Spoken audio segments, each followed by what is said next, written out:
And when I say really, really, really old cards, I mean really, really, really old cards. I'm going to start off at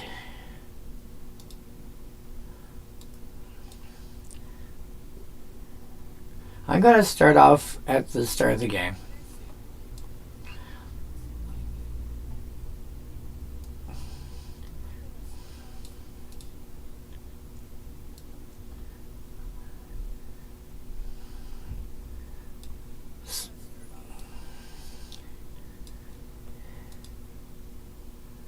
Where am I hearing this from?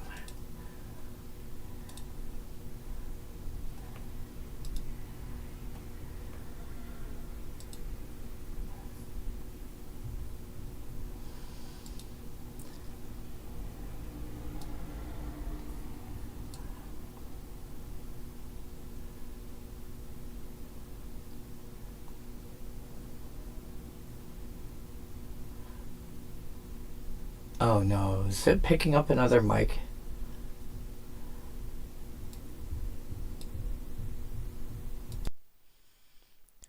There, let's see if that works.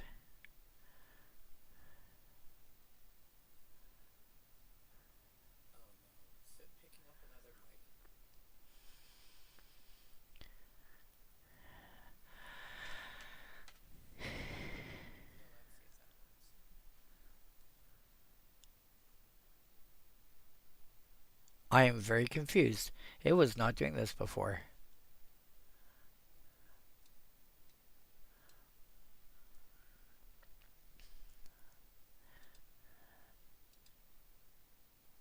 Oh, shoot.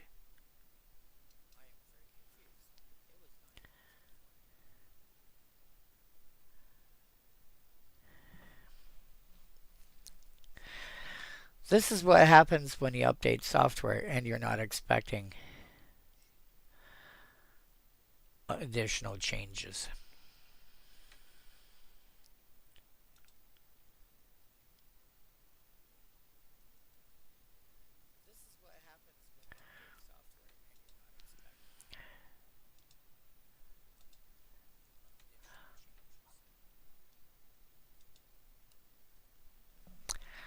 Now I know where I'm hearing it from.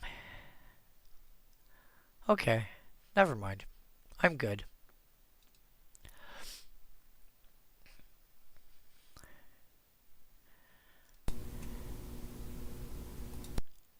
Nah, we're good.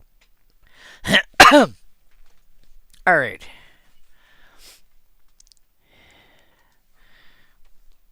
So, let's start off with,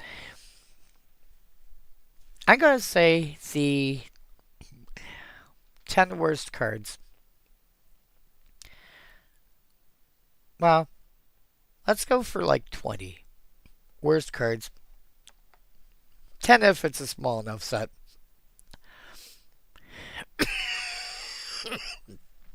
Pardon me. The 10 to 20 worst cards in each set for each color. And let's see if any of them are actually useful somewhere. So, surprise, surprise, we've come back to Scryfall because Scryfall has got a great ability to be able to show, hey, by the way, you know, here's the cards that we're talking about.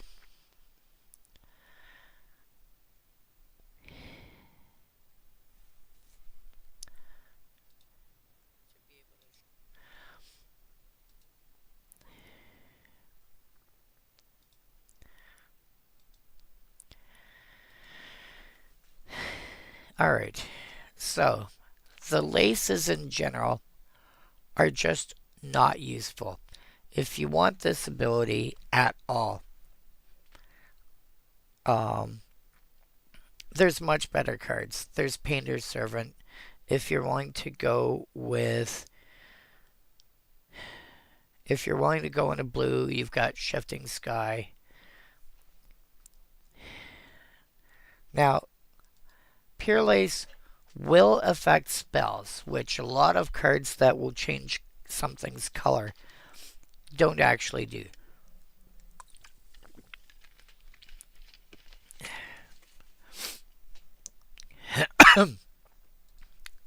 So,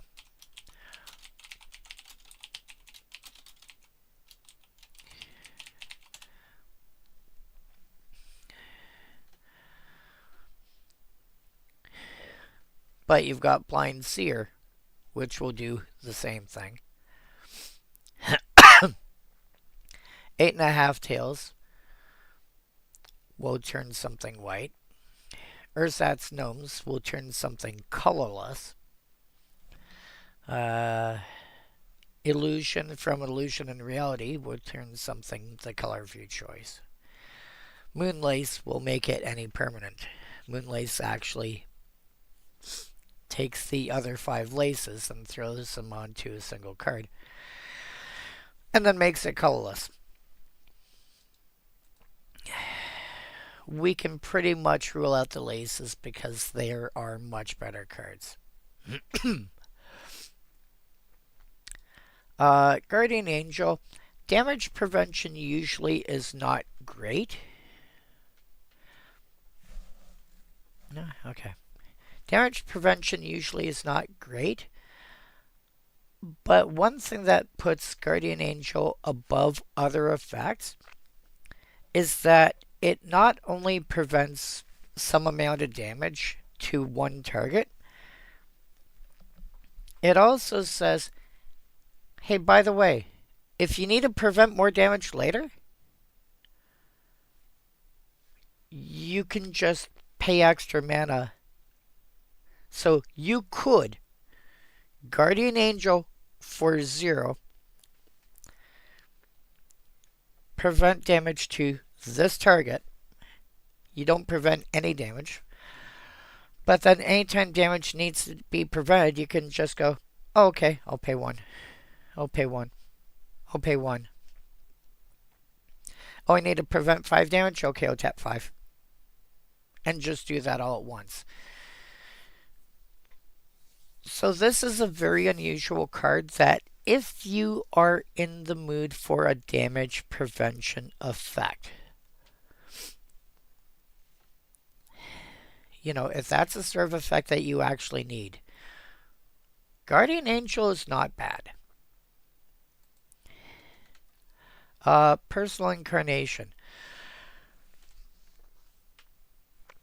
Really, really, really weird card. It's a 6 mana 6/6. And its abilities only affect whoever owns it. Not whoever controls it, whoever owns it.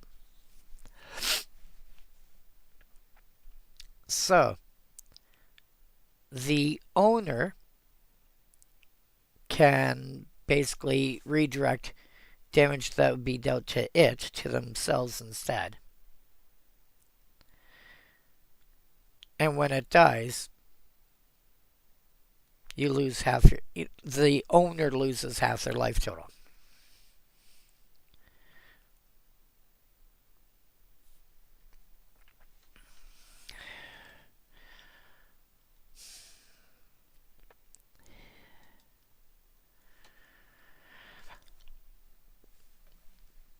I have trouble finding a good place for this. But if you're looking for a deck that reduces your life total, dropping this in play and sacrificing it to some effect like Greater Good, for example, would, might give you a reason to do it.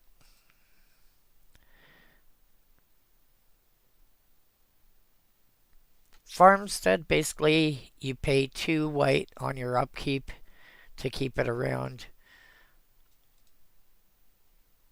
Oh, sorry.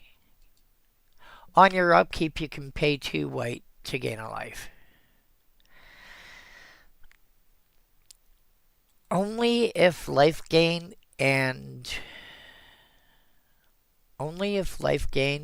and the fact that it's an enchantment are important. Although I will also point out, it does give you 3 devotion to white. Lands, there's better cards for lands. Um,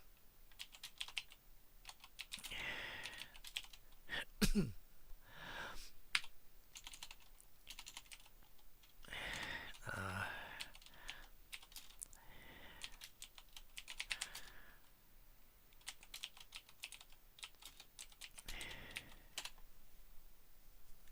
whoops. There are 6 cards that give first strike.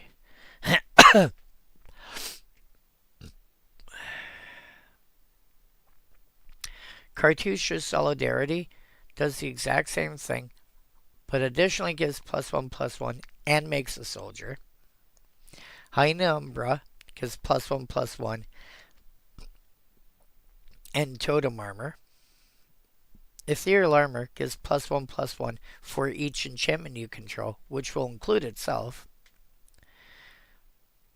So that's already 3 cards that do the same as lands but more.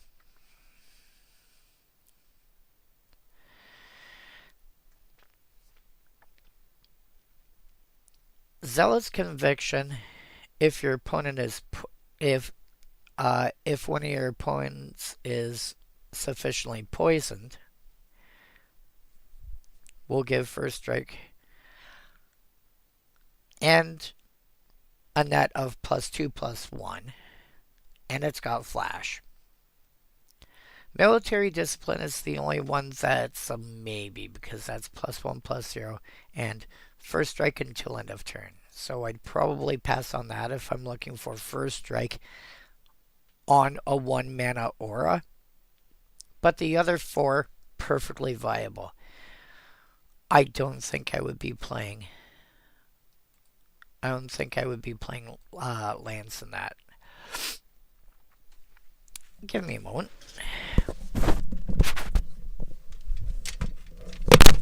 Damn it.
Alright. There we are. Semite Healer. Again, if you're looking at damage prevention,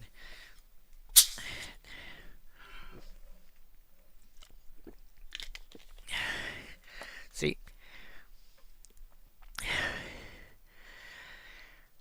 damage prevention used to be a very big thing in earlier Magic.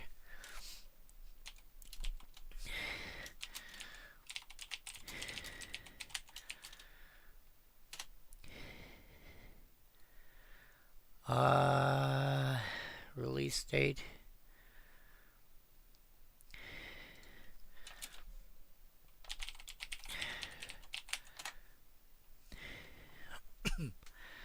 But the last time we actually had a new card that prevented damage was Healing Grace in Dominaria in 2018. So that's like 7 years ago. prior to that, we're looking at Hold at Bay and Acolyte's Reward from Born of the Gods, which was 2014, which is over 10 years ago. So it's been a very long time since we've actually seen damage prevention.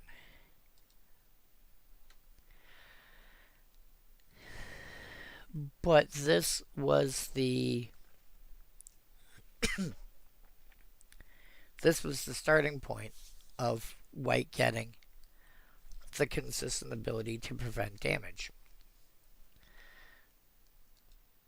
So, if it's a thing you're looking for, I think Samite Healer is perfectly serviceable. Actually.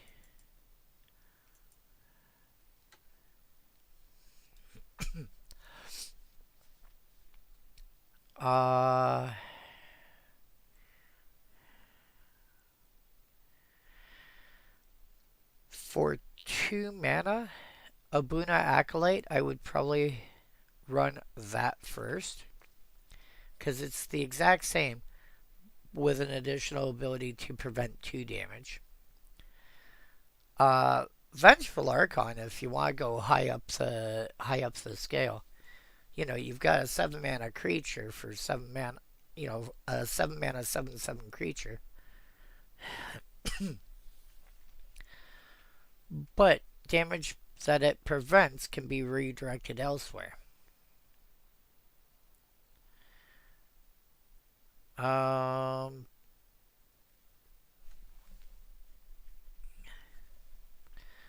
Beyond that, Kithkin Healer maybe.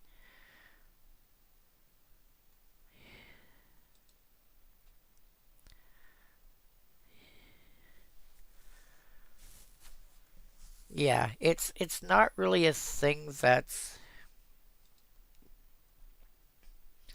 damage reduction is generally better than damage prevention. But if you're in the market for damage prevention, Samite Healer is probably in your top 3 for early drops. Veteran Bodyguard, on the other hand, which a lot of people back in the day... Oh yeah, here's the other fun bit. Samite Healer got the nickname Owl. And I'll explain why when I get to blue. But Veteran Bodyguard, we always thought, well, my local group anyway, always thought he, at least at that point, vaguely resembled, keep in mind this is 1993, we're talking about 30 years ago, vaguely resembled some portrayals of like Arnold Schwarzenegger, who was a bodybuilder before, going into acting.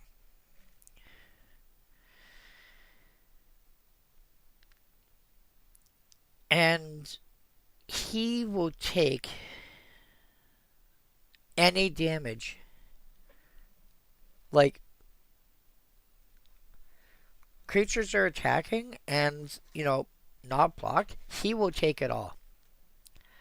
And in fact, back in the day, you could get away with, say, Veteran Bodyguard with regeneration on it from one effect or another. Nowadays,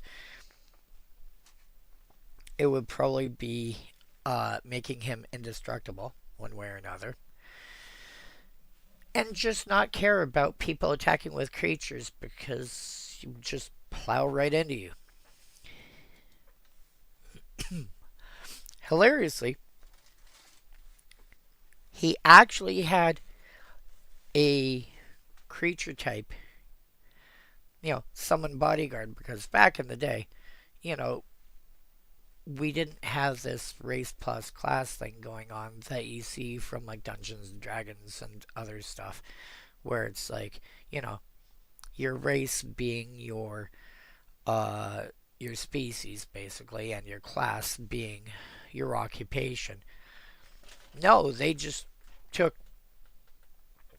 because it was a new game and they didn't know how long it was going to last at that point.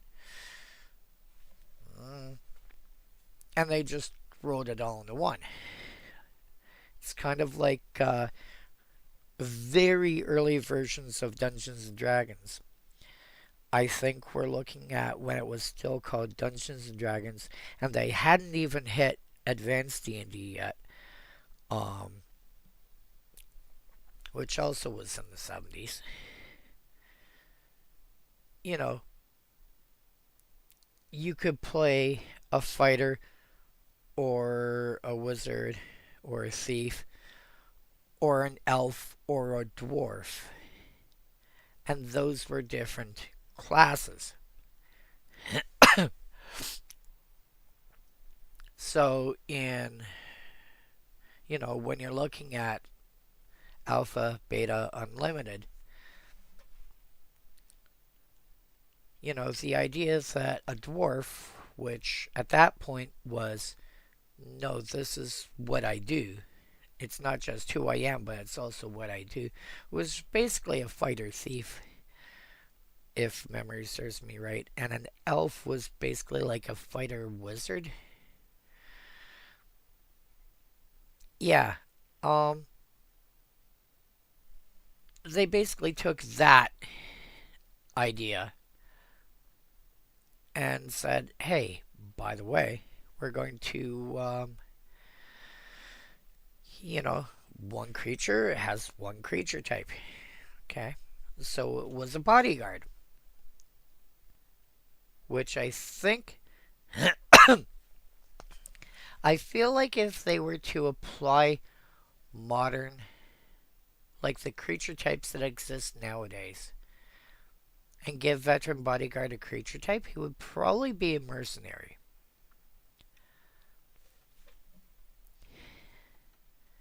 That seems to make the most sense to. That seems to make the most logical sense to me. Because it's somebody that you hire to protect you.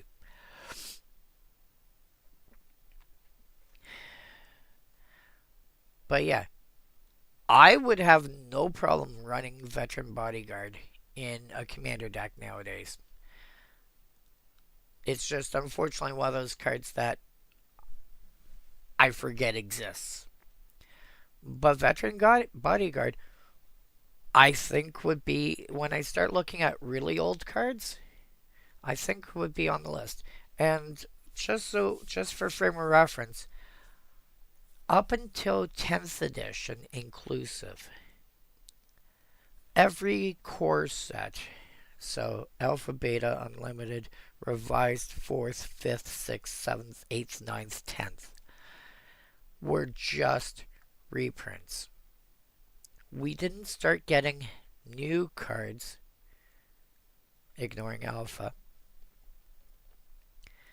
in a core set until Magic 2010. So when I start going through these lists, I'm going to be ignoring all the core sets until M10 after this. But Veteran Bodyguard, I would have no problem playing him. Hilariously, he's creature type human. So there's a few ways you could do this. You could put him in a human deck. Hilariously, you could also throw him into a deck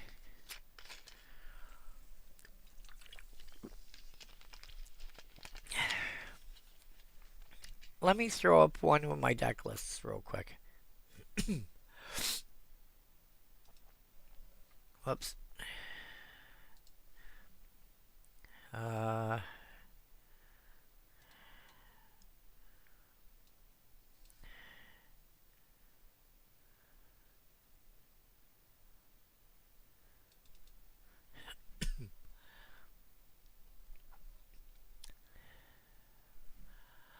I am dumb. I know where I can find you and share you quickly. You.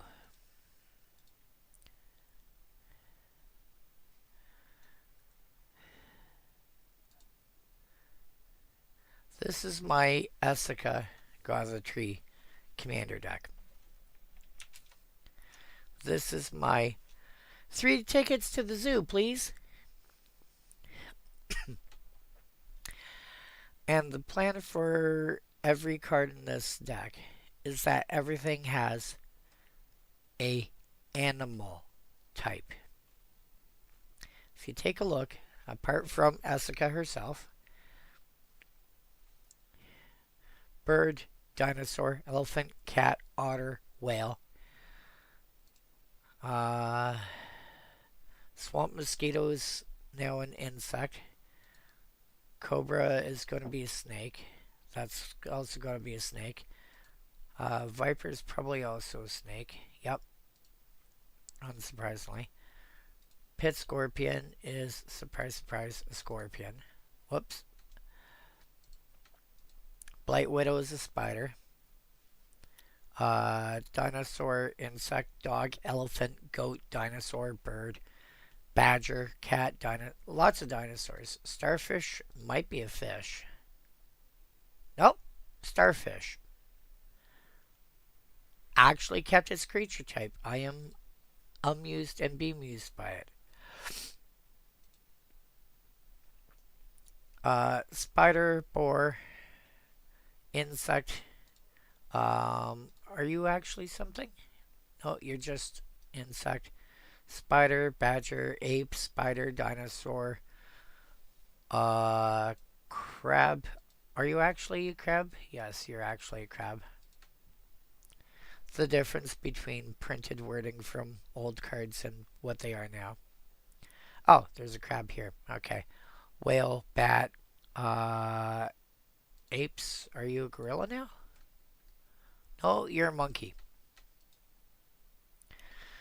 Spider, dog, elephant, elephant, dinosaur, and insect. It's not till you get to this point where you start seeing other types. But legendary creature, wolf. Fox, dinosaur, spider. Did I give you a different type? Nope. You're a hippo. Birds. Insect. Pardon me.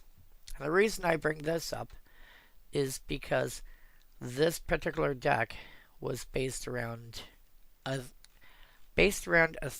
thematic idea, which in this case was everything being an animal.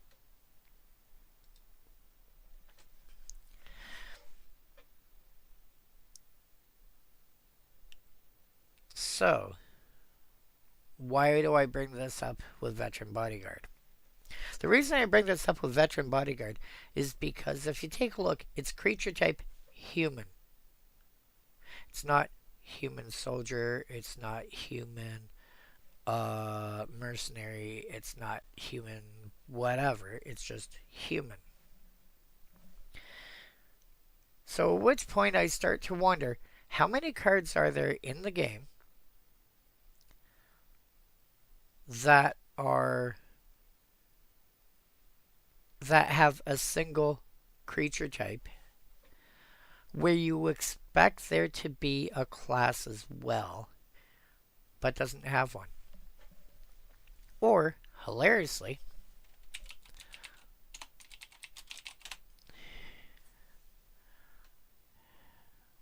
oh, not nameless one.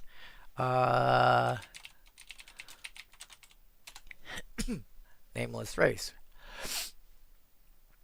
Which, if you take a look, this is the current Oracle text. Creature type. It's a creature. It has no creature type. Even nameless one.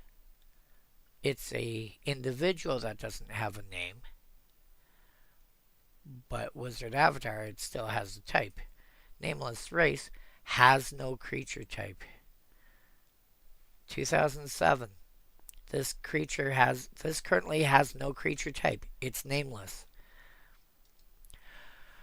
Which hilariously also means that it cannot share a creature type with anybody else unless something gives it one.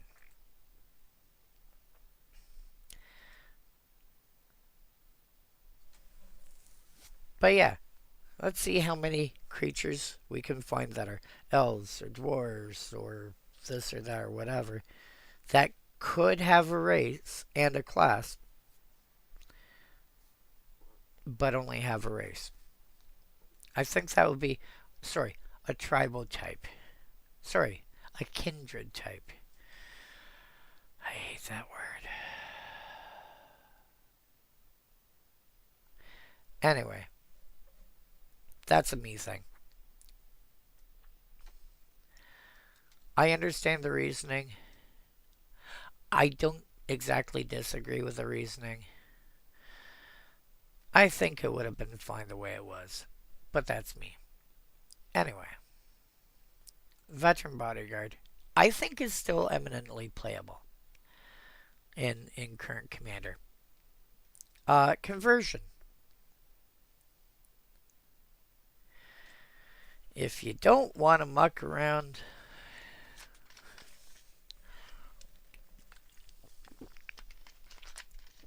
if you really want to give people a headache,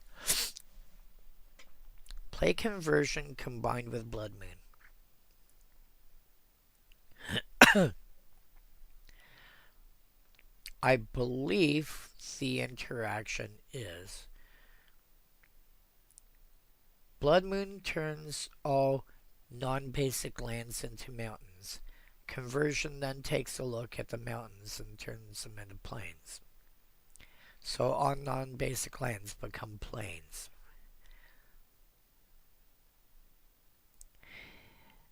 All basic mountains are now essentially plateaus that just have the name mountain instead.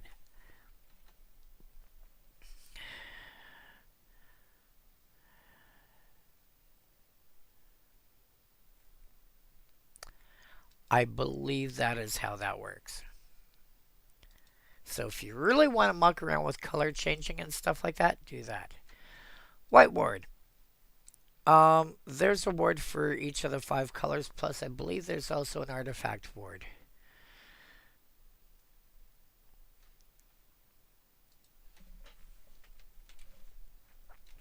This is going to end up in the same kind of situation that Pure Lace did and Lance did, that there are other cards that do the same thing.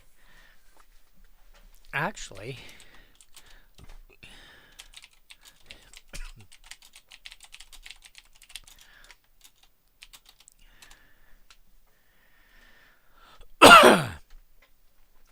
Shone Mano's Blessing does the same thing as the other words.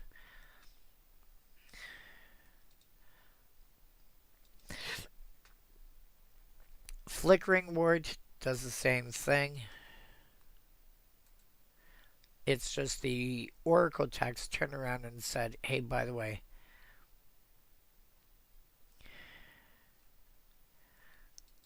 you know, the effect doesn't remove this.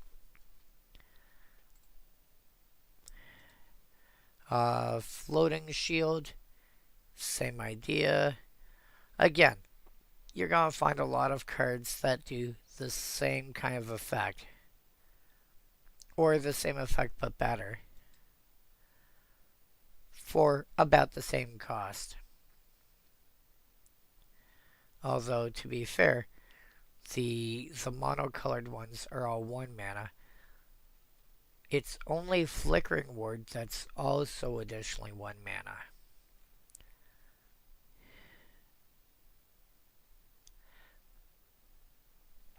Everything else is going to be more. So the words might possibly be... But the problem with the words is...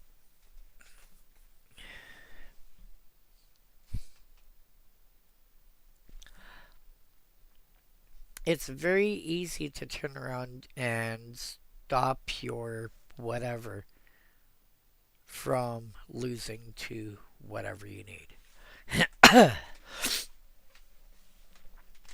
If you're worried about a pyroclasm effect, for example,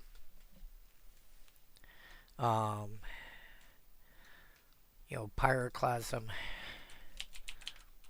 being basically a sweeper for cheap creatures.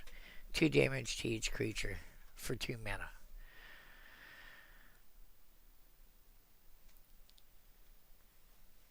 There's a couple of ways to get around that. One, because this is damage based, you can prevent the damage. There's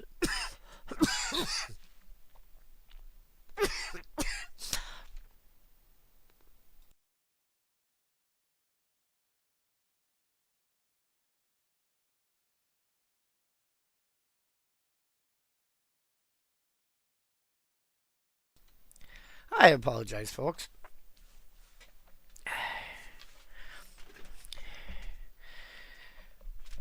Number one, you can prevent the damage. Anything from... Oh, shoot, did I leave it downstairs? I think I left it downstairs. Anything from... you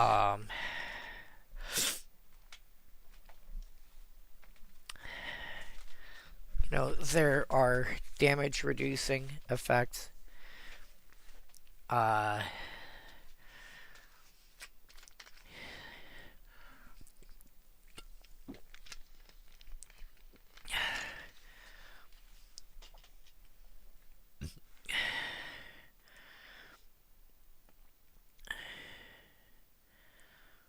think it's Urza's armor that comes to mind.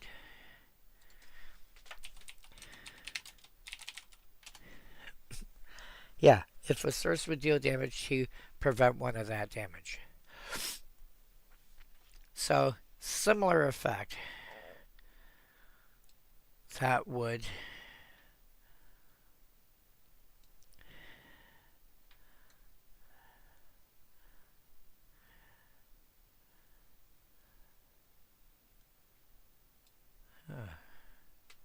Okay, whatever.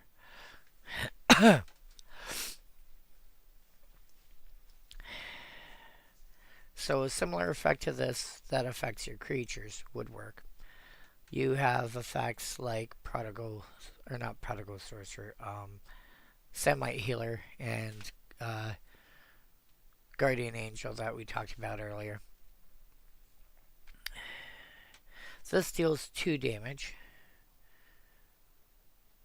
So anything that gives your creatures additional toughness, let's say 2 points of additional toughness, if it's an X1, like Savannah Lions, is a 2-1, you put out anything that gives an extra 2 points of toughness, and suddenly now it's a 2-3 and it lives.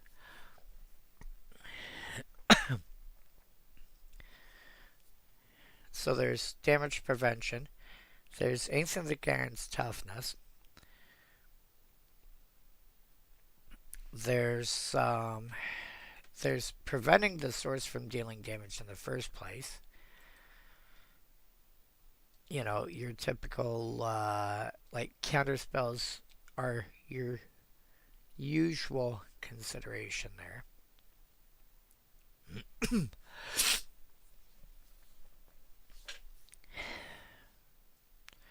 But then you can find cards like Akroma's Memorial or Eldrazi Monument. And Akroma's Memorial, actually, where are you? You are here.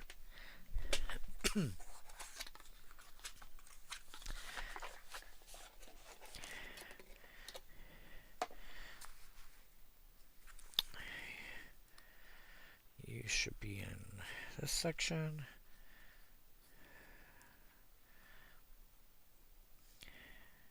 There it is.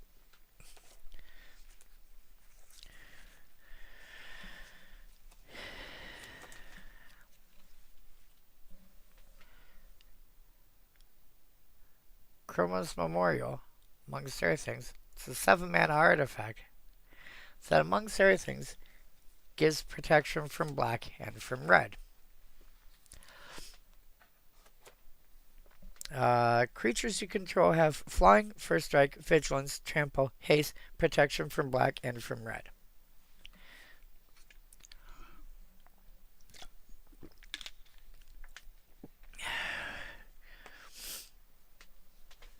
the various swords do the same sort of thing. Like Sword of X and Y, Sword of Fire and Ice, Sword of Hearth and Home, Sword of Truth and Justice, yada yada yada. Any sword that follows that, even the Sword of Dungeons and Dragons, if your group allows you to play it, does that sort of effect. And if you need it, and all the swords of X and Y, as well as the Chroma's Memorial, protect from 2 different colors. God damn it, I hate this cough. One of these days, it will die. Anyway.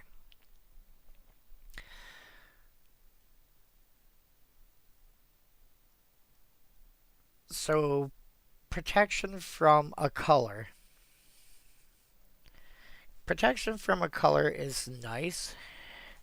If you can get protection from 2 colors, so much the better. In fact, what were you called?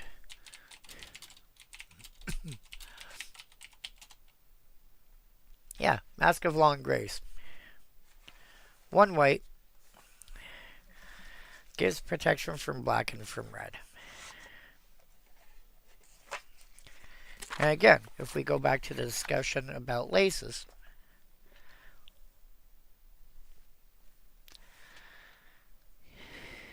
you drop this and then find a way to change whatever you're dealing with to another color.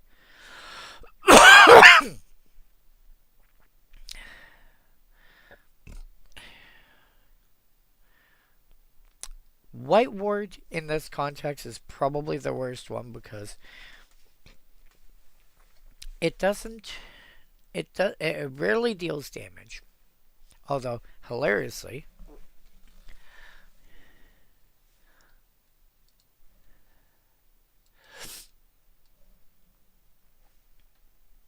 oh, here we are. Hilariously, I came up with this the other day.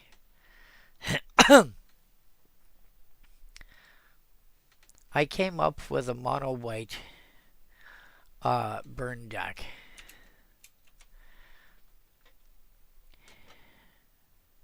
And I tried to put as many white cards as I could that dealt damage. Cold Snap, Karma, Divine Reflection, Phyrexian Vindicator, basically this entire suite here, all redirect damage. Ication Javelineers,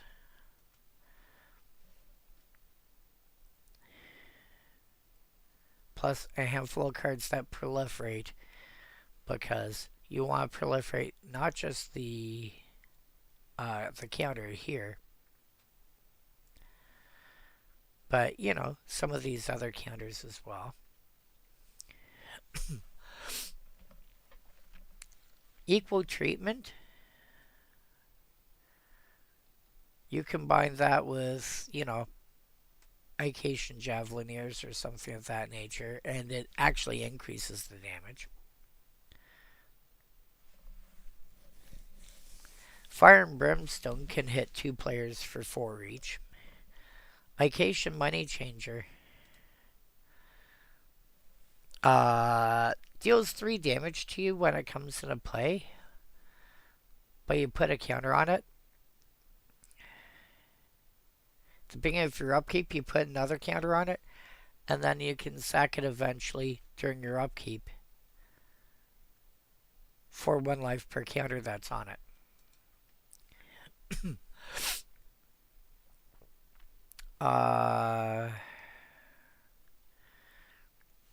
Suture Priest burns your opponent for getting creatures. Here's some way to give them extra creatures. I mean, it's not a great deck, but I went. It's a mono white burn deck.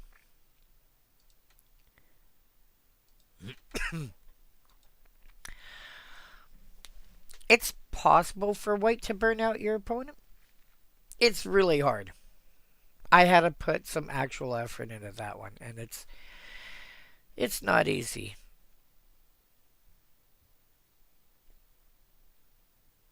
Um, White is more likely to actually attack and block, or try to enchant your stuff.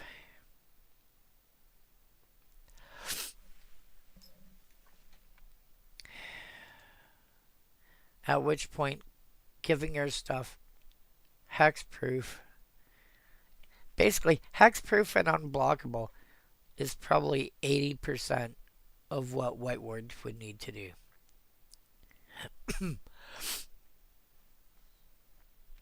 And actually, hexproof probably covers about 50%. Hexproof, unblockable, and indestructible is probably about 90% or 95% of what you need protection to do. And people already play cards that do those. So an effect like White Ward is not going to be easy to make use of. Although that being said, I mean, they're also not expensive cards. So compare that to like when I picked up a Chroma's Memorial, it was like 15 or yeah, about 15 Canadian. I think it was around 11 or 12 US at that point.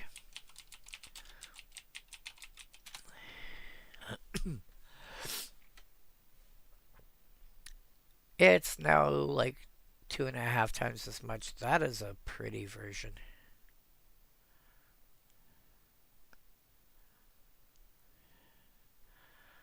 I am less interested in that one. It's interesting, but not my cup of tea.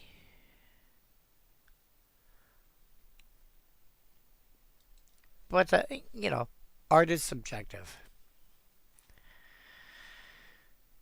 Um, Holy Armor.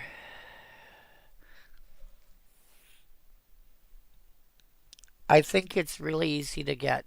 Like, Holy Armor, even compared to, like a Glorious Anthem effect, I would probably run the Glorious Anthem effect first. Unless I really need to protect one specific creature. That being said, I think Holy Armor is in here to be like a counter to, say, Pestilence. I think we can pass on that though. Blaze of Glory. One white, instant. Cast only during combat before blockers are declared. Target creature defending player controls can block any number of creatures this turn. It blocks each attacking creature this turn of Fable.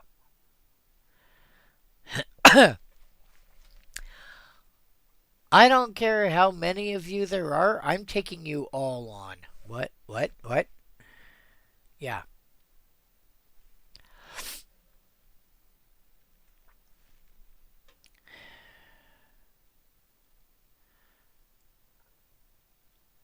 Oh.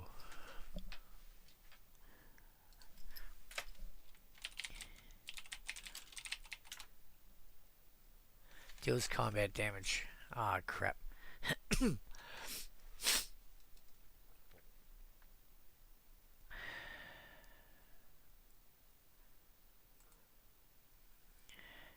Yeah, this is one of those cards I would love to be able to play around with.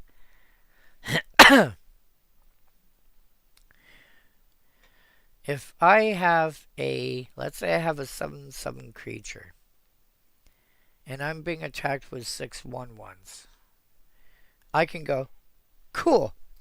I cast this, I block all of them, they all die. I live. What? Yeah, I blocked them all. What? Yeah, I blocked them all. This is one of those cards I've always found interesting, and I I mean, apart from the fact that it's like 130 US for the most recent legal version, or, even at least, it's over 50 euros, regardless. Yeah.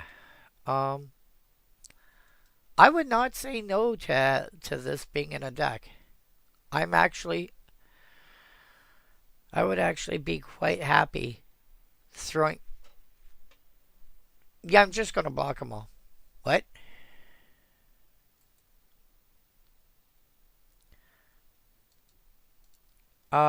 Consecrate land.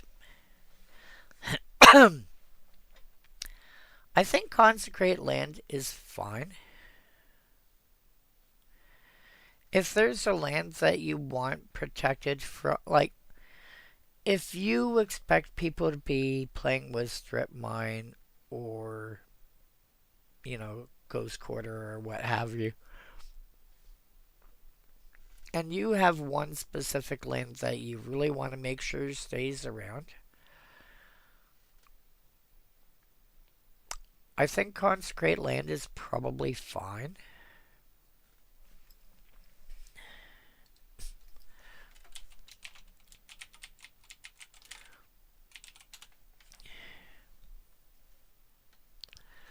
Your only other option is Darksteel Garrison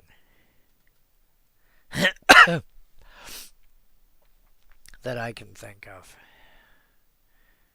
Uh,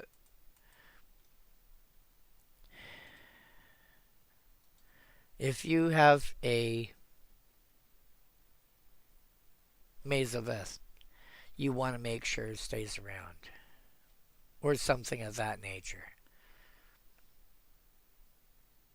I think Consecrate Land would be fine. Because Maze of Ith, and effects like that still see a decent amount of play. Gaia's Cradle effects, you know, anything of that nature. I think you're probably fine. Pearled Unicorn, forget it. Unless you're doing Unicorn Tribal. And even then, I doubt it would be good enough.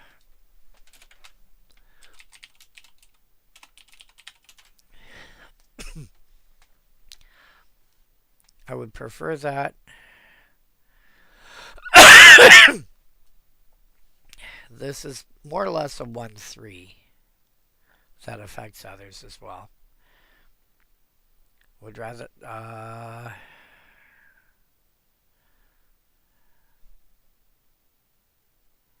Enters battlefield. Okay. Okay, that's kind of funny.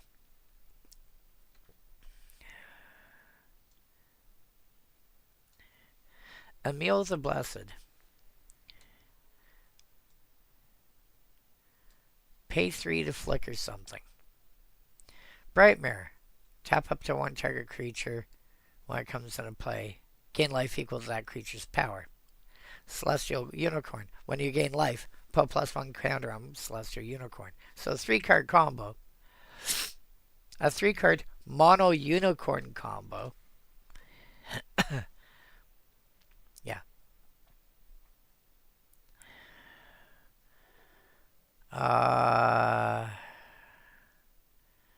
When it attacks. Yeah, probably.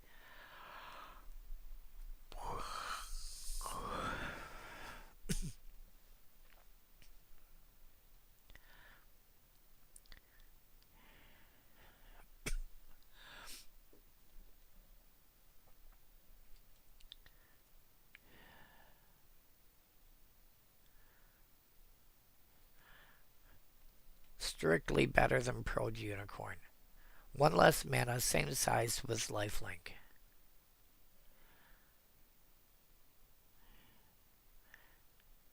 Yeah.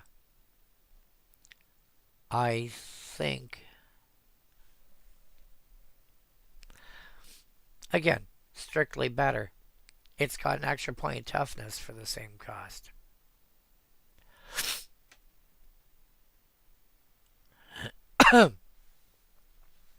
Yeah. Pearl Unicorn.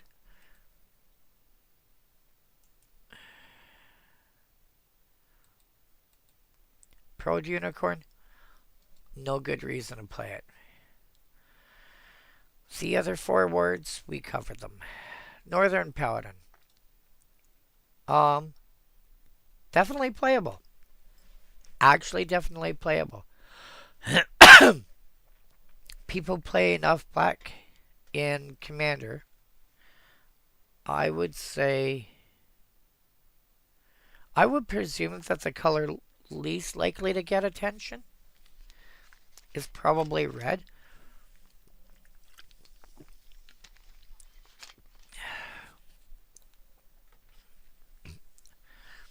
White, if it's not thematically important, is, I would presume, is pretty low on the scale and is more of a support color. I think black, blue, and green all get a lot of attention.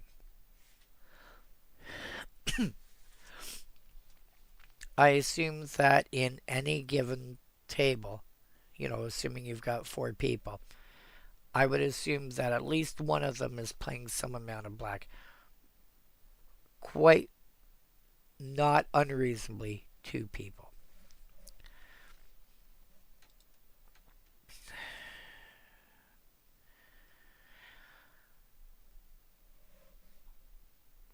And 4 mana 3/3 is still fine. It's not amazing, but it's still fine. It's still serviceable. Healing Salve, going back to the damage prevention thing. We saw there's better options. I would probably no, because when we were looking at Guardian Angel, we saw a healing salve that instead of being modal, it does both for the same cost. Animate Wall. Unless you only want to be affecting a specific creature. Although, hilariously, this can affect anything that's got Defender. If you've got something like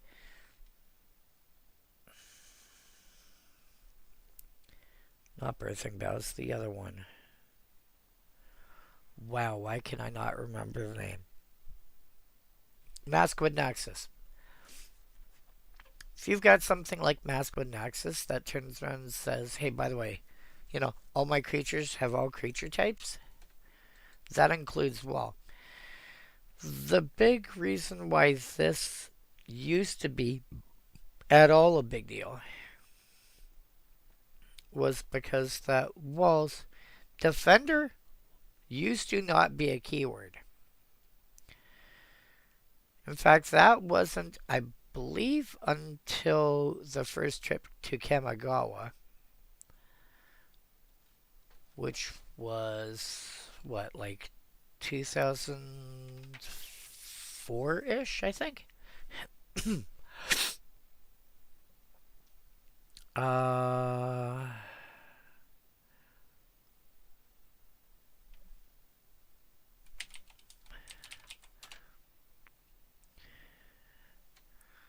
Yeah, Champions of Kamigawa. Yeah, 2004.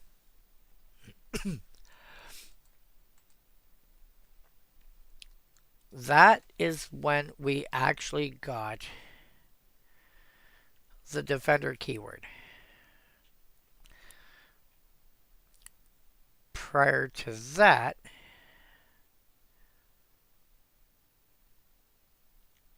it was just simply written that, this creature can't attack. I want to say it was around Onslaught era where they started trying to separate because prior to Onslaught prior to Odyssey for sure,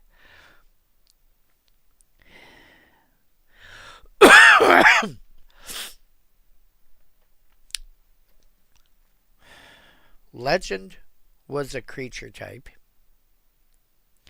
and Wall was a creature type, and both of them had rules that involved them.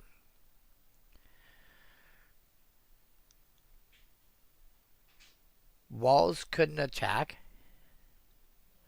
and eventually they turn around and they separate the type Wall and actually start putting on the card. This creature can't attack. And then during Kamigawa, they introduced the word defender so they could give defender to stuff that wasn't walls. And since then, anything that was printed as a wall had defender.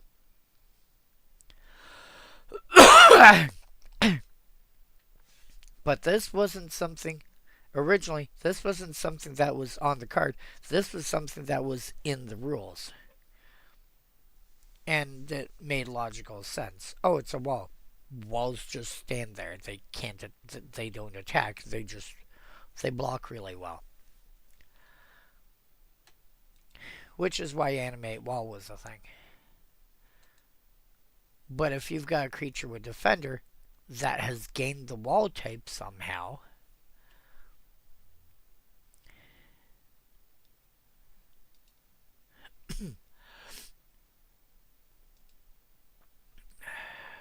whoops. Did I do a thing? Oh no, I'm good. That has gained the wall type somehow, then you could animate it. That being said, if you're looking to do something like that, there's a card called Rolling Stones.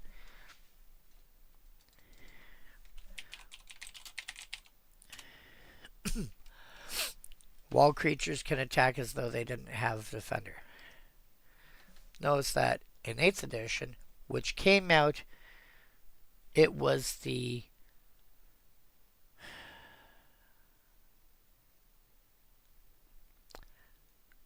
last core set before Kamigawa, because you had 8th edition, then Mirrodin block came out, so Mirrodin, Darksteel, and 5th Dawn. And then Kamigawa block came out with Champions, Betrayers, and Saviors of Kamigawa. And somewhere around Betrayers and Saviors, we would have got 9th edition, I think. Either that or it was just after Saviors. No, I think it was just after Saviors.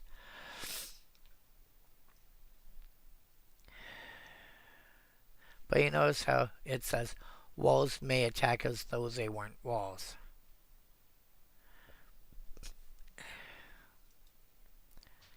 That tells you that, and as opposed to the Oracle text, as though they didn't have defender. This means defender is an ability. This refers to the creature type. That means that walls inherently had defender by the time 8th was printed. So it took some time for them to separate the two.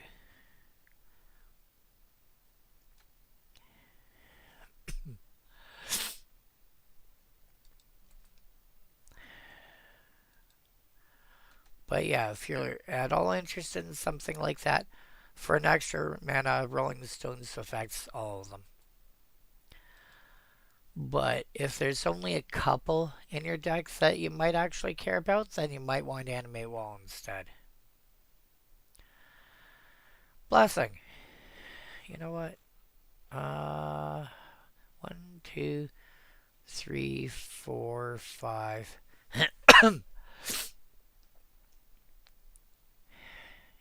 I'll go through the blessing and the circles of protection, then we'll call it for white. Blessing, I really like blessing. 2 white, and it doesn't do anything by itself. But for every white that you pump into it, it gives the creature that is enchanting +1 till end +1/+1 till end of turn, which is a lot. You know, it's not unreasonable that you'll give a creature, you spent 2 white on it, so it's not unreasonable that you can give a creature +2/+2 when you need to, or +1/+1 on my turn and then on your turn, or on his turn and her turn, or whatever.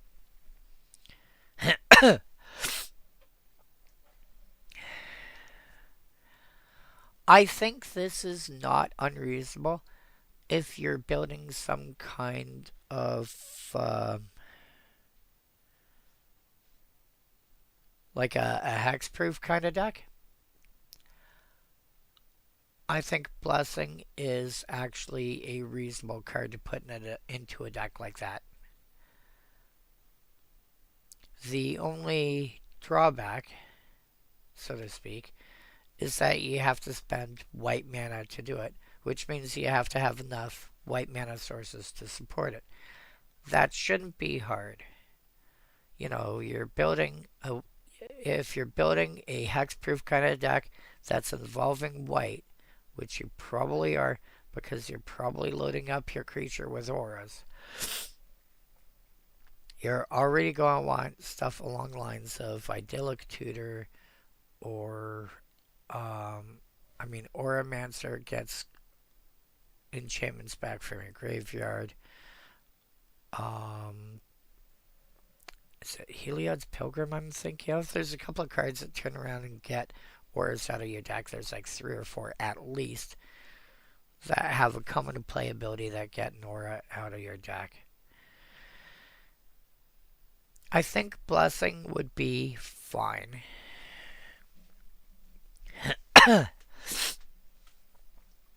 You're gonna want whatchamacallit, the one that got banned in Pauper a year or 2 ago.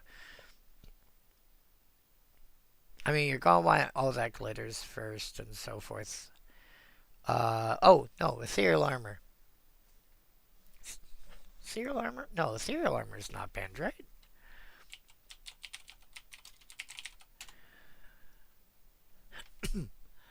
No, Ethereal Armor is legal. What's my god? It's all that glitters that got banned. What's the difference, realistically? An extra mana also affects your enchantments. Or, sorry, also counts your artifacts, rather. Does not give first strike. Okay.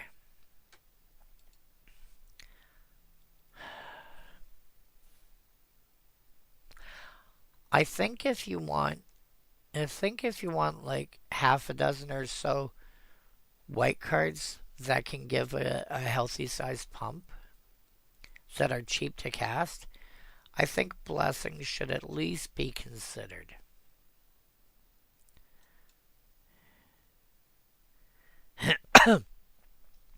If you're looking for stuff that gives abilities, Blessing is not on your radar at all. But if you want something that does something along the lines of giving your creature fire breathing, Blessing is really good because it affects both sides. As for the circles of protection,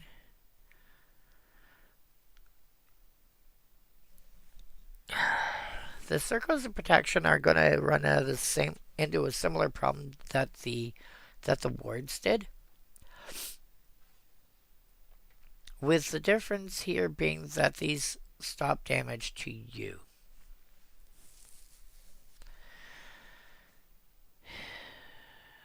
There are cards that have a similar effect that do it a bit better. Story Circle is probably the number one that comes to mind. Greater Realm of Preservation. I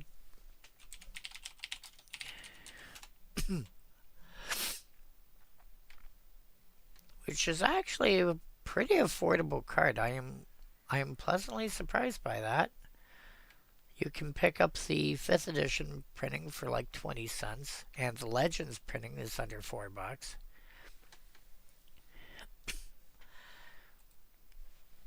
The activation cost is twice as much and requires colored mana. So if you look at the mana cost, it's the same. But the activation cost is, 2 mana, one of which has to be white. Compared to the Circles of Protection, they're all formatted the same. It's just replaced blue with black or green or red or white or artifacts. Because they eventually made that one too.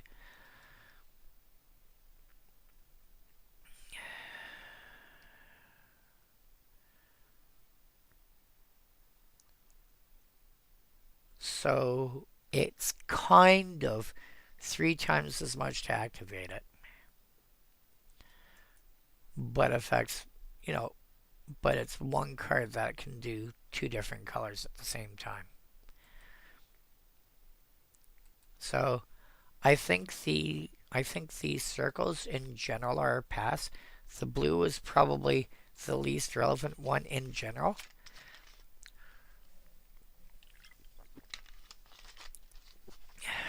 Because blue is the least likely to be dealing damage that you have to worry about. It's not impossible. It's just the least likely to do it. I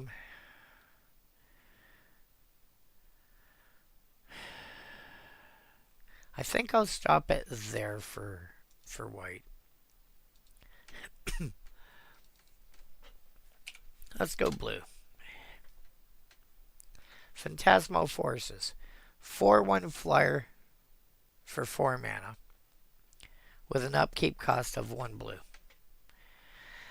I don't even think that if you're looking at that 4/1s.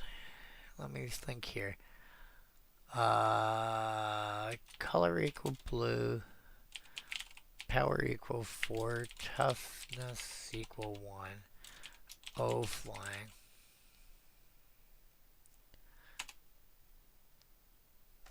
Oh.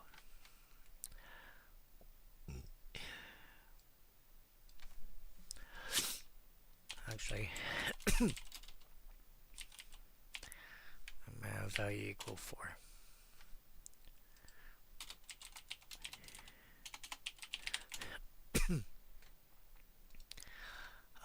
Sort by toughness, going there. High Fate Trickster gives us a 4/2 for 4. Argent Sphinx, 4/3. Ethereal Whiskered Gill, 4/3. Longfin Skywell or her. And by the time we hit Brace Keeper, we get like 5 other cards. And then we start hitting 4/4s. In fact, only a few sets later, we got Phantasmal Forces. And then we got Illusionary Forces, which is the exact same card. But it's 4 toughness. Oh, it's got cumulative upkeep of a blue. Which means first upkeep after you've played it, you pay 1. The next one you pay 2. The next one you pay 3. The next one you pay 4. This is why it's cumulative upkeep.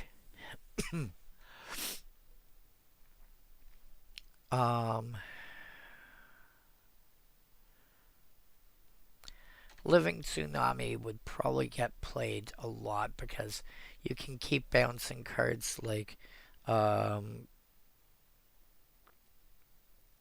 Mystic Sanctuary, I think it's called, or, you know, Bujuka Bog, or, you know, a Lifeland or whatever.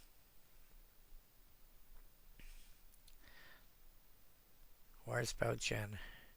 It's beginning of upkeep unless you yeah. Oh my god. Yeah.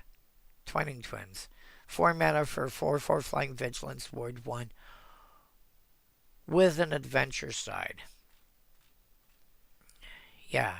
So, unless you've got a specific reason for playing Phantasmal Forces,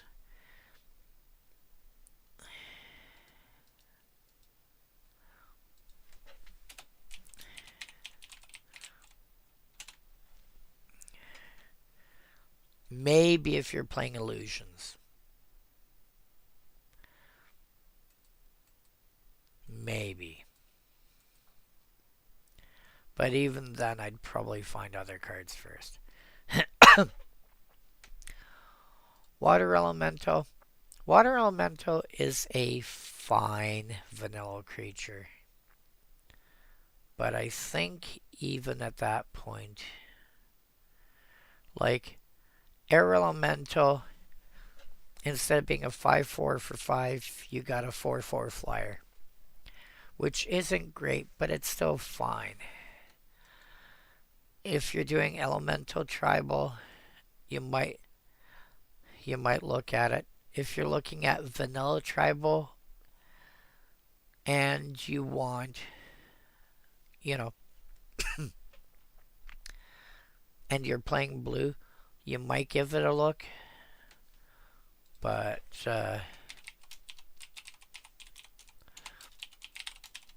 power greater than 4 and color equal blue. Yeah.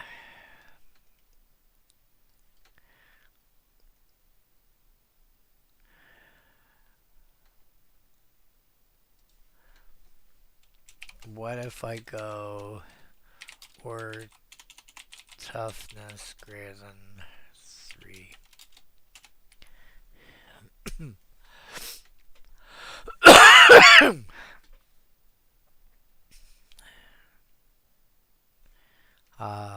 Sort by power. Sure. Descending. I would probably run that first. Water Elemental is actually up near the top. Okay. Interesting.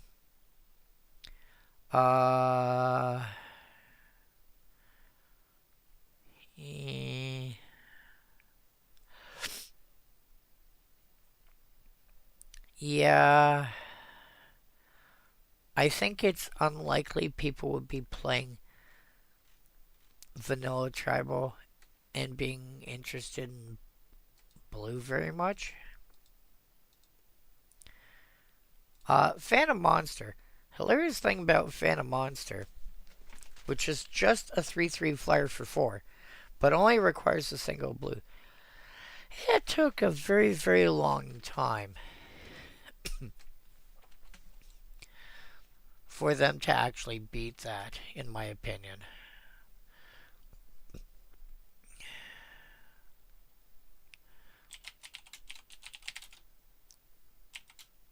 Rarity less than rare. Oh.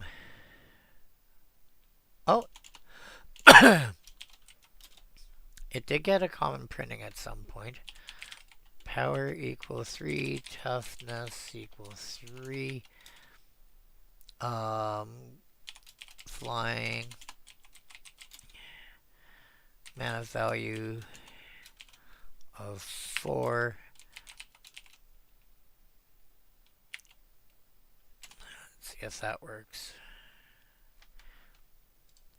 Oh yeah, and color equal blue.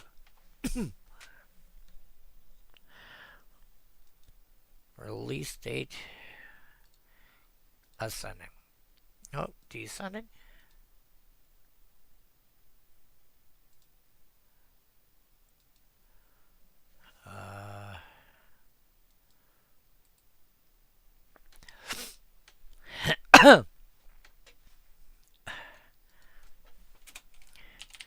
Prefer oldest. Not reprint. Oh, okay.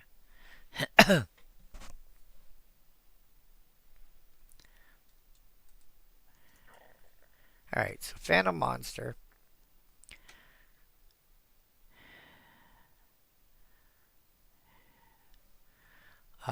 Can get flying, can get flying, can get flying.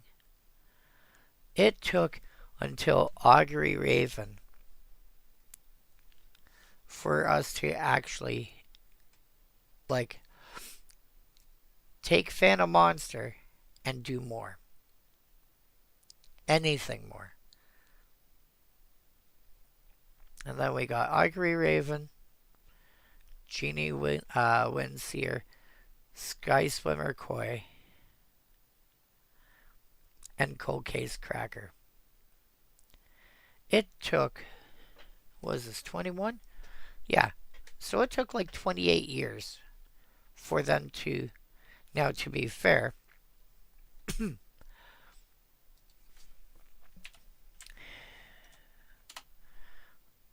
it was originally uncommon. But again,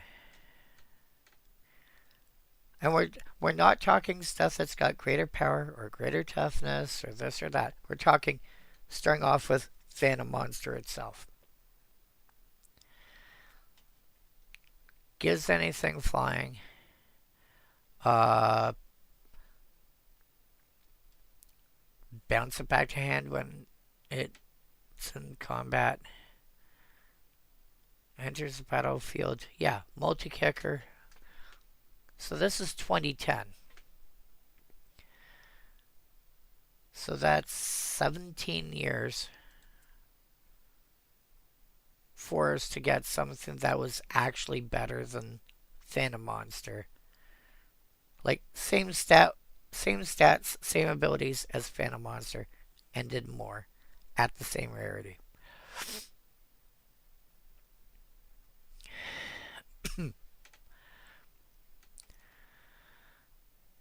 So, I am not completely unhappy with Phantom Monster, but there now are better cards. But if you're looking for specifically for illusions, it might be worth a thing. Sea Serpent got outclassed pretty early on. Not really a reason to play this, in my opinion, even back then. Even if I'm playing with giant ocean beasts, I might give this a pass.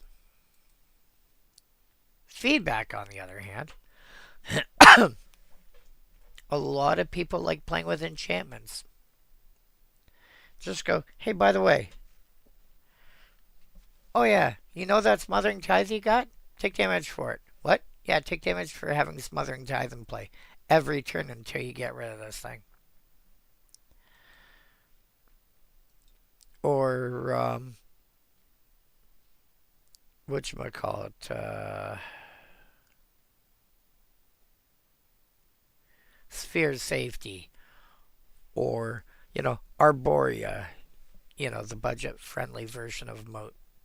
Or whatever. Volcanic Eruption.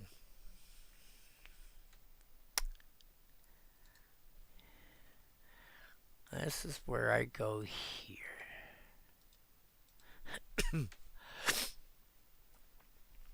I actually went... Come on. Thank you. I went and actually built a mono blue ramp deck that tries to feel like a green deck. I've already done a couple of tweaks to it. But one of the things that I put in there was volcanic eruption. Now, I did the fairer thing. And in my mana base, I have Unstable Frontier. Target land you control becomes the basic land type of your choice to end a turn. And the reason that is in there is because of volcanic eruption. 3 blue plus X, destroy X target mountains. Volcanic eruption deals 1 damage to each creature and player for each mountain put in the graveyard this way. So the reason Unstable Frontier is there, it's twofold. One, if there aren't any others. Yes, it's 4 mana and sack land to deal 1 damage to everybody and everything that's in play. Apart from planeswalkers and battles, because they didn't exist yet, but I digress.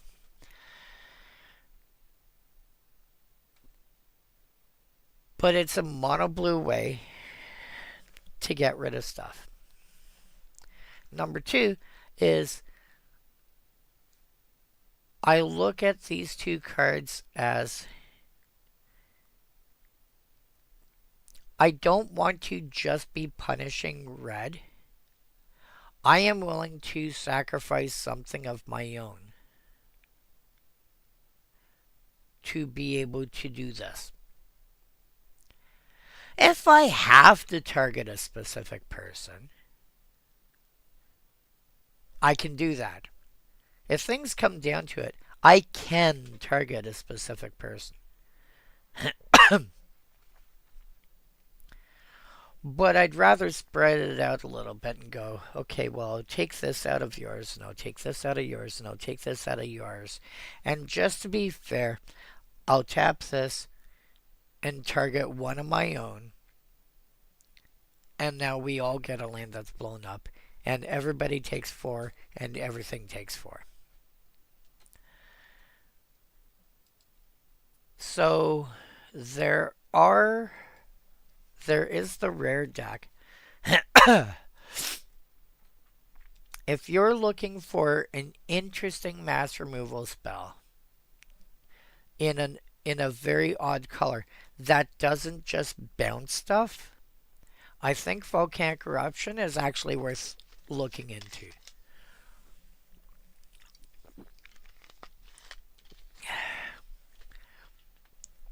That deck also runs Curse of the Swine and Phasing of Zalfir.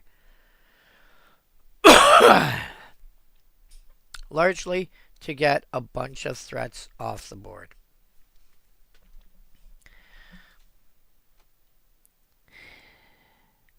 It is unusual, but I mean it's under $1. You know, if you're going for revised or 4th edition. What are you? You are... Oh, you're FBB. And you're 4th. Okay. The heck are you? Oh, okay. So, I would, depending on the kind of deck that you're building, I would not say no to Volcanic Eruption. I think it's expensive, mana-wise, but I think it's fair. Power Leak.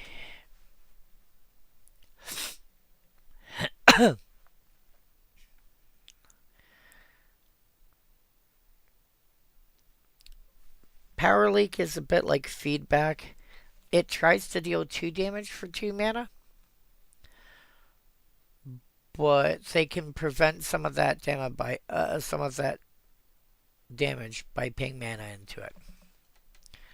But I think if you're kitchen tabling a non-commander deck and you run 4 Parallax and 4 feedbacks, or if you go and play on Chandelar, 4 feedbacks, 4 Parallax on any of their enchantments, and they're just gonna crumple up and die. Creature Bond. But as far as commander is concerned, I wouldn't bother. Feedback, yes. Parallax, probably not. Creature Bond. When a enchant creature dies, Creature Bond deals damage equal to that creature's toughness to the creature's controller. What? Oh, nice, nice 210 you've got. Creature Bond. Okay. Somebody cast Wrath of God. Cool. That creature had 10 toughness, right? Yeah, take 10 damage now. What? Yeah. Yeah, that's what happens.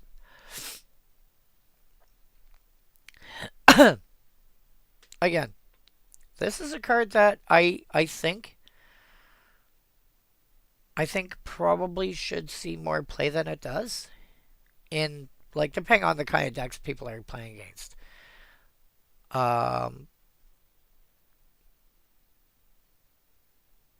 I think this is actually viable, and again, a card that was completely off my radar, because for that mono blue deck, because I completely forgot about even thinking about that kind of card, and just being able to, your opponent's got a 2/4. Okay, I'll spend 2 mana and deal 4 damage. If this had flash, it would be insane. But I mean, that wasn't even an idea yet. Wall of Water. Remember what I was saying earlier about animate wall? This is one of those walls that you want to animate because it's got, well, fire breathing is for red mana. This is blue mana. I guess we call it water breathing. Yeah, it's a wall of water. 3 mana for 0/5. For every blue you pump into it, gets +1/+0 till end of turn. That is actually pretty strong. If you can find a way to make this attack, it's really good. Even as a blocker, it will jump in front of a lot, and it can dish out a lot of damage. I think if you are interested in building around walls specifically, as opposed to just, toughness matters. Although, in a toughness matters deck, this is 3 mana for, sure, it's got defender, but for 5/5 with, blue based fire breathing.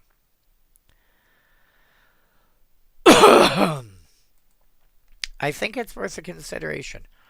Merfolk of the Pearl Trident, not worth playing even in like a vanilla deck. I would just pass on this outright. Any deck that I can think of where this might be interesting, there's better options. Even in a vanilla deck, I would play Memnite before I played this. I would play like, so many 0 drops I would play before this. Animate Artifact, on the other hand. I've crashed Chandelar a few times because of Animate Artifact. What?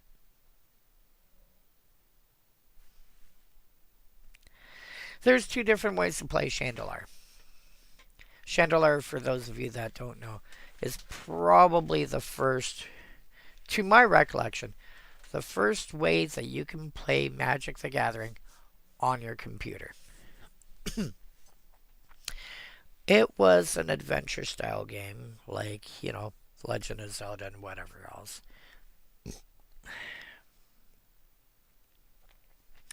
But to defeat various monsters and whatever else. And, you know, the end of mission bosses and the end of game boss. You had to play Magic against them using like 4th edition rules. It was a pretty fun game. This was designed for like Windows 95, I think.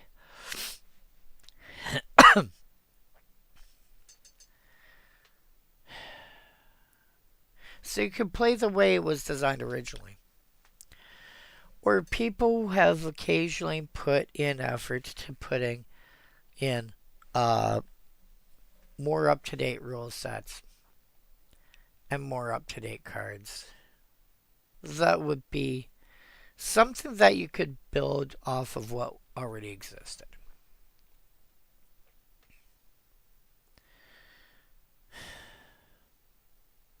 What happens if you animate Artifact in a Chroma's Memorial?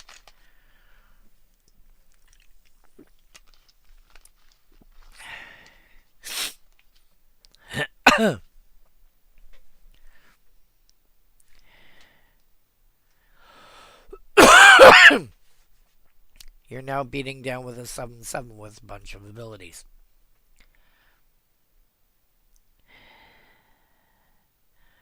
Yeah. I had it in the deck to in order to so because Chandelar cared less about like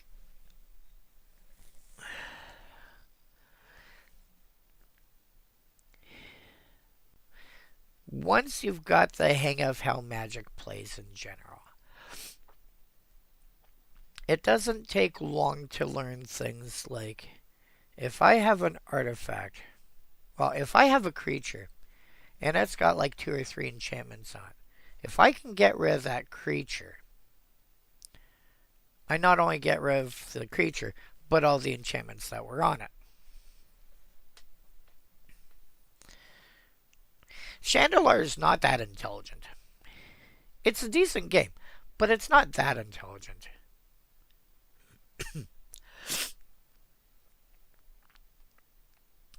Either that or the decks that it plays commonly don't have ways to deal with an individual artifact.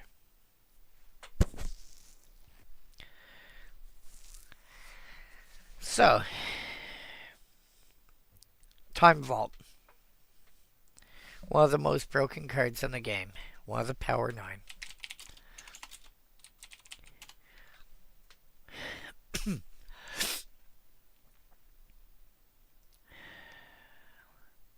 I'm going to hate myself for this, but let's go with this one.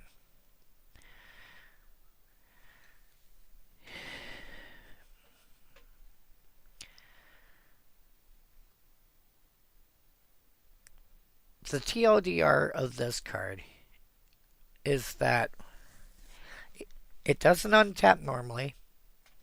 If you want to untap it, you have to skip your turn. And you tap it to take an extra turn.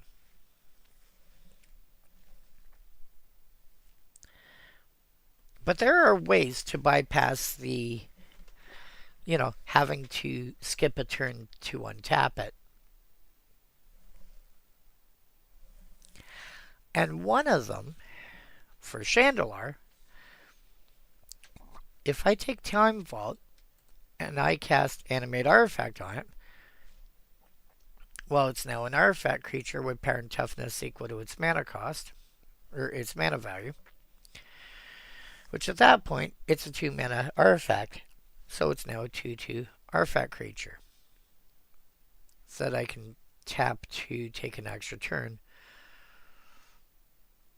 but I have to skip turns to untap it, unless I throw a fun card like Instill Energy on it.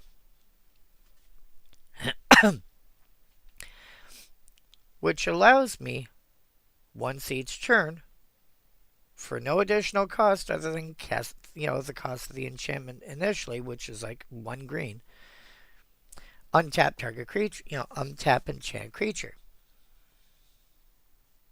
So I put those two enchantments on the same artifact, on my time vault, and I can just untap it on my turn and then tap it again to take a next turn. So basically what you want to do is you want to spend one turn to untap it.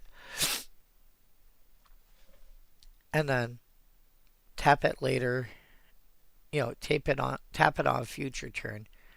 And then use the unstill energy to untap it so it's already untapped on your first free turn. So yes, infinite turn combo. I then had enough because I had the newer version of Chandelar. I had a Chroma's Memorial in there. And I threw a couple of copies of Chroma's Memorial in there so I'd have something else fun to animate.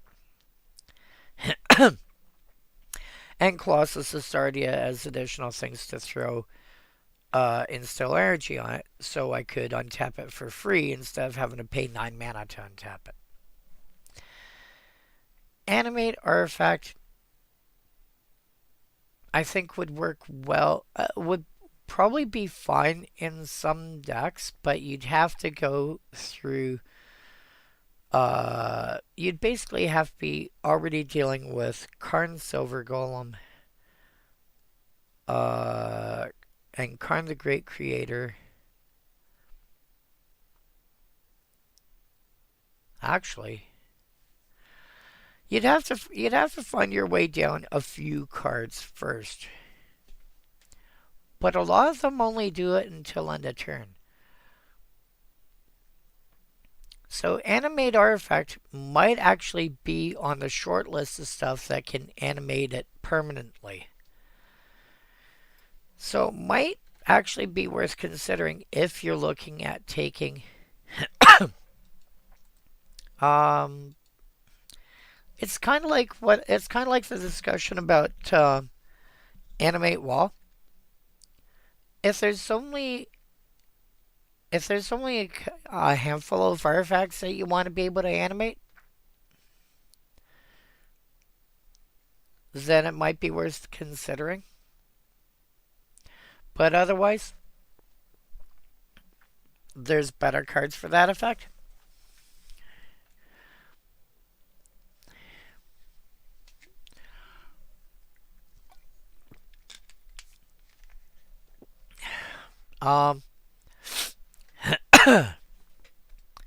Psychic Venom. One of those cards that back in the day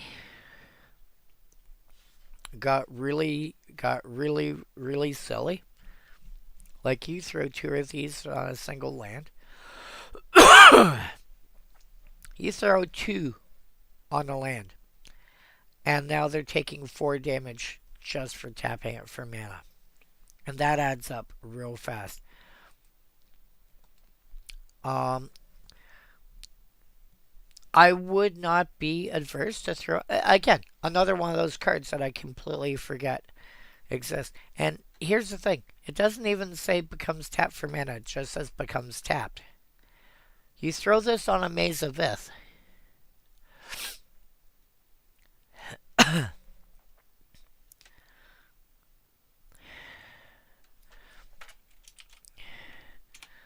What was that? Waking Wind Waker Link. That was a mouthful of a username.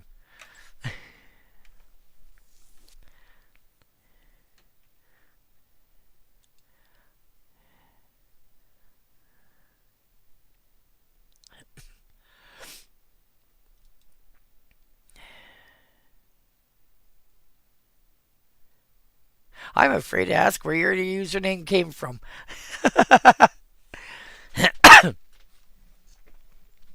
I do apologize for this cough. I have had this particular cough for probably like 3 or 4 weeks now.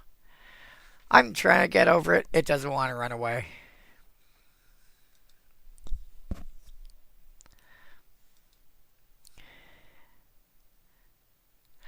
Okay. Yeah, I never did get into Zelda. I think my biggest problem in that context I did not grow up around consoles. Well, let me rephrase that. I had friends that had consoles. We never had one in our family. Um, I grew up around, if you're at all familiar with like Commodore 64 era, um, yeah, we're talking a really, yep. I grew up around stuff like that. And so, but we didn't have a Commodore 64, although my brother eventually ended up getting one. We got a Radio Shack had their own computer series at that point, and we ended up doing that instead. Um, so I didn't.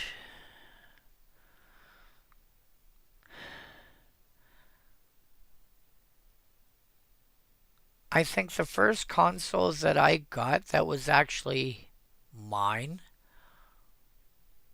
was only a few years ago, and it was like a second or third hand Xbox 360. Oh, Darkness? Yeah, I have a story about that card.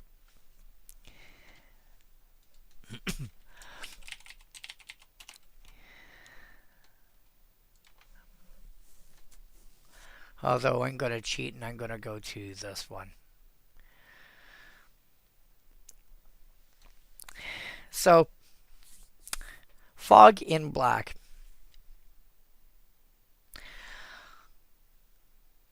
My. This is probably going, oh god, 15 years ago? When was 2006? Okay, so this would have been 2007 this happened. So 18 years ago. I was at a Grand Prix trial. Um, you win the Grand Prix trial and you turn around and go, hey, by the way, I get to, I get free entry to the Grand Prix that this feeds into, and I get, some number of buys for the first couple of rounds.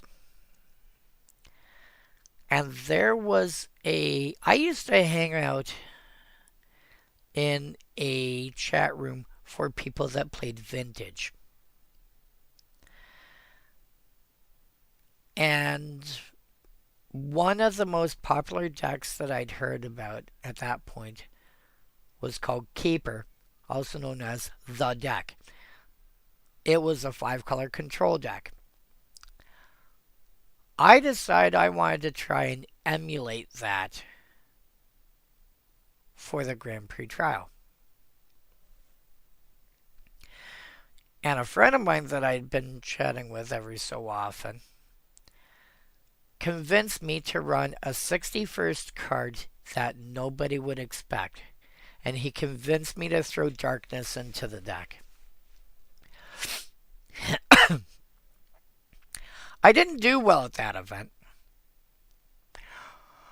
But I did manage to get a couple people because they were not expecting a black fog to suddenly show up.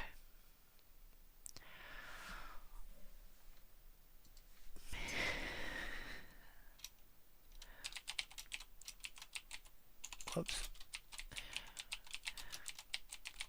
But I did manage to really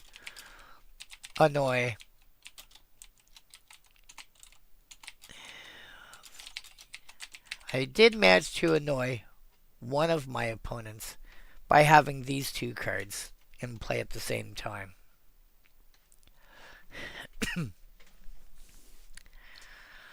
Relevant text on the first card is my creatures have protection from black, which amongst other things means they cannot be targeted by black sources. Magus of the Abyss says at the beginning of each player's upkeep, destroy target non-artifact creature that player controls of their choice.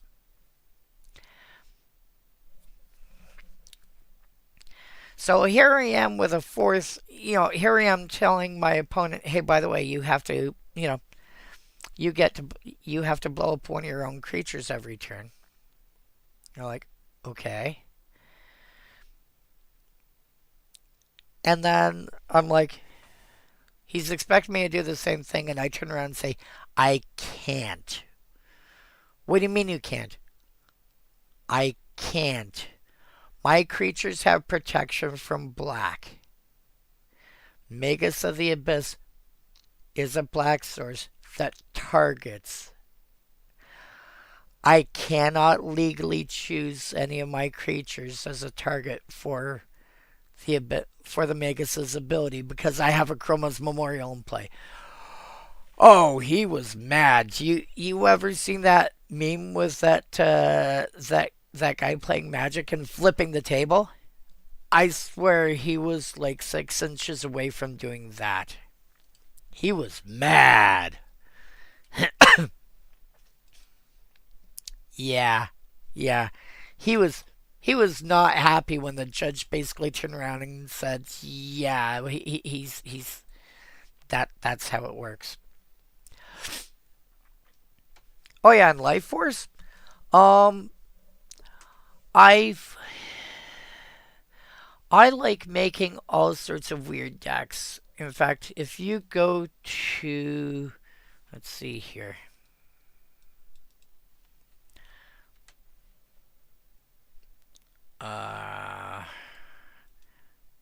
Son of a crap. It's gonna do it again.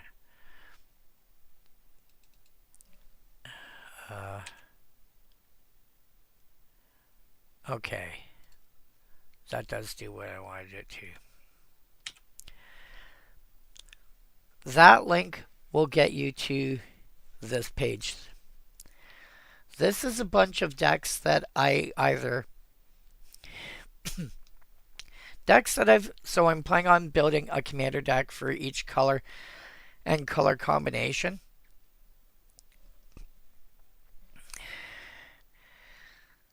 And some of these are just weird because, like, for example, my mono blue deck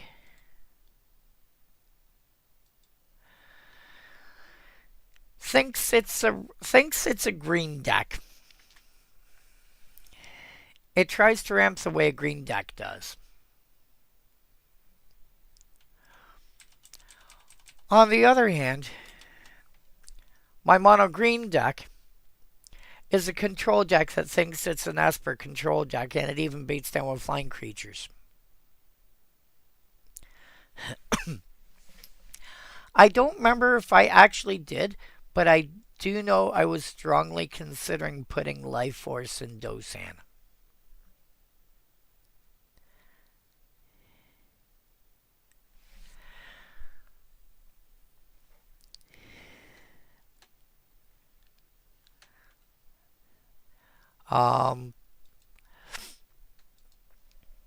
In fact, if you go the blue deck here, the Sada Adele. Oh yeah, I don't have to say in progress anymore.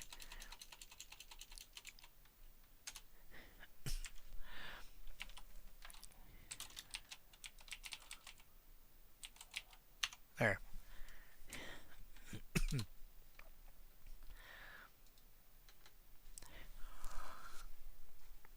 One of the cards that's in here is that,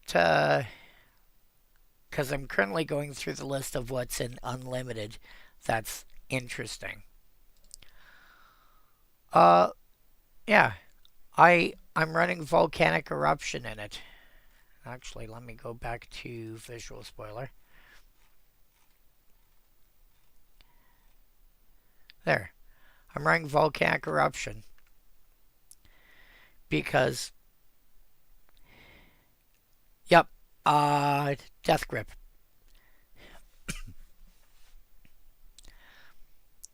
Oh yeah, trust me, when I started playing, Revised was the most current set.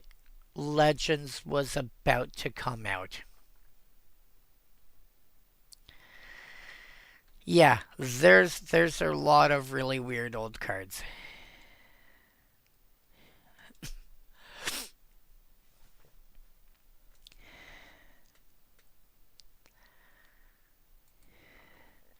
Um, but yeah, volcanic eruption is one of those cards I think needs to see more play. It's just people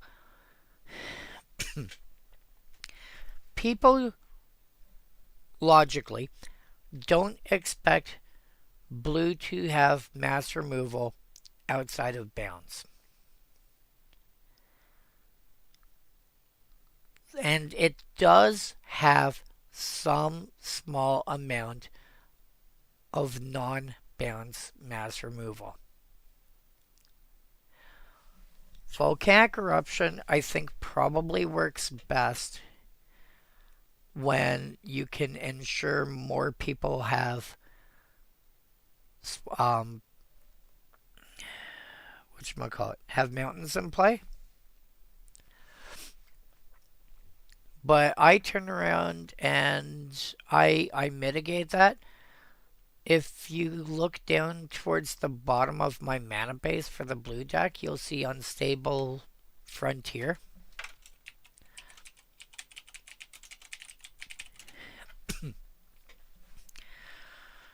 Which means in the absolute worst case scenario, I can pay 4 mana and sack one of my lands to deal 1 damage to all creatures and all players. It's not great, but you're also playing blue. What do you want for mass removal? That being said, I'm also running Phasing of Zhalfir, which on Chapter 3 basically blows up all creatures and gives them a, what was it, like a 2/2 Phyrexian Horror instead, I think, for each one. And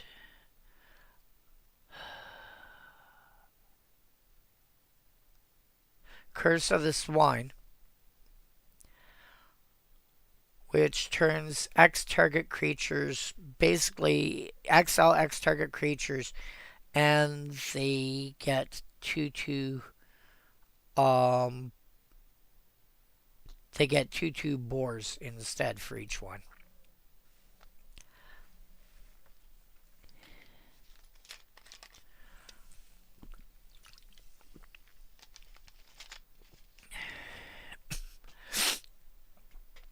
But yes, Darkness is definitely one of those cards that is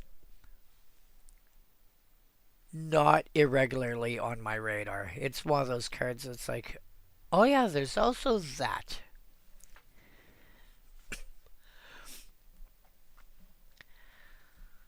But yeah, Psychic Venom is also one of those cards that I think, like I was saying before, that I think should see more play.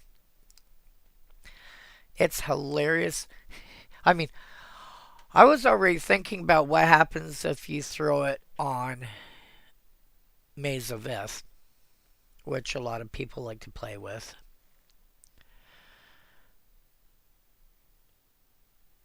And then they have to find a way to deal with that, or keep taking damage every time they want to prevent something from hitting them in combat.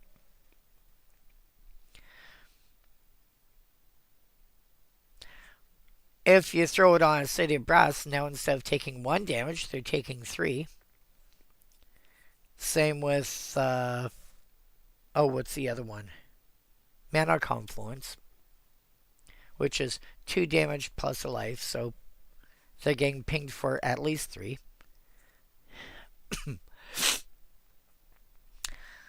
Yeah, yeah. Gaia's Cradle or anything, any land with a similar effect. Because there's even some of the. Oh, what's the one that's in Ixalan? Um. Oh. Growing Rites of Itlamok.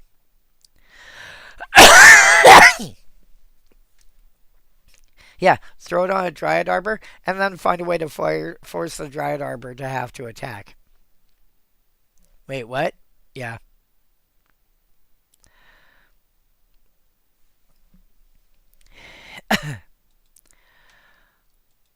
But, yeah. Air Elemental, I really don't see. Like, I'm. So currently I'm going through what's in Unlimited. Going through not all of the old cards, but like, according to EDH Rec, the, you know, the worst cards in each color. And I'd already done Water Elemental, and I'd rather have Air Elemental. I lose a point of power, but I gain flying. The funny thing is, uh, yeah, but that's also because. Oh, thought. Are you saying Thought Lash or Thought Lace?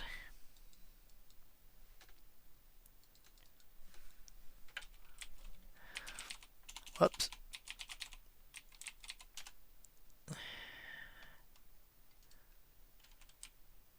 Helps if I throw the T in there.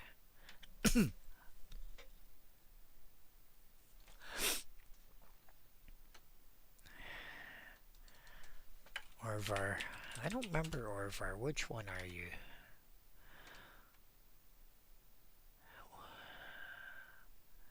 Whenever you cast an instant or sorcery. Oh, did you mean Thought Lace?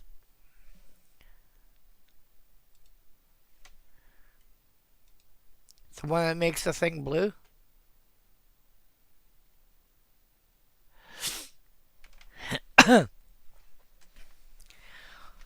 The problem with Thought Lace specifically is there are better cards even at the same cost for that effect. In fact, if you were in earlier, I kind of covered that when I was going through white because I went through white first. So we hit up Pure Lace. Sure, sure. No, I completely get that.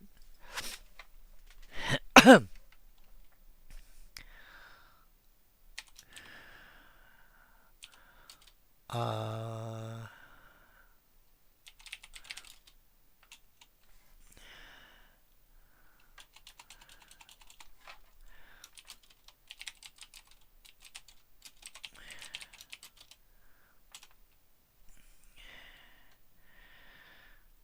sort by sort by color. Oh yeah,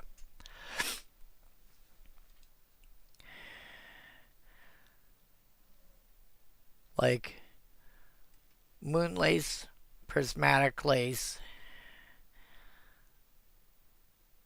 um, you've already got these two at that cost.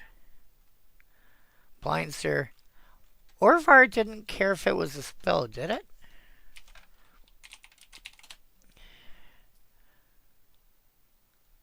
Oh no, instant or sorcery. Okay. So it has to be an instant or sorcery.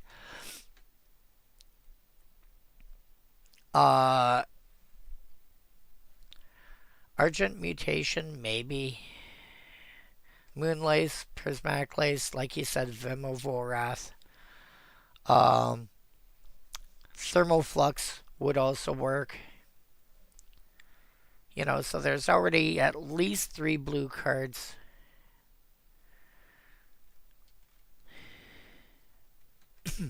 Right there. What does Vim of Wrath say?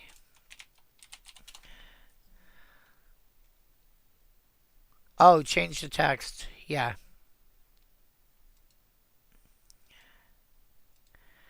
Yeah, so there's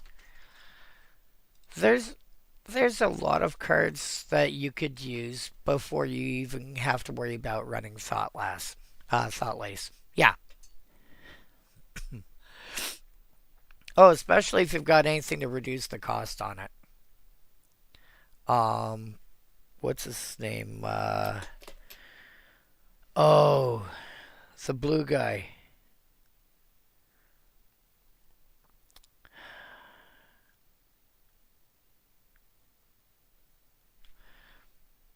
Yes, Baral. Yes.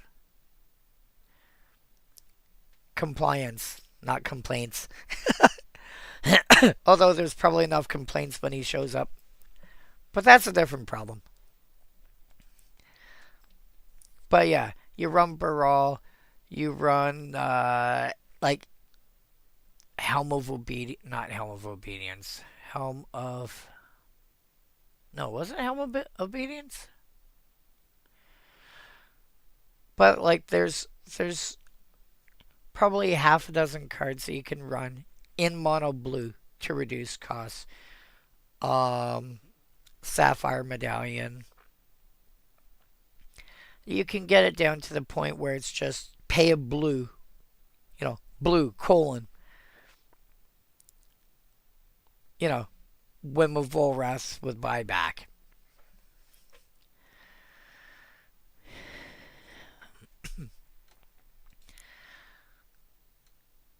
So I'm not saying right, I'm not saying wrong, I'm saying this is how I see it.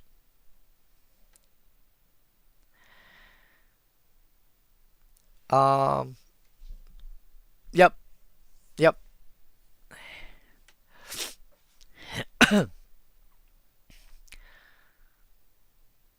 um but yeah, air elemental I would skip on. Jump again. The the, the, the problem with jump is flight is also in the same set. And so unless you're specifically looking for it to be an instant, flight is in the same set. Why did they print both? Like they're even the same rarity. Why? Phantasmal Train. Phantasmal Train is actually decent for. I don't want you to have that land being what it says it is. I want it to be something else. I'm going to turn your Maze of Ith into a forest. Actually, forest and swamp are bad examples because now we've got Urborg Tome of Yawgmoth and Yavimaya Cradle of Growth. Which, contrary to popular belief, do not have to go into decks of that color specifically. In fact, if you take a look at my mono green or my mono blue list, I have Yavimaya Cradle of Growth in there. So that I have a way to gain life because Yavimaya is a land. And lands by default don't have a color identity unless something gives them one. It turns all lands into forests, but color identity cares about the cost that's in the top right corner and any mana symbols that are in the text box, as well as any color identity symbols.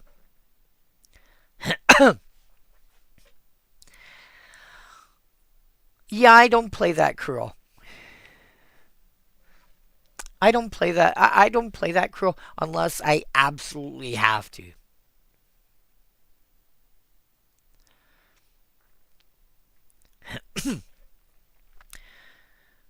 um, but yeah, so I put Yavimaya in the blue deck so I can combine it with Life Tap, which is another one of those weird cards that people don't know exist. Whenever a forest an opponent controls becomes tapped, you gain 1 life. So now suddenly I have I have a way that's legal in mono blue to gain life.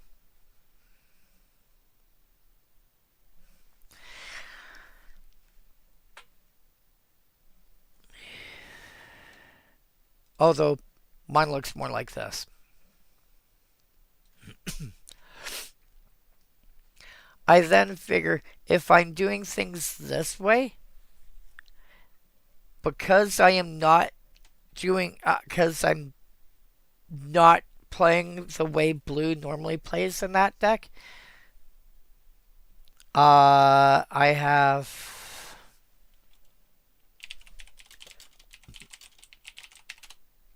yeah, I have this in there. Well of Lost Dreams, which says that whenever I gain life, I can pay any amount of mana up to the amount of life I just gained to draw that many cards. I have very little card draw in that deck on purpose because I'm trying not to play it like a blue deck.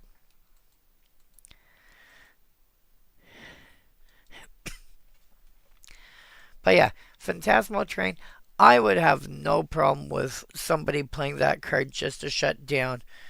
No, you cannot have that land to do what you want it to do. It is now this. You now have a plains. What? I'm not playing white. Don't care. It's now a plains. Your Maze of Ith is now a plains. Your tapped strip mine is, now it's now a mountain. It's even funnier when it's even funnier when it's the types that they're not playing.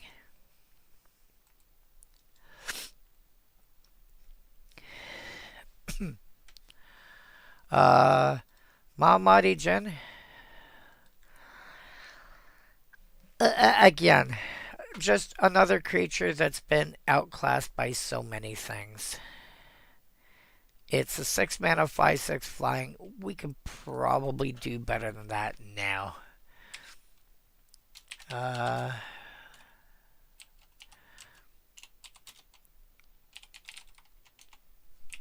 Power equals 5. Toughness equals 6. Value 6.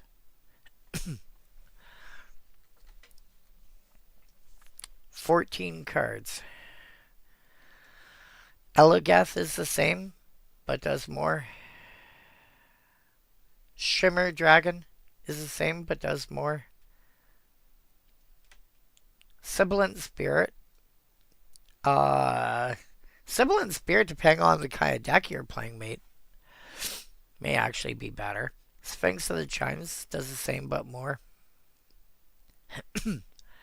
Same but more for 1,000 Winds. Zahid basically reduces your... Oh my god. With a cheaper way to cast it. And Zanam Jin, out of this cycle, just might be the best one. Because blue was least likely to actually have permanence in play.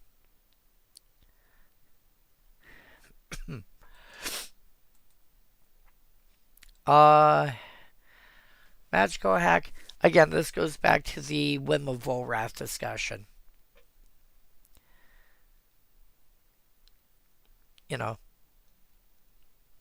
You want something that... Because all of this really does for most decks is I am a cheap spell that targets my creature. You have Whim of Volrath, or you have, this big swath of other stuff that targets. That's an instant or sorcery, and don't care.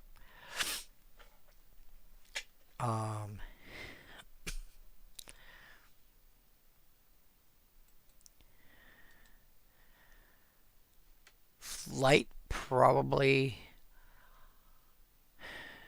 Flight, I know, has been outclassed. Is it Curious Obsession that I'm thinking of that's basically the same, but better?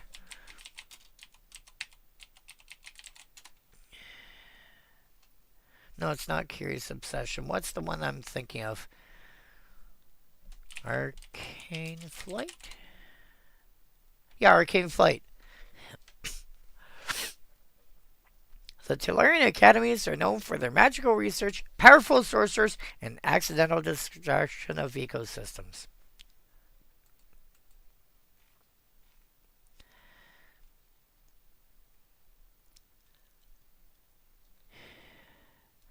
Yeah, also, if you're playing blue, you know, and you need to give your creatures flying, Wonder works well, wonders. You probably have some islands in play already. Psionic Blast was a card I planned on putting into my mono blue deck, and I completely forgot. And I've already built the deck, and so now I'm going, I have to try and find a home for it. And when I say I built it, I mean I physically built it. I'll be right back.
There we go.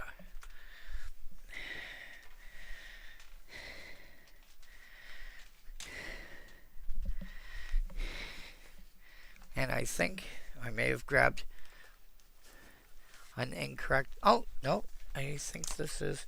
Nope, this is one of them. These are some of the decks that I have that are on that list.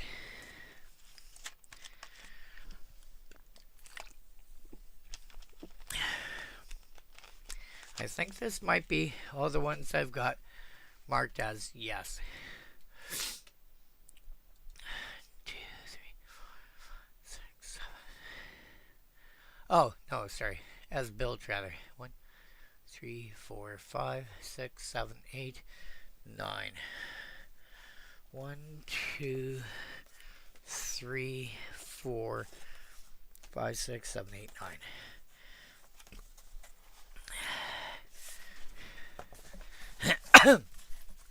So, this box here is my box of decks that are commons only. I have mono white, mono blue, mono black, mono red, and mono brown built so far. That's in this box. This is my mono white. Every combo that I could think of. No, I am not going to play with Elishnorn and whatchamacallit, to make everything, to make all lands come into play dead. I'm not going to do that. I'm not that mean, cruel, and vicious. This is my Dosan deck. And I know I was considering throwing Life Force in here. Did I actually do it or no? I did manage to get my hands on Azuri's Predation though, because that's always fun. The idea for this deck, well, there were 2 or 3 things going on with this deck. One was if I could find a green card to do a thing, I would take the green card before I took an artifact.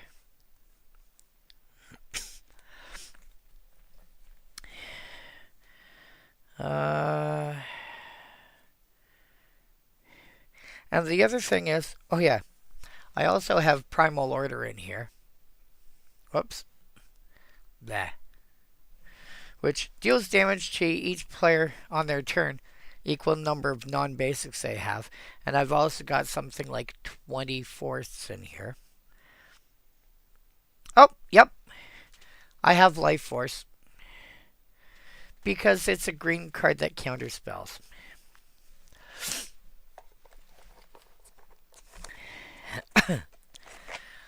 And yeah, and I want to be done with flying creatures.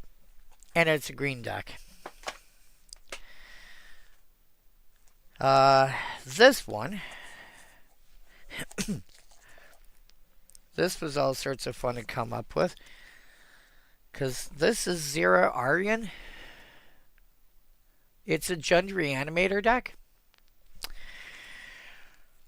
But it's a Jund Reanimator deck with some interesting cards in here because I insisted on throwing an interesting wrench into the mix.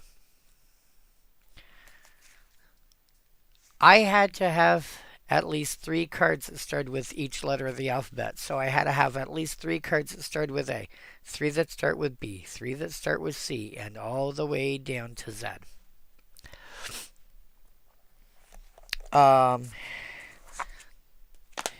S is overrepresented, but that's a little easy to figure out.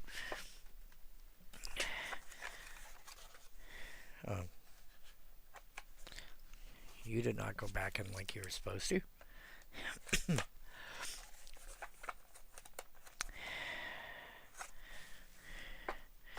And then this one. This is my mono blue ramp deck. And it kind of feels like a green deck.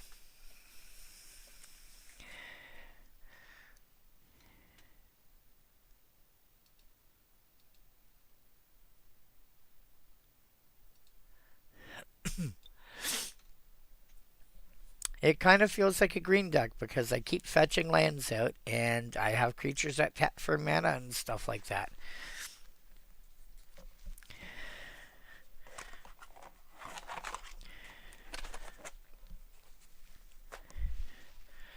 And I'm going to grab one of these things before I continue on.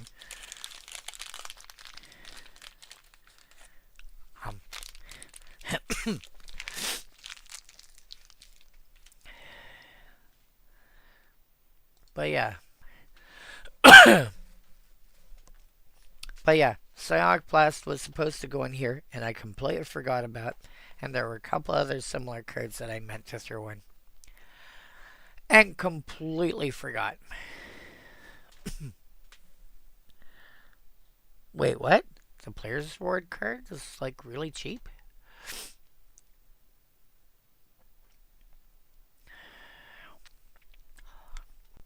I'm going to have to make a note of that.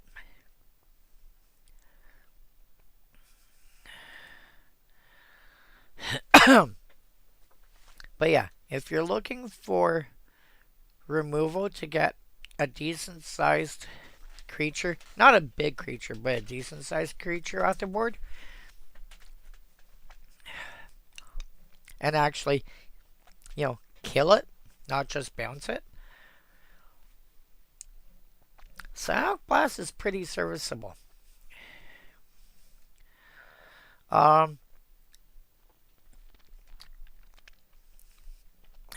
Life tap, again, you need to go back to, you need,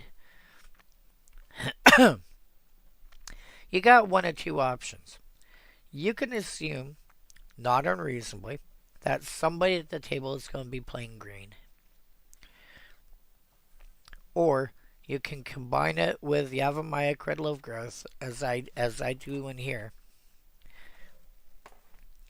and say, hey, by the way,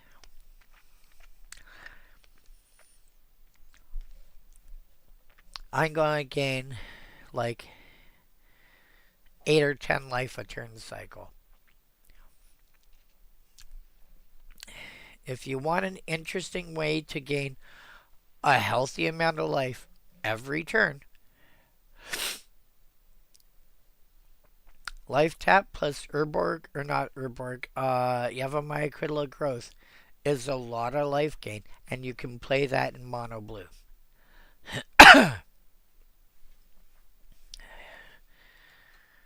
Siren's Call.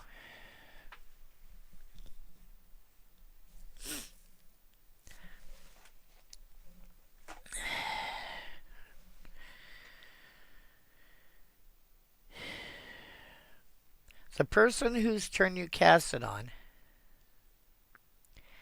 has to attack. You have to cast this before they can declare attackers. They have to attack with everything they can. Anything that they don't gets destroyed.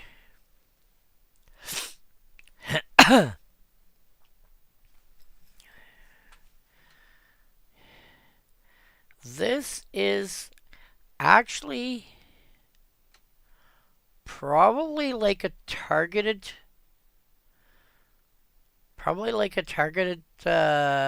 like half wrath.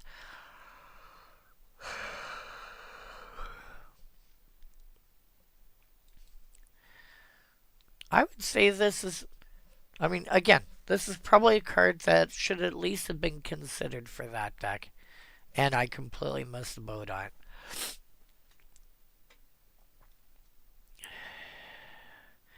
It is a, it is a reasonable card. Like, if somebody is hesitant to attack, this turns around and goes, and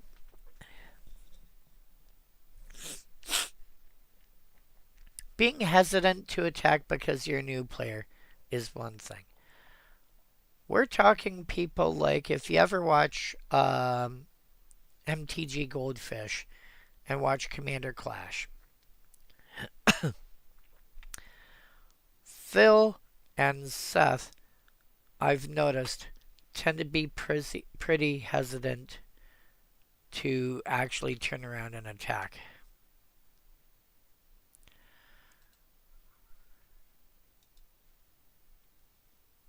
This can turn around and force that player. You know what? You've got a bunch of creatures. I don't care why. I don't care who. You're attacking this turn. You have to attack with everybody that you can.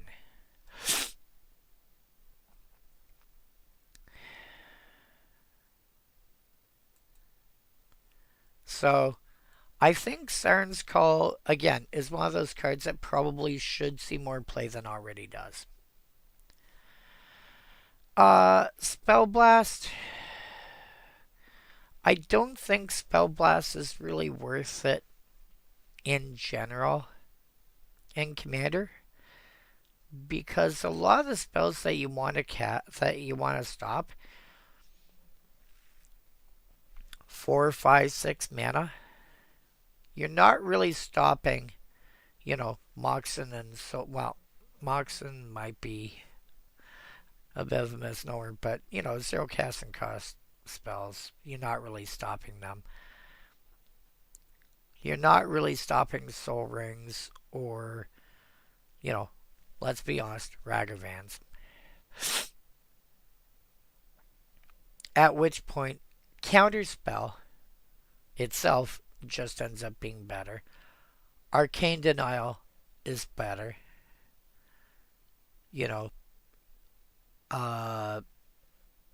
prohibit counters anything that's 2 or less. If you kick it 4 or less, you know, there's just so much better options than Spell Blast. Unless you are playing, what? Unless you're playing like, no, even if you're playing like pre-modern or old school or something like that, there are much better options than Spell Blast. Pirate ship. In a pirate tribal deck, maybe? You know, attack a few times for 4 and then just sit back and ping people. You know, throw grape shot at them.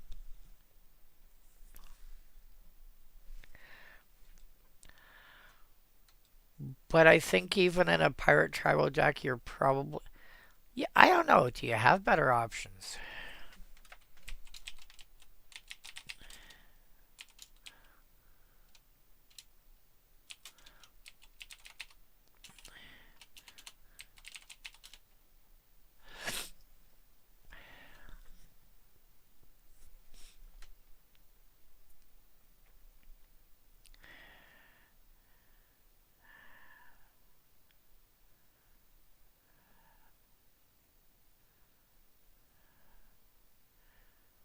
Broadside bombardiers, possibly.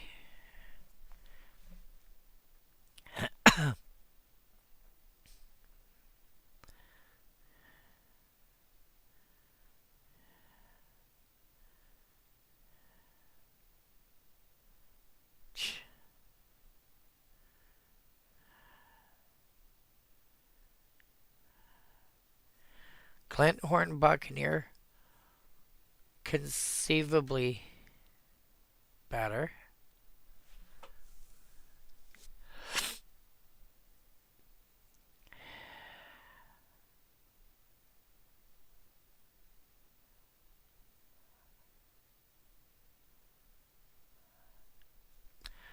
Lightning Crew rigging. Yeah. Sorry, Lightning Rig Crew would be better.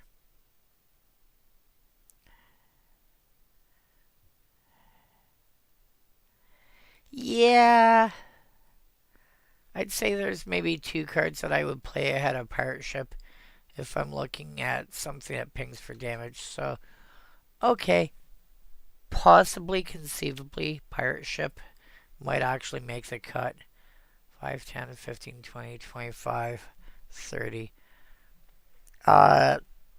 Sleight of Mind, again, see Magical Hack, i.e., see the Whim of Wrath discussion. Steel Artifact.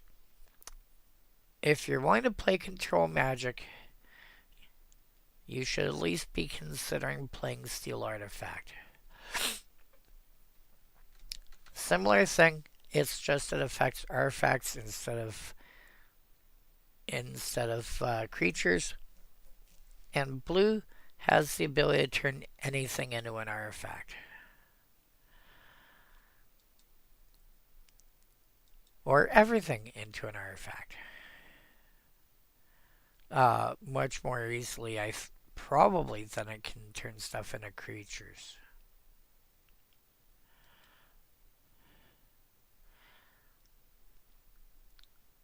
You know, if at worst, you know, if you're stealing somebody's Gilded Lotus, you're basically looking at paying. You're basically getting not Worn Power Stone, Thran Dynamo that can tap for colored mana, but you paid colored mana to cast it, so it evens out. So if you're looking at something like, but you also spent 4 mana, not 5. So if you're looking at something that's, you know, comparable to that, you know, plus artifacts, you can steal, you can steal artifact creatures. You can steal artifacts. You can steal equipment. You can steal, rarely, but you can steal vehicles. Because let's be honest, vehicles don't see a lot of play. In fact, there's a new card in Ether Drift that is a legendary artifact creature equipment. And you're like, wait, what?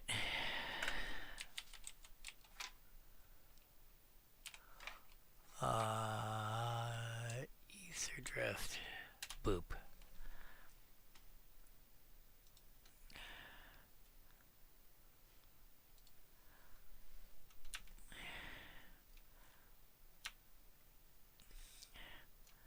Whoops.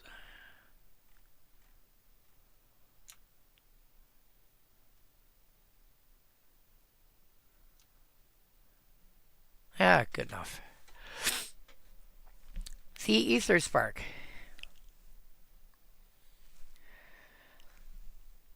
Without any extra help, this is a planeswalker that you can steal. What? It's a legendary artifact, so it's a planeswalker, so of course it's also got the legendary type.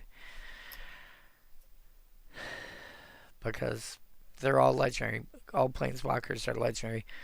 So because the rules for planeswalkers and the rules for legends, legendary permanents, there was so much overlap. They finally decided to turn around and say, let's just make planeswalkers legendary and simplify everything, and then we just have, the rules for legendary stuff and then specific rules that affect only planeswalkers, i.e. things like they can be attacked and whatever.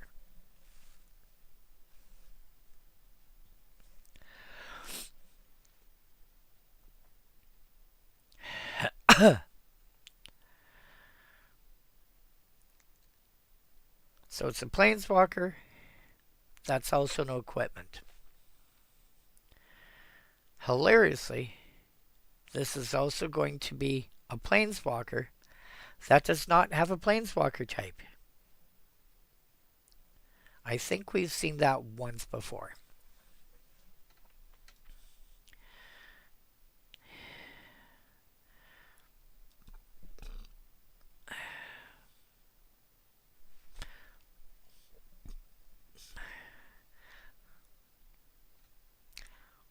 But this is a planeswalker that you can steal because you now have a legendary artifact planeswalker equipment.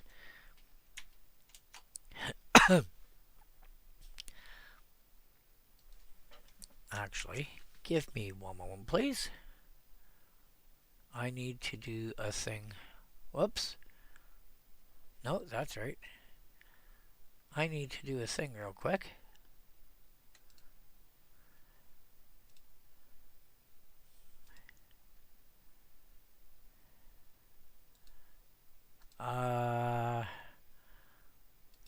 This.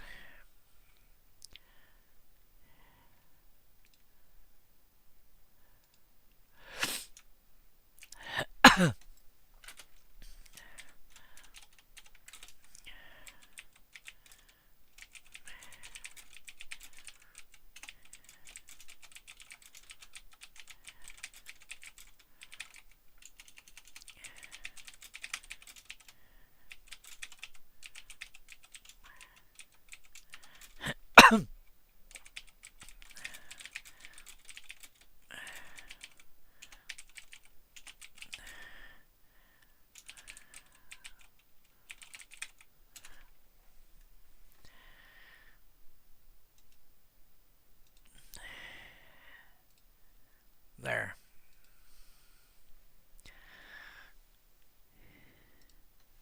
Had to pass a message on to somebody real quick about Steel Artifact. I expect this to go up over the next little bit, at least until Ether Drift has been out for a little bit.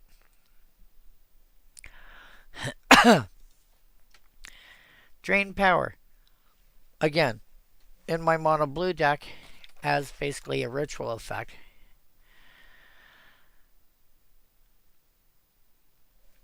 I I basically tap all your lands for mana. And then that mana goes into my mana pool, not yours. And I know some people are going, what's a mana pool? Because that's not a phrase that has been used in Magic for quite a while. Like, not a huge while, maybe 5 years? I don't know, maybe longer. But it's been a while. When you tap something for mana,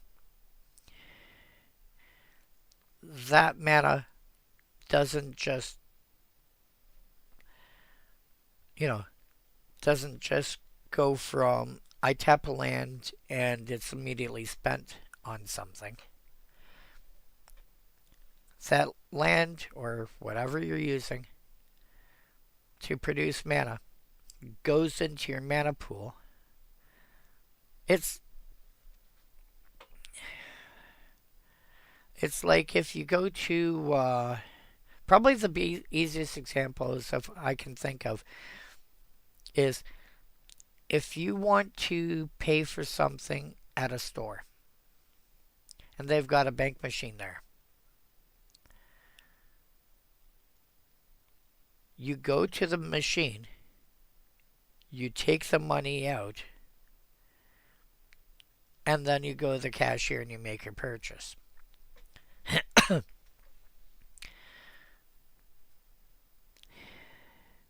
I tap the land for mana. It goes into my mana pool, which is where it sits until it's spent on something. And then it gets spent on whatever I'm using it on.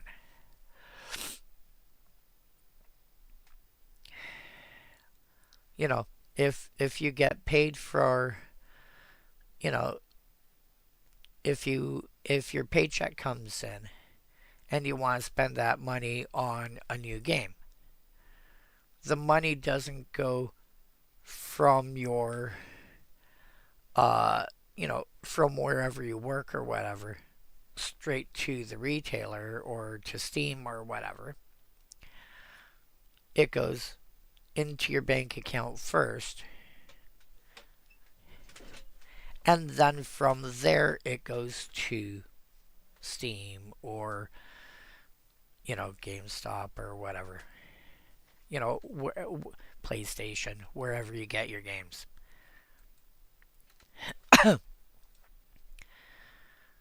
So drain power basically turns around and says, oh, you've got lands that are untapped. And you've got mana in your mana pool. I'll tap 2 blue. I'll take all that, thank you very much. Wait, what?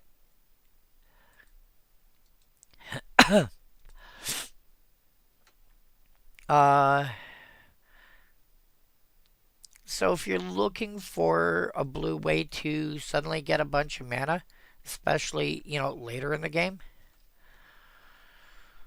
drain power. Mana short, similar effect. It's just that no mana gets absorbed. It's just, it disappears. So drain power is, I'll take all that mana for myself. And mana short is just, oh, you thought you had mana, it's gone now. Where'd it go? I don't know, but it's gone now.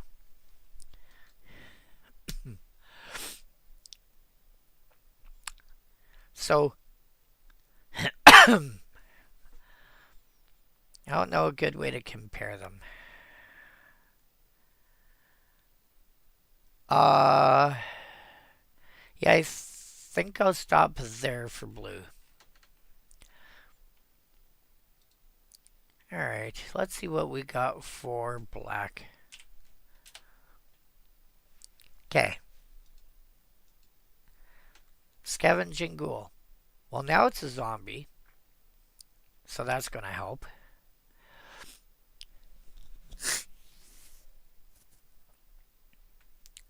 So, every time a creature dies, this gets a counter on it. And then you can sack a counter, you can remove a counter to regenerate it. The counters only show up at the at the end of each turn.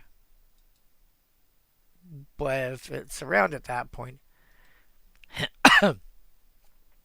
cool, great. I think if you're playing zombies and you want something that will actually, does it get counters? The ghoul still gets to claim counters even if it enters after the creature's died. That is a piece of information most people are not going to be aware of.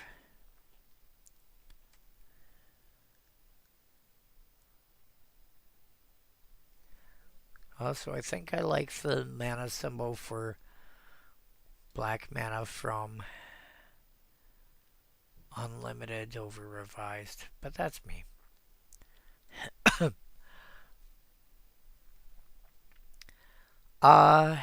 Yeah, so let's say you've got a bunch of mana. I cast Damnation, blow up the entire board. Then I cast Scavenging Ghoul. If 6 creatures died, at the end of turn, it gets 6 counters.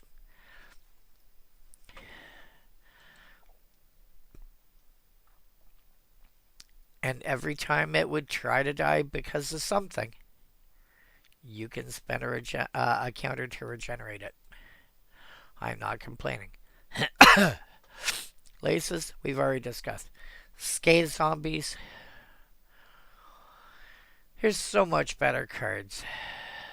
So much better cards. We'll just skip this. Warp Artifact. Should probably see more play in Commander because most people are going to be playing at least with Soul Ring. Dagnabbit. Hold on a minute here.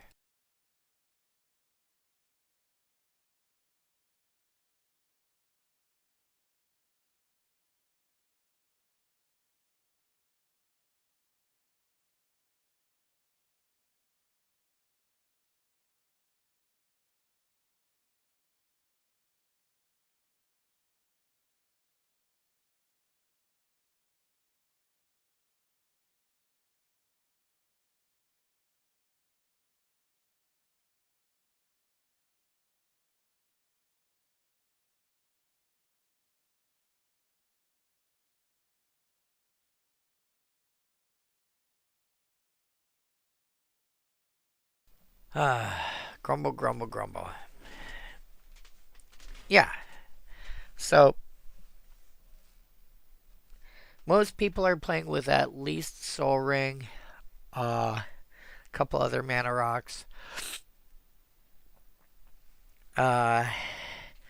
Occasionally, you know, if you work for MTG Goldfish and your name is Richard, who I believe actually owns Goldfish, um, Dowsing Dagger,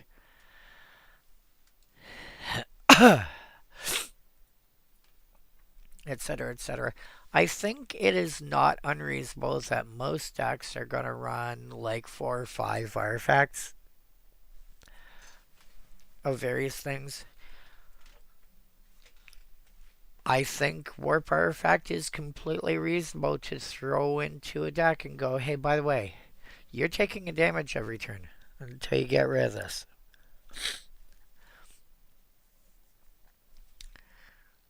And the most common way to get rid of an enchantment is to get rid of what the enchantment is on. But people don't do that.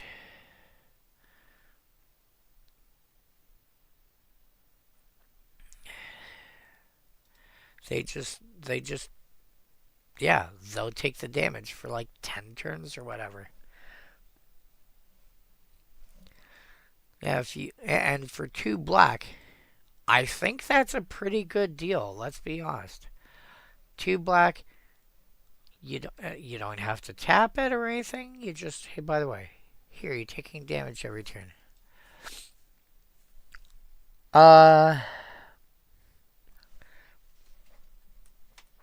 Weakness, there are better. At the same cost. Uh, Heck, there's cards out there that are, destroying creatures for 1 mana or 2 mana. Cast down will destroy any non-legend for like 2 mana. It sees a lot of pauper play because it's so hard to find playable legendary creatures for multiple reasons in Commander, or not in Commander, in Pauper. That weakness just turns around and says, "Yep," or not weakness. Cast down says destroy target creature. Frozen Shade, really, really weak. If you want a Shade ability, you can do so much better like,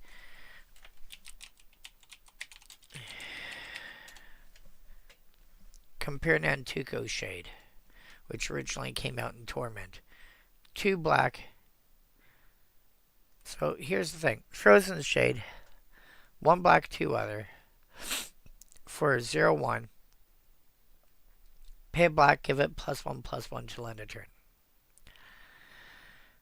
It is reasonable to assume you're going to want a reasonable amount of black mana to be able to make this worthwhile. In a commander deck, you're going to want at least a dozen, probably closer to 20 black mana sources.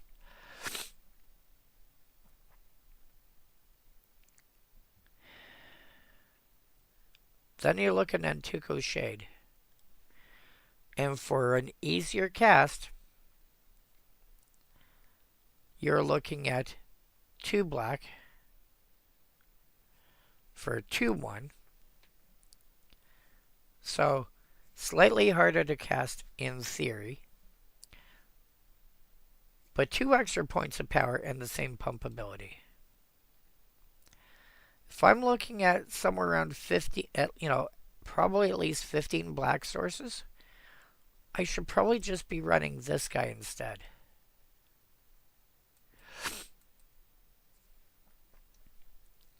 And then Frozen Shade, even amongst shades, I would say is probably pretty low on the list. Sort by mana value.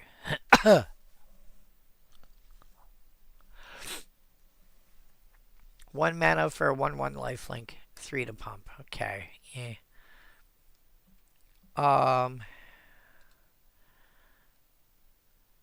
Black and Sack a Swamp for +1/+1, but it's a counter. 2 mana for 1/1. 2 mana for 2/2. Pay 1 to get fit +1/+1 till end of turn. And exiles creatures. Exiles your opponent's creatures. 2 mana for a 1/1. A black for an ability that's counterable. Does not have a shade ability. 3 mana for a 1/1 flying. Pay snow mana to give it +1/+1 till end of turn. Which I might argue is more flexible. Because it doesn't have to be black. Which means this could be the only black card in your deck. You just have to get your mana accordingly. Frozen Shade, Cinder Shade, change one of the colorless mana to red. Give it an extra point of power. And now the ability to sack it to deal damage equal to its power to another creature. 2 mana for a 1/1 flying. Pay 1 to get fit +1/+1 till end of turn. And exiles creatures. Exiles your opponent's creatures. 2 mana for a 1/1. A black for an ability that's counterable. Does not have a shade ability. 3 mana for a 1/1 flying. Pay 1 to give it +1/+1 till end of turn. Frozen Shade, Dread Shade. I'm not going to try and compare this because 3 black mana versus 1 black and 2 other for a 3/3 versus a 0/1 requires some work to figure out. Gateway Shade. Again, same cost. It's a 1/1 instead of a 0/1. The same shade ability, but tap a gate to give it +2/+2 instead of +1/+1. Looming Shade, identical to Frozen Shade, but it's a 1/1. You know, there's a lot of cards that are, you know, like probably at least 8 or 10 cards that you should play before even thinking about Frozen Shade that are that mana value or less. So I would pass there. Gloom, on the other hand,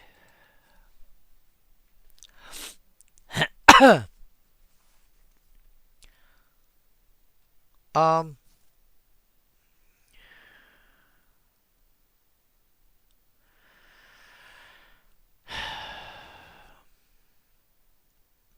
the reason this was written the way it was initially was because initially there were like the only white enchantments that had activated abilities were Circle of Protection, blue or black or whatever. It didn't take them long to make others, or to realize that people could change colors. You know, like change this to, instead of saying white, to read green, or change another enchantment that's in play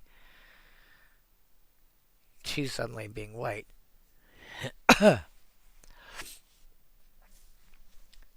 So this is why, when they finally got to revised,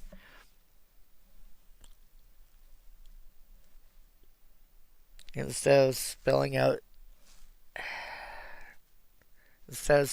specifically circles of protection, they said any white enchantment, and that was revised. That was like within the same year, I think. Definitely before early '94. So probably, and the game came out in August '93. So what, like November, October, November '93, probably. If you're playing decks that change colors on stuff, and white is a realistic option to change stuff to, I don't see a problem playing Gloom. If you want to turn around and, muck up, if you're trying to play some kind of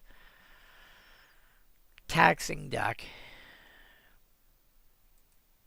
it's not completely unreasonable. Plaguerats, I don't think I would even bother even in a rat deck nowadays. However, if you want to do something really silly, have a few Plaguerats. Basically, take a page from like Saffron Olive's book, and he had, what was that, 34 rhinos, I think it was, or something like that, in one deck for, was it Modern? And it was, 4 Siege Rhino, and a bunch of ways to copy Siege Rhino. Which means that every time you get, Plaguerats, clone the Plaguerats. Spark double the play. Spark double the clone. Clever impersonator the clone. So on and so forth. Till you end up with a bunch of plague rats, to the point where even if the original disappears, you still have a bunch more. Then if the original plague rats comes back, it comes in play as like a 3 mana, like 12/12 or whatever.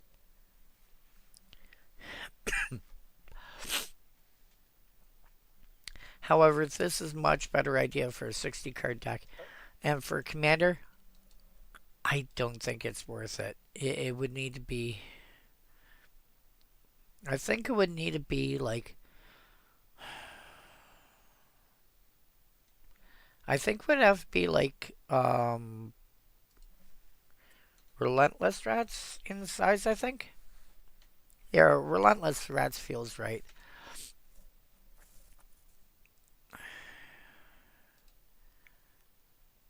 Relentless Rats feels right for the size, and give it +1/+1 for each additional rat. Although the big difference here is that Relentless Rats has an ability that makes it bigger, which can be fairly easily removed. Plague Rats has what's called a characteristic defining ability, because that is an ability that specifies how big the X's are. And that's a lot harder to actually, like, this is why you get cards that say, remove all abilities from a creature, and it's now a 0/1, or it's now a 2/2, or it's now whatever, and sets its power and toughness, because otherwise you end up with a power and toughness that's undefined. But Plague Rats, I would probably pass on. Again, kitchen table 60 card format where you want to play a bunch of clones and stuff like that. Have a field day. Go nuts. Cursed Land. You combine Cursed Land with like Psychic Venom and stuff like that. That can be a real pain. Demonic Hordes. If you have a way to untap this, it's hilarious. Like giving it additional ability to untap. Also, that is great art. I love that art.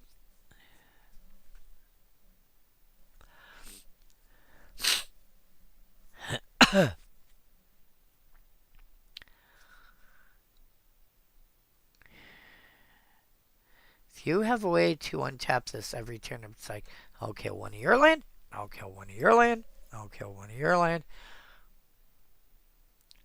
I'll choose, and then you can do the funny thing and choose not to pay the cost, or become, have it become tapped and go,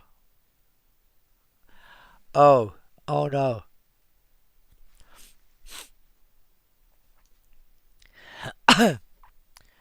Because that's an ability that triggers at the beginning of your upkeep. You can tap it in a response, blow up somebody else's land. It'll already be tapped, and then when your opponent goes, hey, by the way, okay, blow up that land, okay.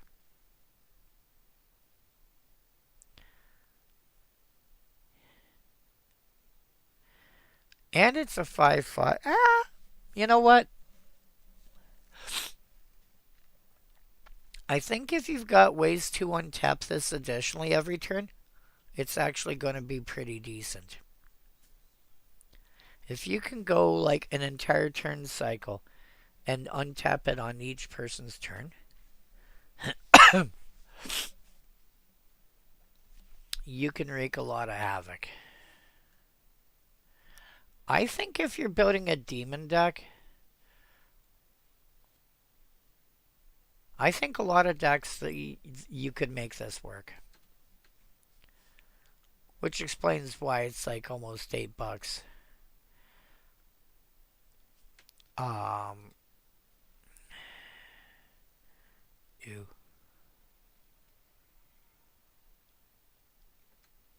Oh, okay. Explains why it's almost $8 for the most recent real printing. Because 30th anniversary, that's an art. That's hashtag it's complicated. Nettling Imp, the same thing as Siren's Call, but it's a 1/1 creature with a tap ability that targets a specific creature.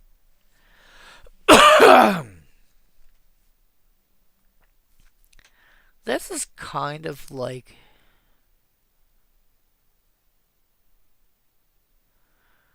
so basically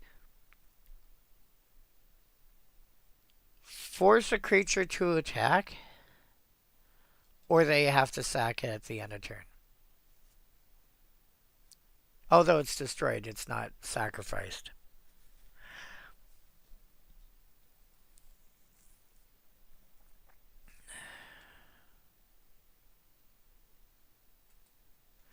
Uh, eh.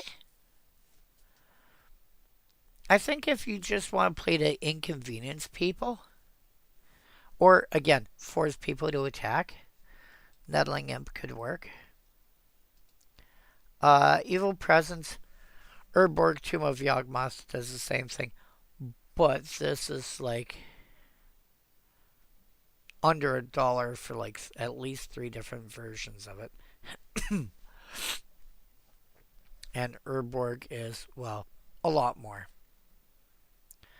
But there's also Blanket and Night, which is basically the same idea. How much is Blanket and Night? $1?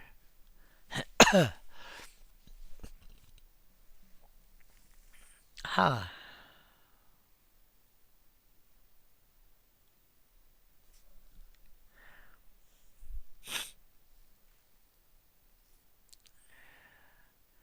Each mana producing land is a swamp in addition to its normal land type. They eventually turned around and said each land. Probably because there were so few lands that didn't tap for mana that people actually cared about.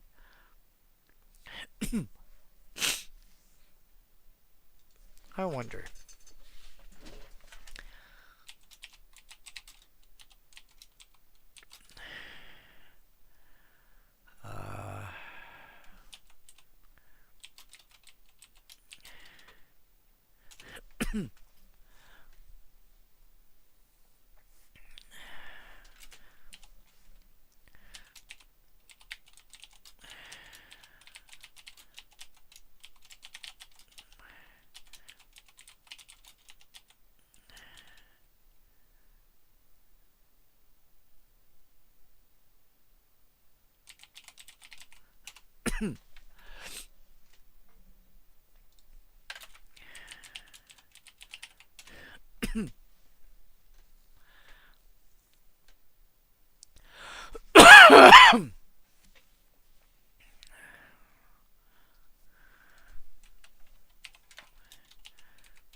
Alright. So, taking out anything that's got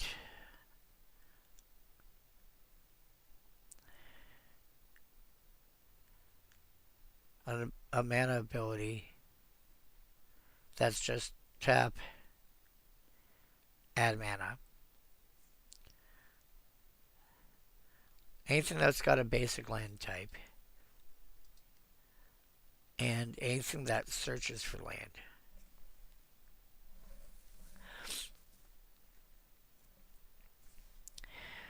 Nobody cares.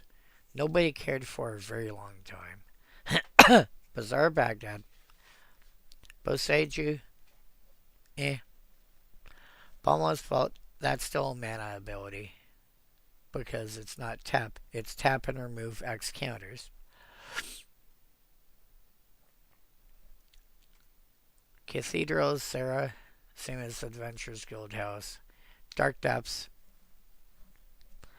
Diamond Valley. Tap and sack a creature to gain life equal to its toughness. Tap, pay life for mana. So, mana ability, mana ability, mana ability, mana ability. Glacial Chasm.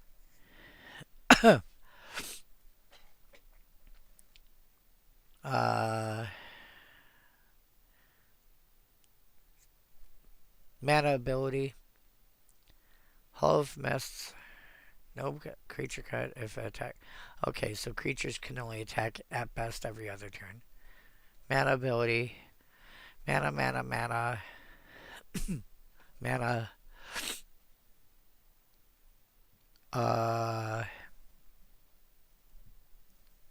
Tap down a flyer. No, tap down a non-flyer.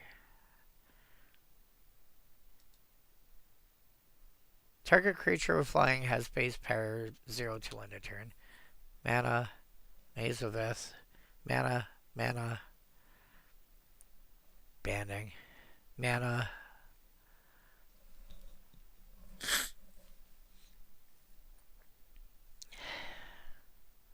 has all land types. Mana, prevent damage, mana, mana, mana-ish. Mana, mana. Oh, no. Hide creatures. Mana, mana, mana, mana. Banding. Mana. Swap blocking. Mana, mana. Upkeep.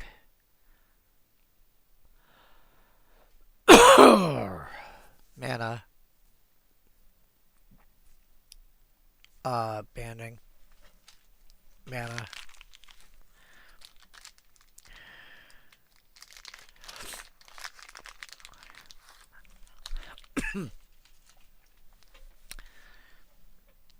Becomes a swamp, becomes a forest. Copy anything. Usually has a mana ability. Mana.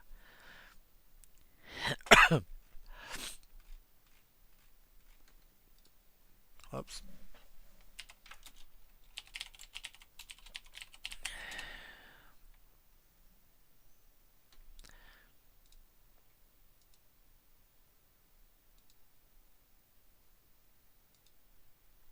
There. So, these four, nobody cared. Nobody really cared about that. Nobody really cared about that. So these two, Maze of Ith, and we're looking at Blanket of Night, Visions. That, nobody cared. I remember that. Nobody cared. Mana abilities. Nobody cared. Eh. Nobody cared. Eh.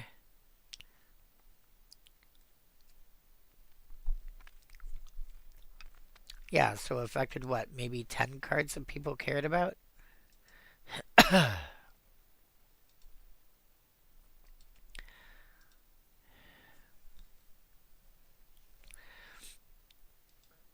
So, yeah, switching it over to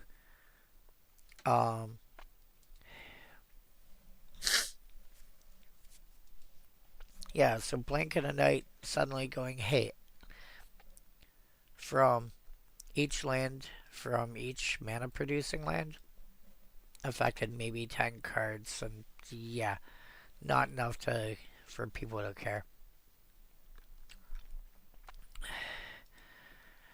Paralyze.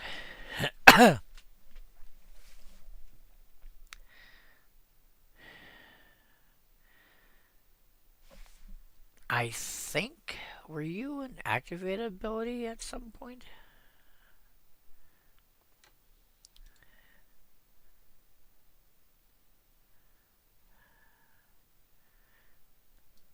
No.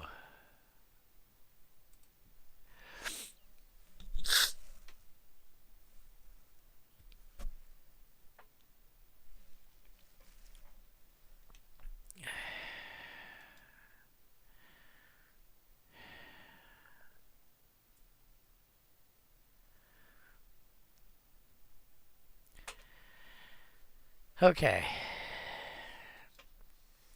But the, but what this does do is this can give you an additional way to untap the enchanted creature. But you have to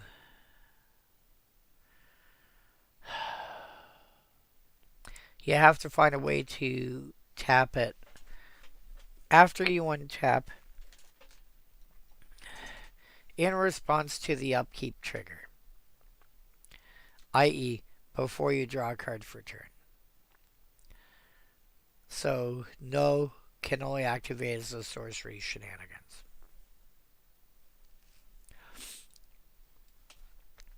If you can do that, if you've got cards that allow that, like Royal Assassin maybe, then it's worth a consideration. Word of command, no.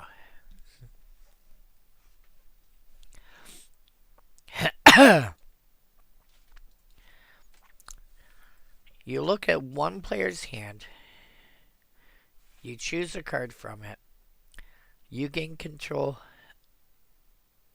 of that player, but only insofar as I am making you cast this spell this card that's in your hand. This is how you're paying for it. These are the choices that you're making.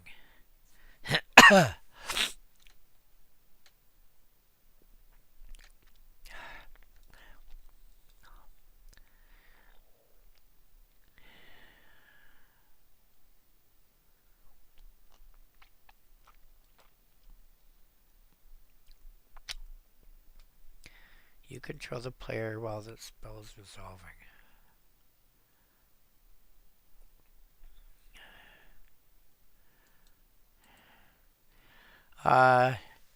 Yeah. So I wouldn't bother with word of command unless it is a 2 mana instant. If you really want to wreak some havoc, throw it on Isochron Scepter. Of course, even the cheapest printing of it is, the International Collector's Edition is 78 cents. Other than that, you're looking at $43 for 30th anniversary or Collector's Edition, or $240 for the least expensive legal printing. But if you happen to have one floating around, or you happen to have the money to be able to go, hey, by the way, I want to do this, Isochron Scepter plus word of command, have fun. Nether Shadow sees play, at least historically saw play, because I don't know if it's still a deck anymore, but historically saw play in dredge decks in Legacy and Vintage. No clue if people even play dredge anymore.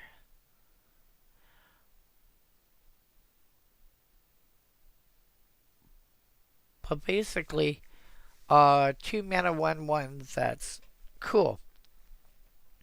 It's in my graveyard for whatever reason. On your upkeep, you go, oh, I've got at least 3 creatures in the graveyard above it. Cool. Thunk. And it has haste. No big deal. Yeah. If you want creatures that can reanimate themselves, Nether Shadow is still fine. Uh, Wall of Bone, unless you need a defensive creature that can keep your, that can stay around after, you know, people have been attacking into you and whatever. 1, 2, 3, 4. Wait, 1, 2, 3, 4. Yeah, Wall of Bone. It's fine. Unholy Strength, I'm not aware of many 1 mana spells that are actually better, that give you a better power boost than Unholy Strength. It's actually really, really strong. Uh, Simulacrum.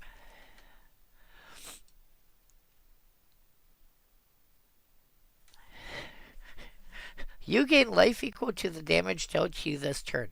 Simulacrum deals damage to target creature you control equal to the damage dealt to you this turn. Oh.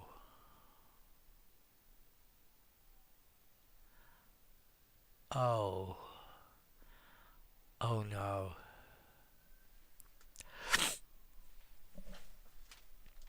Uh. Star of Extinction. To each creature and each planeswalker. Okay.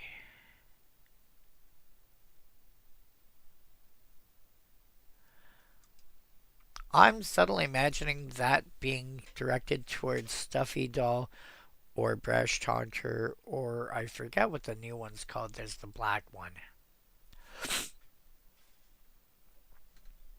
Um, that's got a similar ability.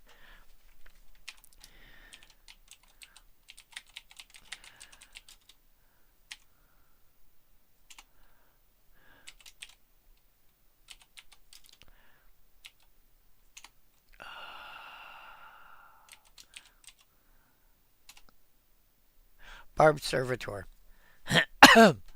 This thing. Whenever it's dealt damage, target opponent loses that much life. Simulacrum. Oh, you just dealt 20 damage to me. Okay. 2 mana. I'll gain that 20 life back. Send it all to Barbed Servitor. Hey, by the way, you want to take 20? Thanks. Yeah. Simulacrum. Combos that with Barbed Servitor, Stuffy Doll, etc. If you plan on playing cards like that, you should be looking at Simulacrum. Lich. Oh my god. TLDR.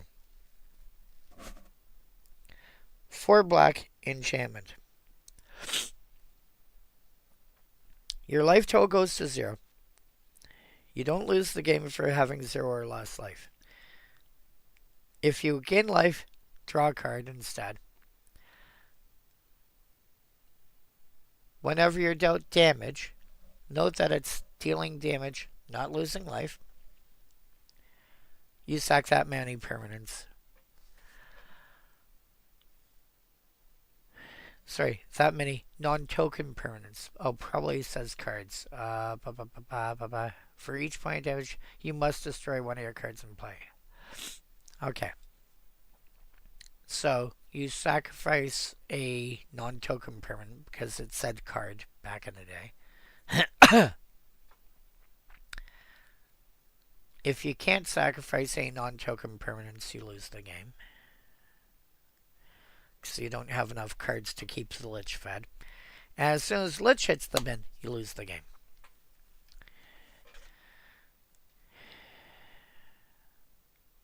Yeah, you lose if this enchantment is destroyed or if you suffer point damage without sending a card to the graveyard. Yeah, sounds about right. Um, Still, still a really strong card. You want to combine that obviously with as much life gain as you can. This is also one of those protect the queen cards. It's just Lich in this case is your queen. Protect the queen, obviously, in this case. Well, I shouldn't say obviously, but protect the queen is basically um, building a deck and playing in such a way as you have one particular thing out that you want to keep around, almost to the expense of anything else.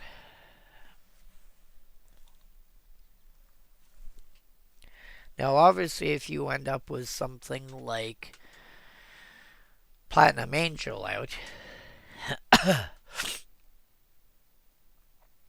you can, somebody can go, hey, disenchant, blow up your Lich, and you won't lose the game because Platinum Angel says otherwise.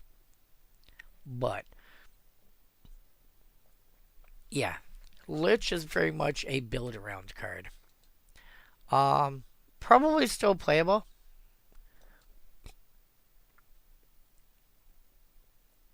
I largely wouldn't be playing it mostly due to how much it costs, i.e., a you know an official proxy, shall we say, is still like 40 to $50 US, and a legit version is over 150. Uh, the quad black I can get around. $150 for a card to play in Commander? No. But if I already had one, you'd be yeah, damn right I'd be building around it. Bogwraith, 3/3 Swamp Walk for 4. It's fine. Swamp Walk largely being unblockable, especially if you've got Urborg Tome of Yawgmoth out. It's fine. If you want unblockable, I'm sure you can find better ways. Sinkhole, if you're playing black and you want a way to blow up a specific land, Sinkhole works. There's a handful of other cards that I would probably be considering, but you know, they're all going to be more expensive mana wise. 2 mana to blow up a land is actually pretty good. Okay, cool.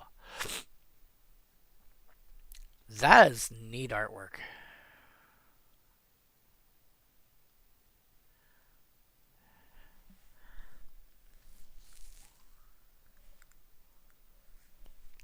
And Bandon Pauper,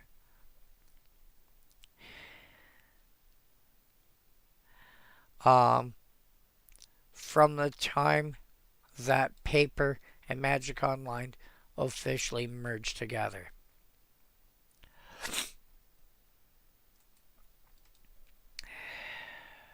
Because Sinkhole was one of those 3 cards that was legal in paper and not not yet prior to then common at on Magic Online. And so on Magic Online they didn't care. But then when they merged the 2 lists, it's like, yeah, we don't want this to be that every black deck is going to run for this. It already runs a decent number of double black cards. This is just going to be too powerful. So they said no. That, Hymn to Torak, and High Tide. High Tide they could probably get away with bringing back. Hymn to Torak, maybe. Sinkhole is probably going to stay banned for quite a while. Death Grip. Green sees a lot of play in Commander. I would not be well, I don't know. I don't know if I should say I wouldn't be upset, but I would not be surprised to find some black players just tucking in a copy because they expect to go against the green deck. Sungear Vampire, my god. I love how disturbing that art is.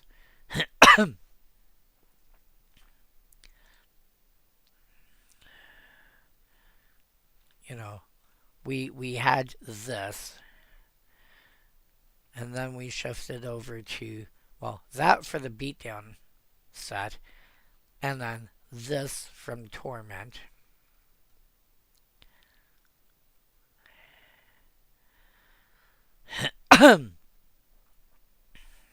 This goes back to the beatdown art.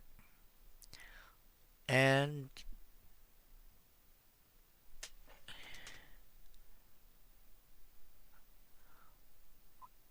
I am not aware of this.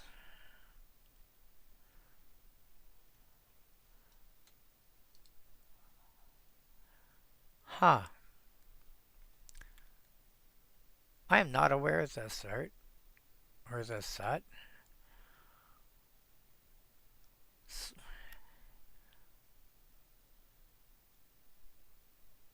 Oh. That's cool.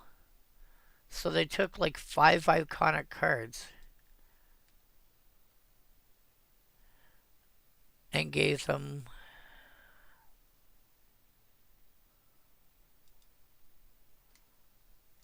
is that the same? Yeah, that's the same one. And gave them updated art and stuff. That's cool. I would still say this is playable nowadays, though. 5 mana, 4/4 flyer. If it helps kill a creature, it gets bigger. Dread Skeletons. Richard from MTG Coldfish, I know, has tried building Skeleton Tribal. If it's a thing, if it's actually doable, Dread Skeletons is probably going to be in it. It's an okay card otherwise. 2 mana for a 1/1, but 1 mana to regenerate. Actually, I would say makes it probably about right. I think that's it for black for now. Let's go to red.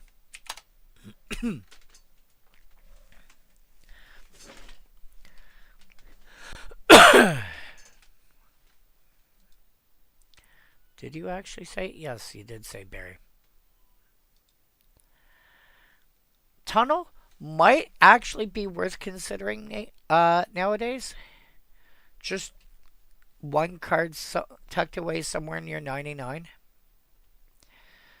Because it's not unreasonable that somebody is going to be playing with some cards, some card or cards that give all creatures, or sorry, that give at least one creature, all creature types. It's 1 red for an instant. And wall is a creature type. So if somebody does, let's say, the Faceless Haven thing. Faceless Haven thing? What Faceless Haven thing? Or Mutavault is probably a more common thing for it now.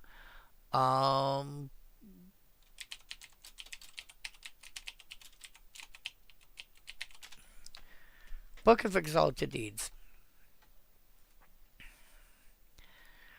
This trigger doesn't matter in this context. 3 white, tap, exile the book. Put an enlightened counter on target angel. It gains. You can't lose the game and your opponents can't win the game. Activate only as a sorcery. That ability only cares about it being an angel by the time this ability resolves. It doesn't matter if it's still an angel afterward.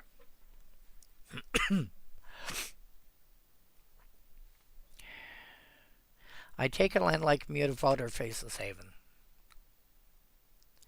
That says it becomes whatever, whatever size creature until end of turn and gains all creature types until end of turn. Okay. Which means, let's say I activate Mutavault and turn it into a 2/2 creature till end of turn with all creature types. Usually it's just the 2/2 creature part that matters. The fact that it gains all creature types is occasionally relevant. For example, people playing Merfolk or Slivers. Like the fact that suddenly, hey, by the way, I'm also a Merfolk or I'm also a Sliver.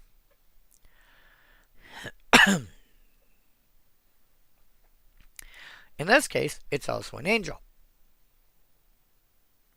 Well, then you activate Book of Exalted Deeds, exiling the book and turning your land that is currently now an angel,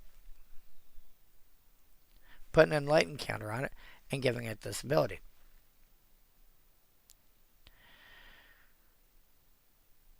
But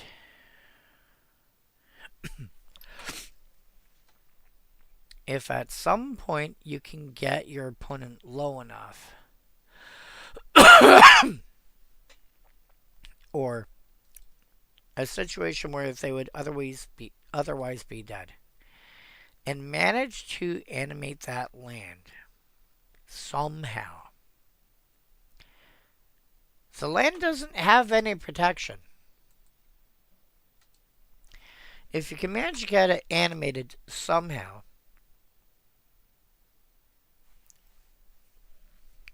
destroy it. Can't be regenerated. What? I just blew up your land. Your game's over now. Even so, even if you don't do that,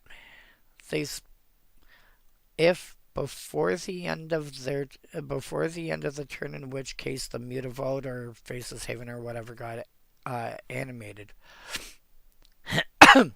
gains all creature types, which means Wall is a creature type. Kill it.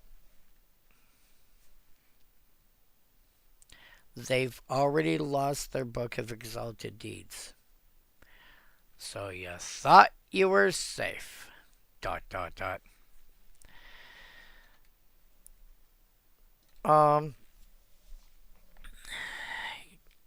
If somebody's playing tribal, which is occasionally a thing, that relies on things like Maskwood Nexus to give all other creatures all creature types.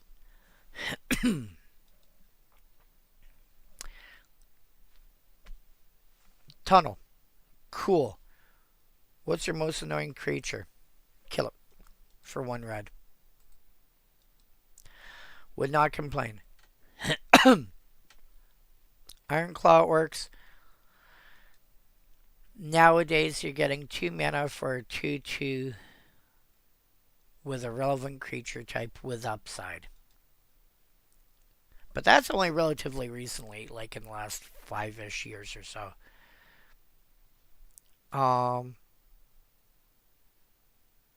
You could do that at higher rarities,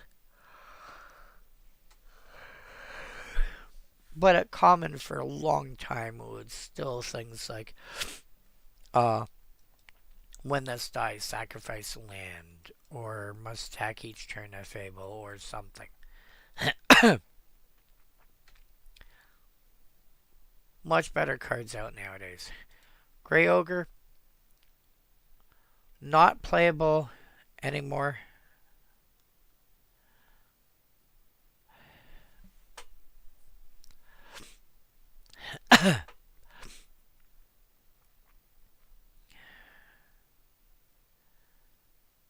Not playable anymore. However, a card to keep in mind when people are discussing cards. Grey Ogre is a 3 mana 2/2.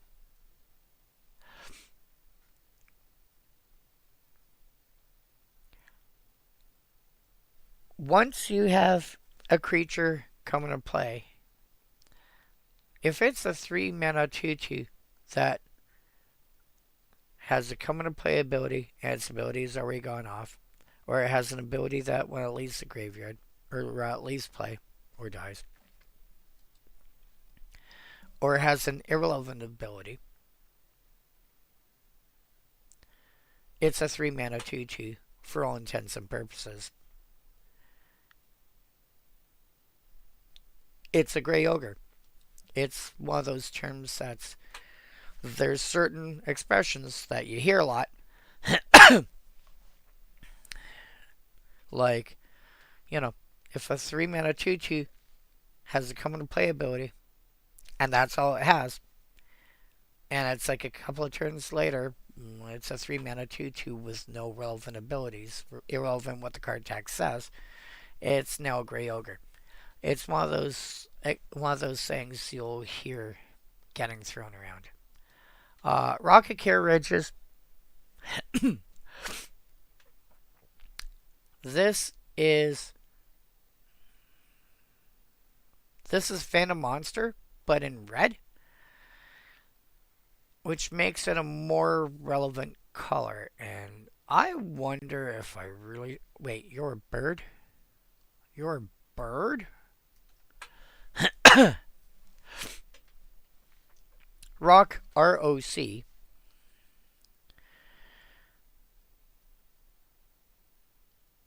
isn't just a bird.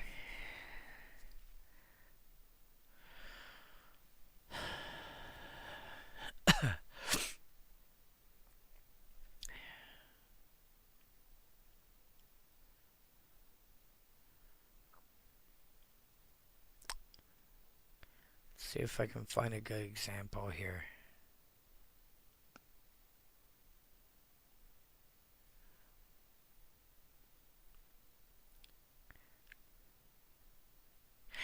That would kind of be like saying the Empire State Building is just an apartment building.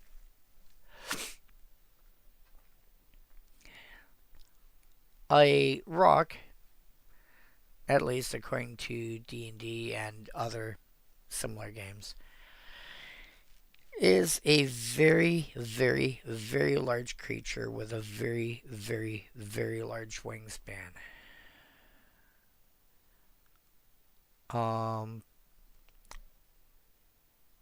Like wingspan of like 20 feet or more, sort of thing. It is huge.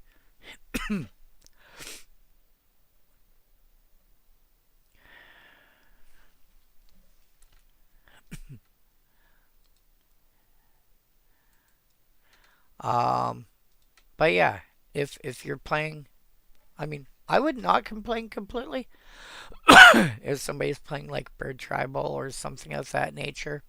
Yeah, basically, if you're playing a tribal deck or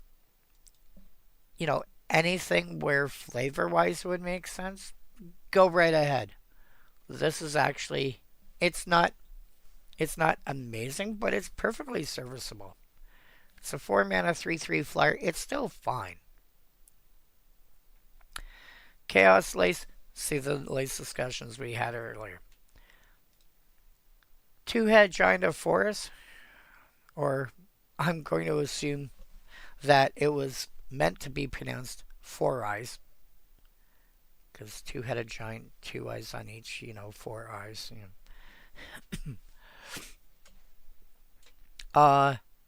It's a 4/4 trample that can actually block 2 creatures for 5 mana. That is actually quite a serviceable creature. Red did not have, from what I remember back in the day, a lot of creatures that had trample. Actually, trample didn't happen a lot. I feel like green had it the most. And then second place was probably red, but it was a fair bit behind. But it was an ability you saw a lot of. You see a lot more of it now than you did back in the day. At least that's what I remember. Do you believe I did not remember this thing had trample? But yeah. Again, quite a serviceable card. Um, if I'm playing giants, if I'm playing giants, sure. You know, even if I just want to play with some fun cards, I would still play it. Earth Elemental. Again, same discussion that we had earlier about Water Elemental. You can find so much better, probably even for Elemental Tribal. Um, there's much better nowadays. Troll has got two interesting things, well, three interesting things going for it. One, again, you're looking at a gray ogre, but this one regenerates.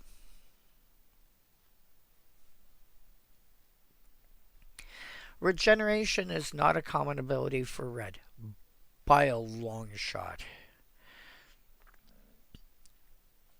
It probably only beats blue for the ability to just regenerate, because I think blue, last I remember, without going to another color or artifacts, blue had like 3 cards that could regenerate, and only one of those could just plain regenerate.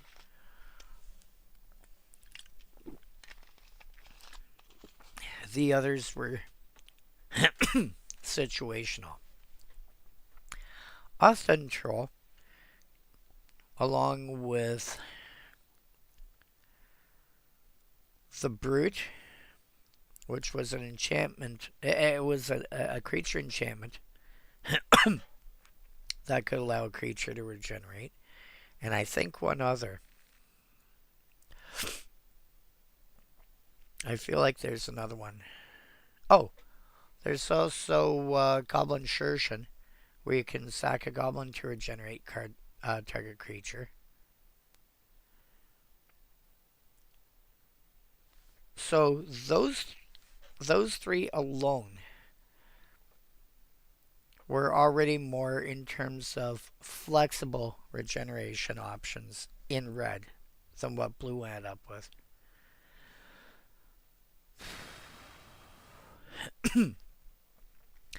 But red was also more likely to turn around and say, yada yada yada cannot be regenerated.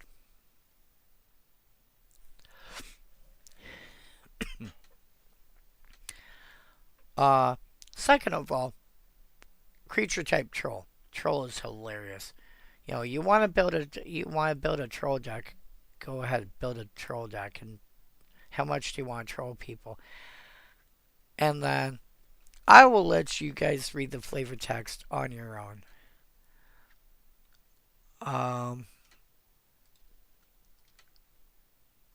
Where was it though?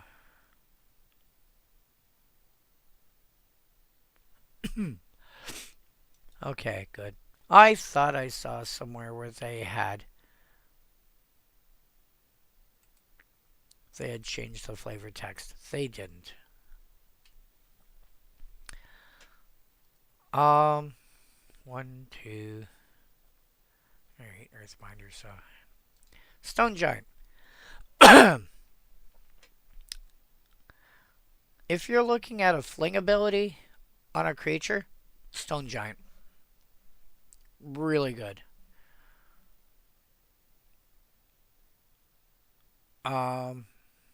Except it's a little less fling.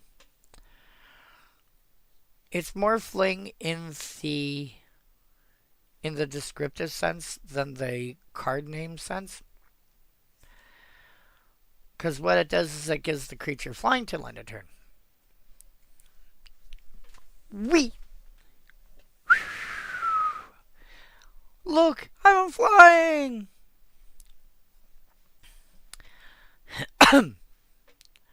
Destroy that creature at the beginning of the next end step. Well, if you've got a way to make your creature indestructible or whatever, then that part doesn't matter.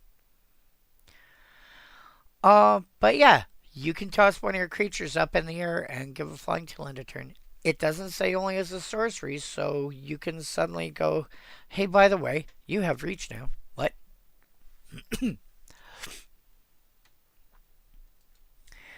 Yeah, none of my creatures natively have flying. Okay.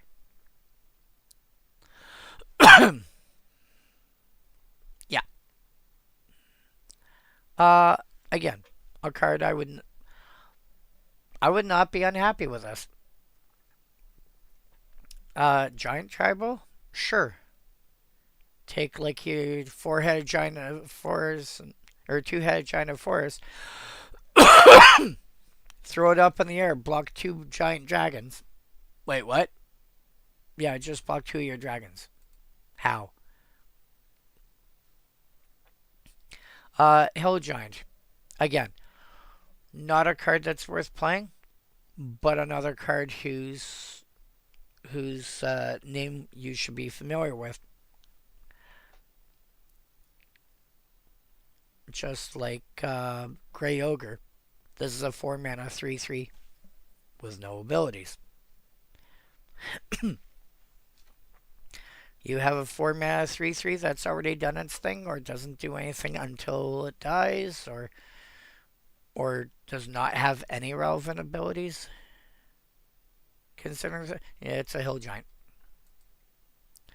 Not worth playing otherwise. Sedge Troll. I'm gonna go to the revised version. Same card, it's just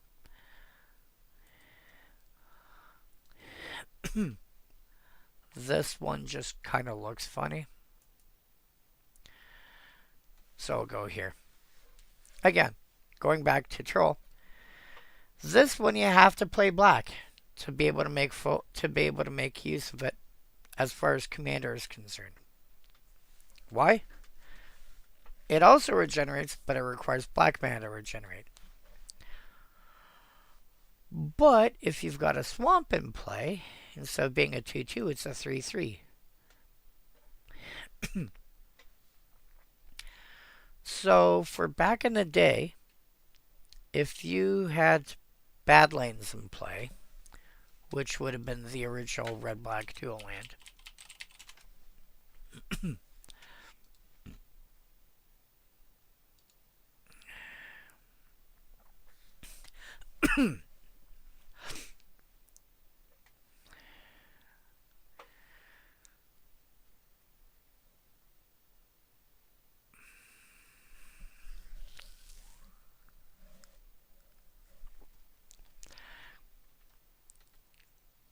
if you had that out and went to cast your Sedge Troll on turn 3, instead of being a 2/2, like your Uthen Troll would have been, this is now a 3/3 that can tap to regenerate for black.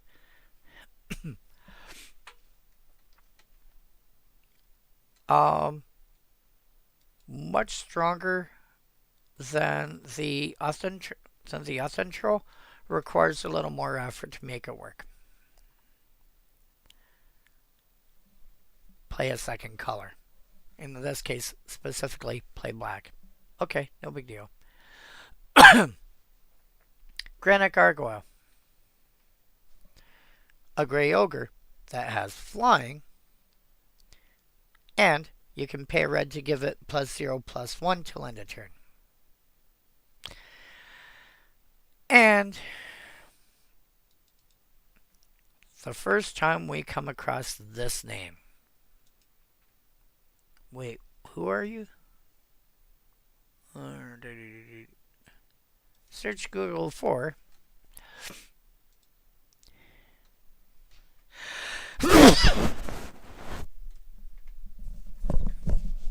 I apologize. I could not escape that fast enough.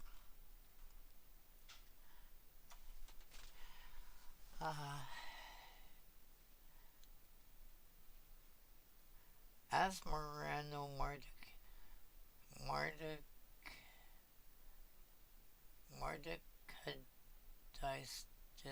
Kuldakar.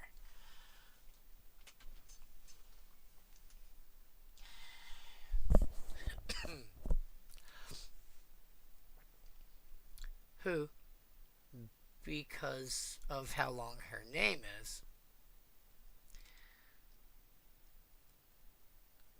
didn't have a mana cost and had to have an ability to allow you to cast it instead.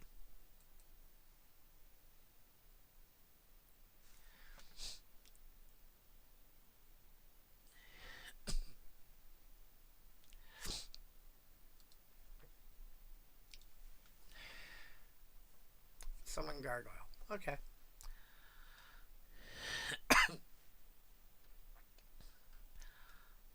um, I probably wouldn't be too bothered by people playing this card. Um, well, bothered is the wrong word. Bothered means bothered makes it sound like, why are you playing that terrible thing? I don't know. More like, there are decks where this could make sense.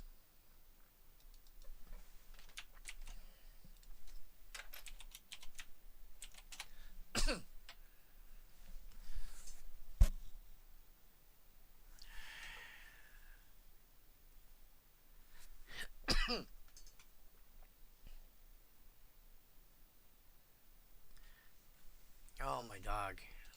Okay. Sorry, I have to keep typing in that game colon paper because there are cards that only show up on Magic Arena. And they drive me bonkers because, as you can probably tell, I play paper. And going, oh my god, that would be so amazing if I can't get that card because it doesn't exist in paper.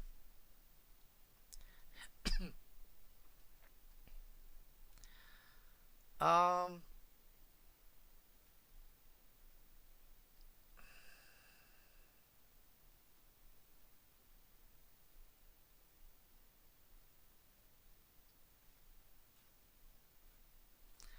Okay.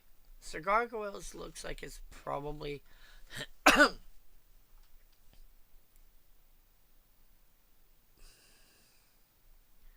probably a 5-color deck, with green being the lightest.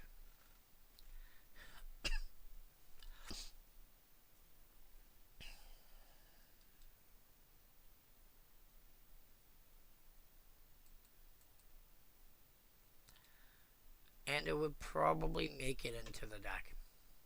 I could see that. I think it would be hard to find a a good fit for it.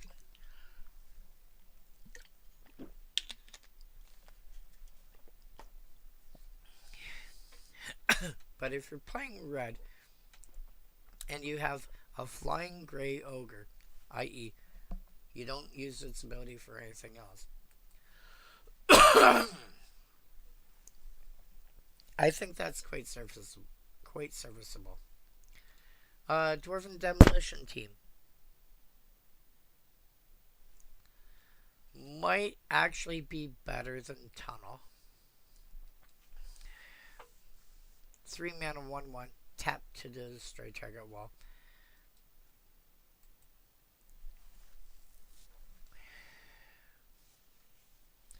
Might be better than Tunnel in this context.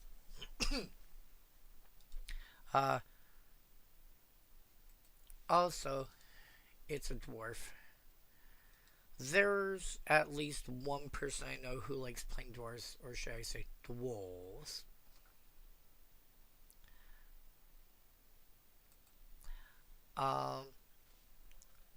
Would not be completely surprised to find out she went, hey, by the way, I found a copy of Dwarven Demolition Team. Here, it's in my deck now. Hurling Minotaur might not even make it in a Minotaur tribal these days. Back in the day, yes. Nowadays, probably not strong enough anymore. Although, even though it beats out Grey Ogre in terms of, you know, size for, size for mana. I think that, you don't hear people, you hear people talk about a Grey Ogre and, Grey Ogres and, Hill Giants in terms of, like, not just the card, but the entire concept of what it is, i.e., a creature of a given size for a given cost that really doesn't have any abilities or any relevant abilities. And Hurloon Minotaur, I I would say that Hurloon Minotaur ended up not getting that because it was just good enough to beat out Grey Ogre and Hill Giant for playability. Because this was like right in between the two of them. It had an extra toughness over the Grey Ogre and a mana less than the Hill Giant for one less power. it was like just like the sweet spot. So it's like this was somewhat playable compared to the others. And I think its playability the and it was also a mascot for Magic the Gathering for quite a few years back in the day. But I think it ended up being quote unquote too good. People didn't talk about the same way. It was like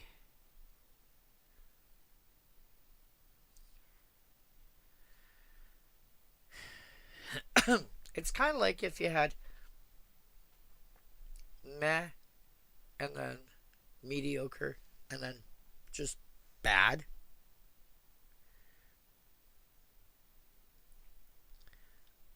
I felt like Grey Ogre and Hill Giant were like just bad,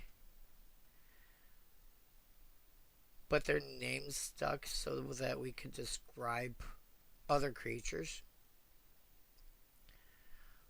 Whereas Hurloon Minotaur was like mediocre and just kind of went into obscurity. I don't know. I'm not entirely sure what happened. That's my opinion. Rock Hydra.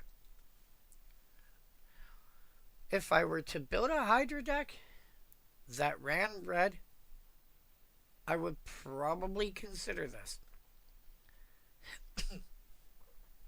Hydra decks are generally at least green.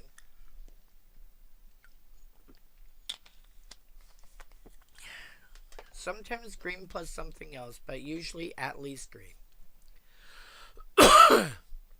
If it's at least green red, if I've got, say, doubling season, I would probably be fine playing this.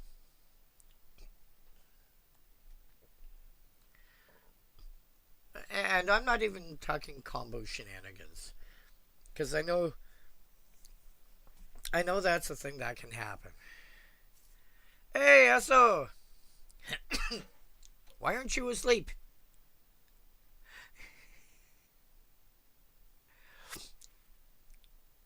Let me guess, your pauper event just finished?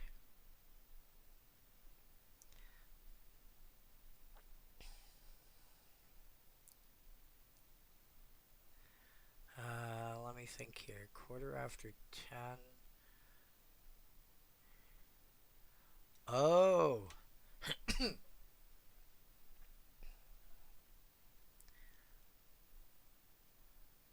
what happened? Did you had you moved somewhere? Was there bad weather or something?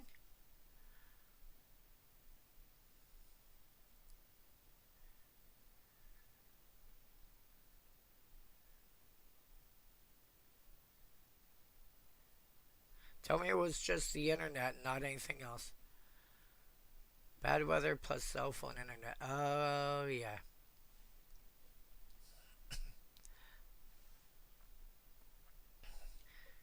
You don't have,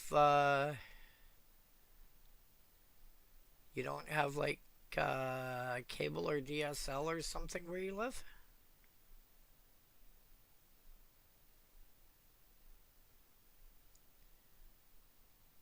Or is this a matter of it's out of your price range?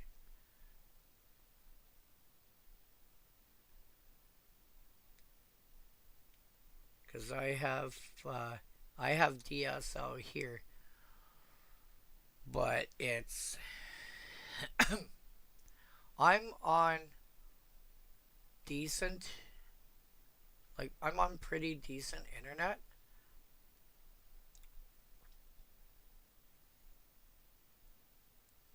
I have pics on my phone.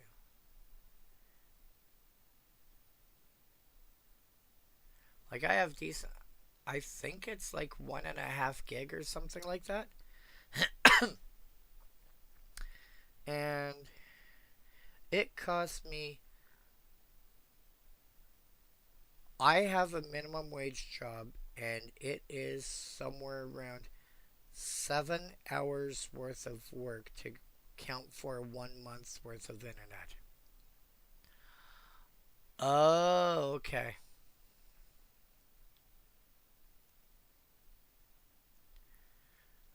So your internet options where in your part of where you live are not exactly, are not exactly great. Got it. Okay.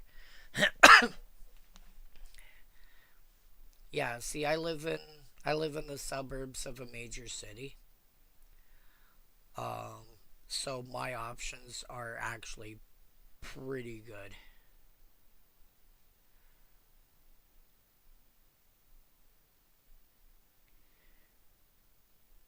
But if you're living in a rural neighborhood, then yeah, uh, it's going to be harder to find something that's actually competent.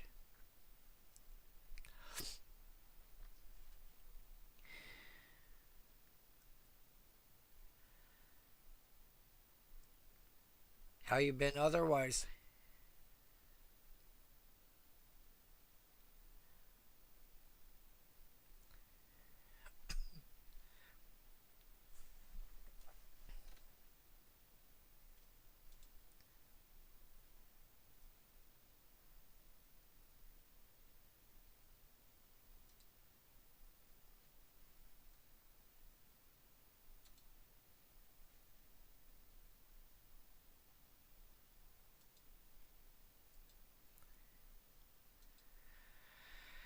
Yeah, it's a little chilly around here.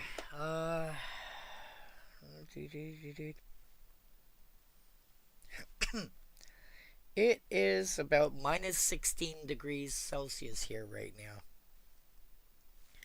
now. Quarter after 10 in the evening. So, yeah, a tad nippy out. And this is at the point where, before I go to bed, I'm going to have to make sure I turn the water on just a little bit. Plug the bathtub. Yeah, plug the bathtub, turn on the water just ever so slightly, just make sure there's enough something coming through. Make sure the pipes don't freeze over, so if I have to have a shower in the morning or something like that, um, we actually have water running at that point, or if somebody's got to do laundry or whatever. Yeah, it's a little chilly out.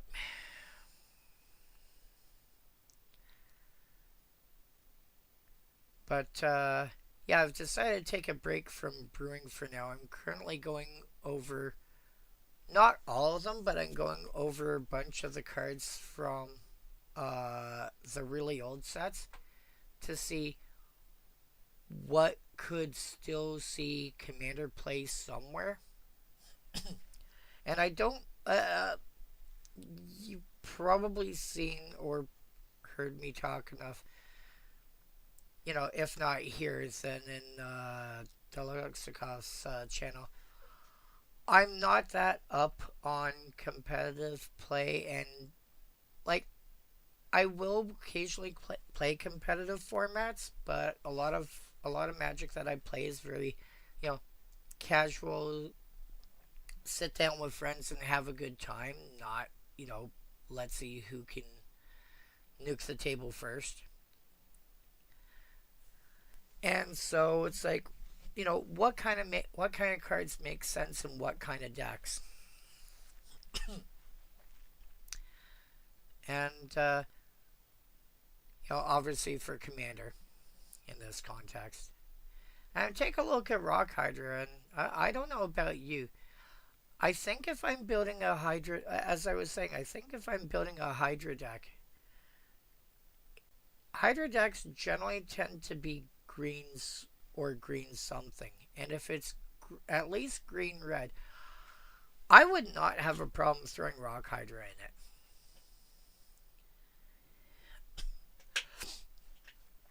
And I just realized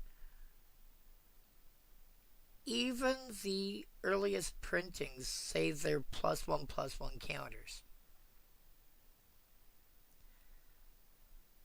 Which means that you can play cards that care about +1 counters, like Hardened Scales.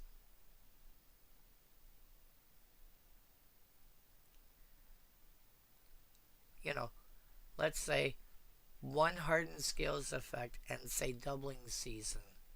And sure, maybe upkeep only, but you know, you pay 3 red mana and I get 4 +1/+1 counters on it, which is quite a bit.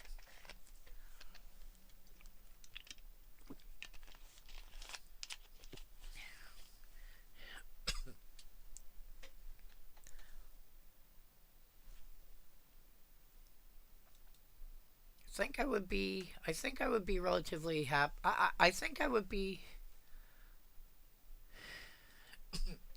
I think I would be comfortable enough playing Rock Hydra in a Hydra deck if I was building around +1 counters and wanting to add red to my deck.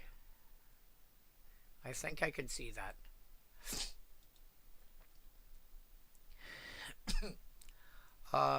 Mons Goblin Raiders.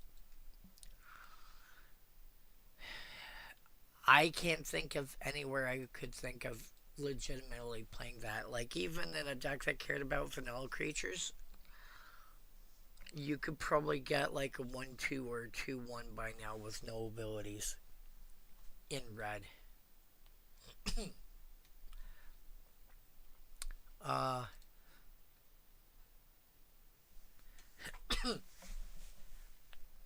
False Orders is hilarious. You want to muck up combat? You play False Orders.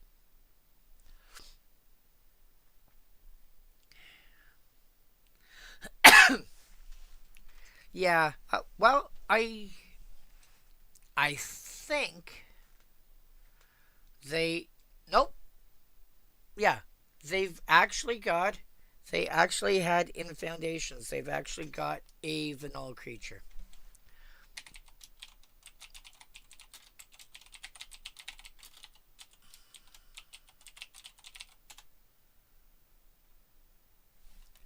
Oh no, that's not gonna work.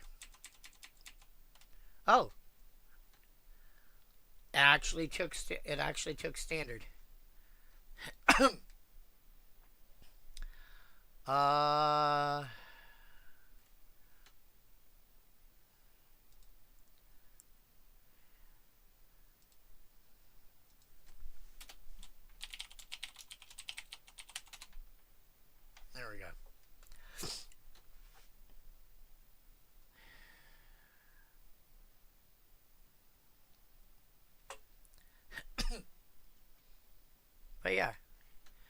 Quick Strider Ceratops. We have a 6 mana 12/8 dinosaur. This is its first printing. And I love the flavor text on it. For the first time in all my travels, I've encountered a creature I can only describe as an apex herbivore.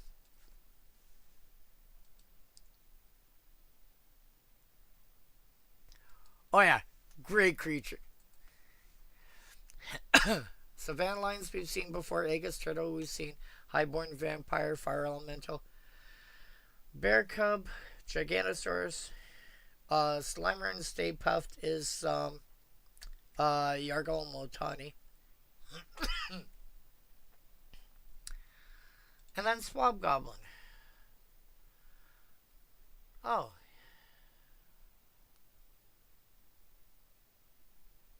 you are a reprint. Okay. But yes. But we've actually got vanilla creatures back. Savannah Lions, I think, is actually going to be playable. Yargle Motani is going to be playable.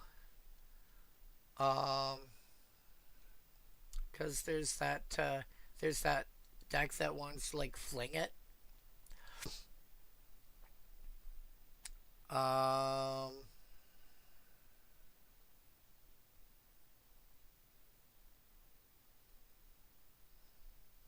Gigantosaurus probably not, but we might actually see the Ceratops. Unlikely, but we could actually see the Ceratops make it.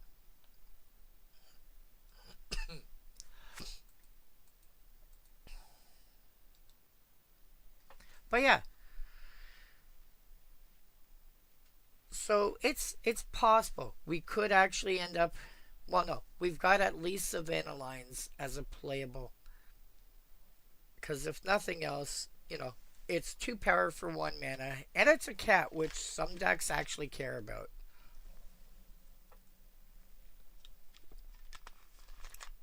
And I still think it's hilarious that way back in the day, it was a rare, and it's now a common. I'm like, what?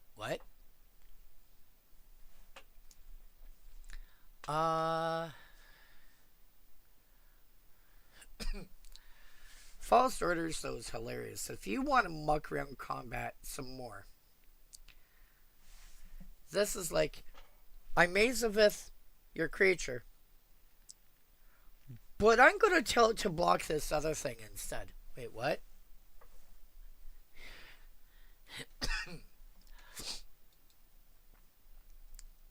Again, if you like to act, oh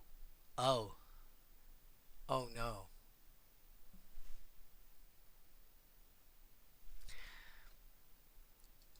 And so you've seen this list before, right? Whoops. This list of decks that I'm working on for Commander. Even if you haven't actually looked at the actual list themselves. You're probably aware that I like building weird decks.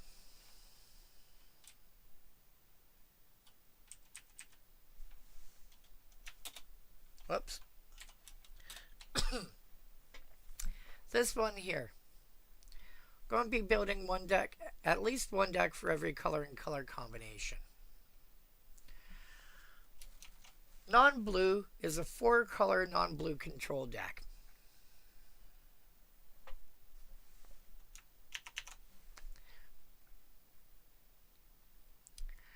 You think this would make sense in a non-blue control deck?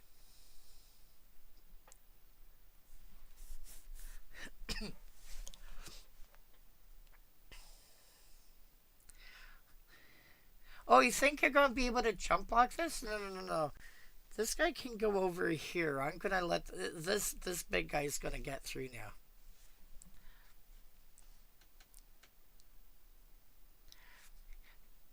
Remove target creature defend player controls from combat. Creatures it was blocking that had become blocked by only that creature this combat become unblocked.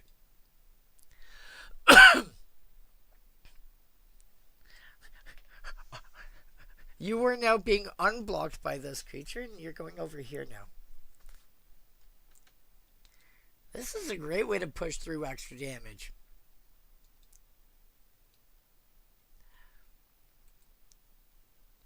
I think I think from the kind of card that it is, for the kind of deck that I'm looking at, I think it's worth a shot. Let's see here. Fire Elemental. Again, the problem with the Elemental cycle back then was they were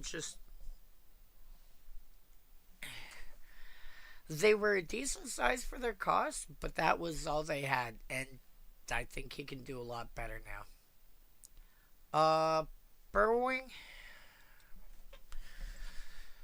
How much red is there? Black, blue, and green see a lot of play. White and red are closer to the bottom. I think red is probably the least likely to get played, at least by itself. But tends to get played a lot in like Grixis and Jund.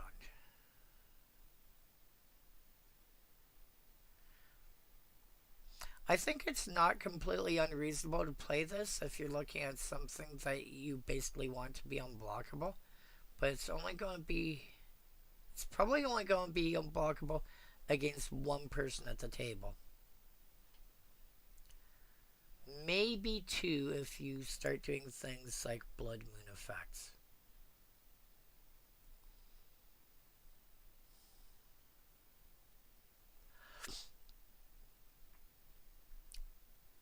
It's probably easier ways to do that though.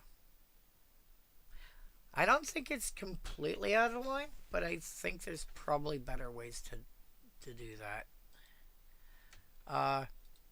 Earthbind. Oh boy, here I go again.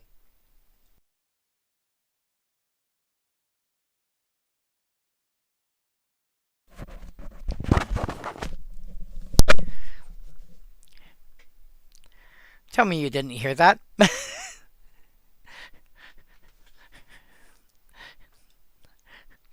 When I sneeze, the people the next hand over can usually hear me. Yeah, in our family we don't hold back our sneezes. Yay! Earthbind. Shock plus loose flying. I'm not sure how I feel about this card in terms of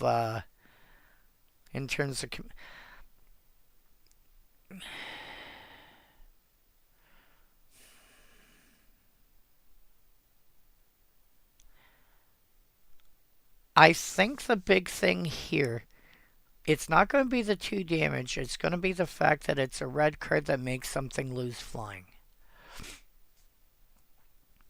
Red likes to do stuff like Earthquake. Oh yeah.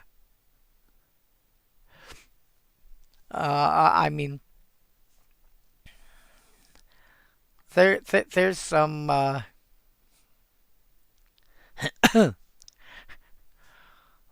there's things that I've heard it called, and there's some I cannot exactly I cannot exactly say what it commonly gets referred to on here because I'm trying to keep these streams away from being 18 plus. But yeah, um, yeah, that's.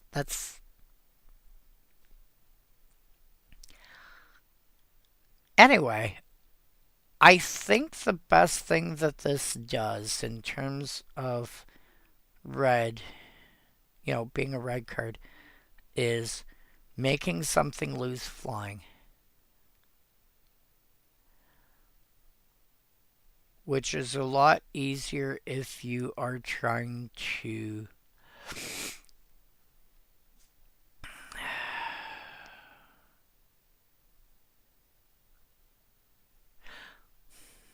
I just had a really silly idea.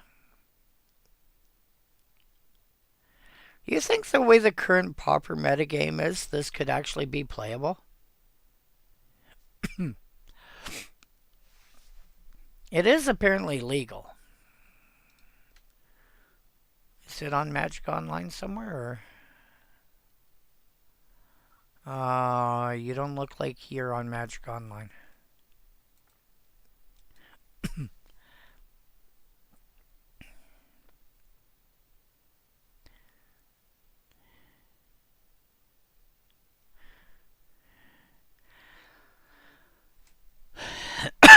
Yeah, because my first thought that it would go to would be like Ornithopter.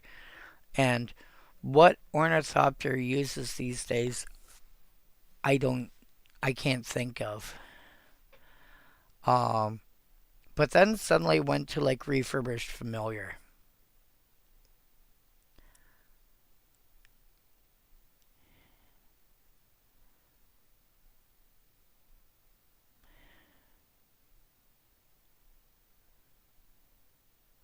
It has to deal damage to a flying creature. It has to hit a flyer. What's relevant that has flying?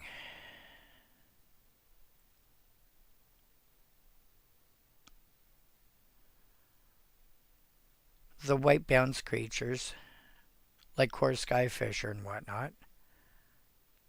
Fairy stuff.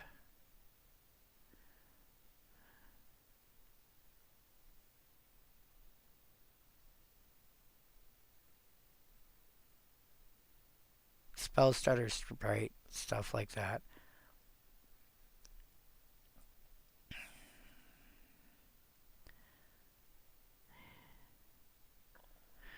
The tokens from Battle Screech, but you really don't want to spend one card to deal with a quarter of a card.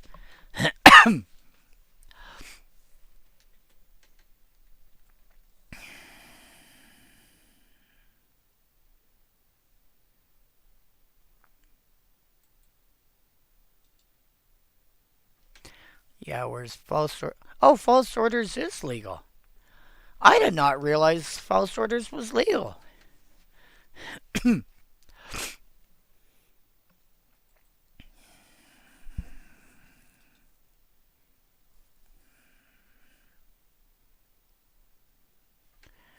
Let's see here.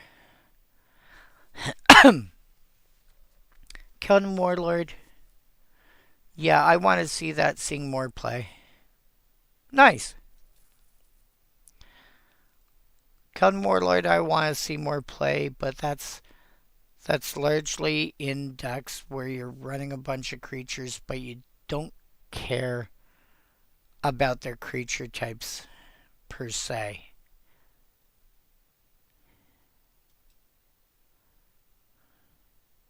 Or you could put it in like a barbarian tribal deck, which would be fine. What's he playing? Is he playing like Brute Squad or something? I swear, if he ever builds a deck with 8 rats, which was what? Crypt Rats plus Unearth?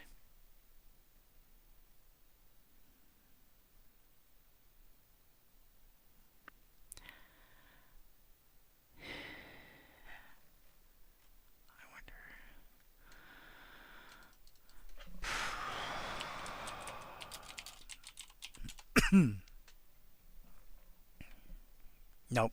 Damn. I understand why, but I wish there was like a clone effect that was legal in Pauper.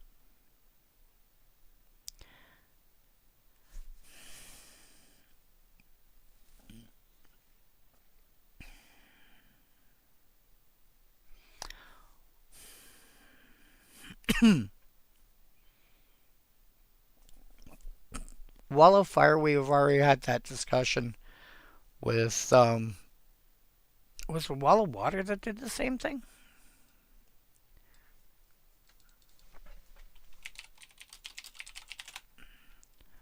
Uh 3 mana for a 0/5 fire breathe. Well, water breathing. 3 mana for yeah, wall of fire and wall of water. So again, whatever was said earlier about wall of water applies to wall of fire. The difference being this is red versus blue. Uh, Flash fires I wouldn't play. um,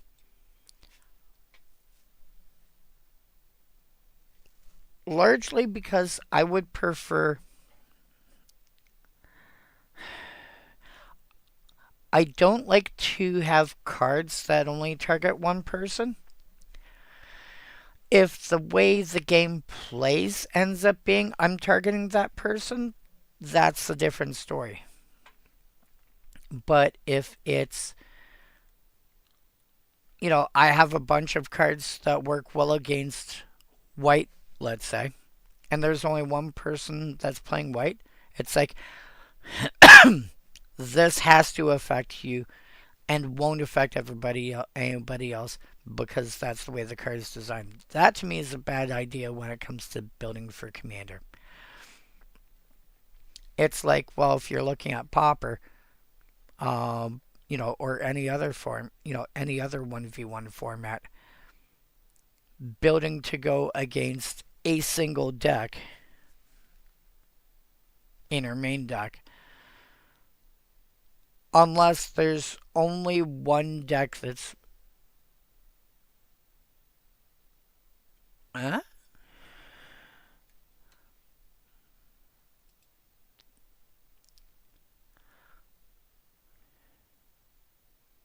Weird.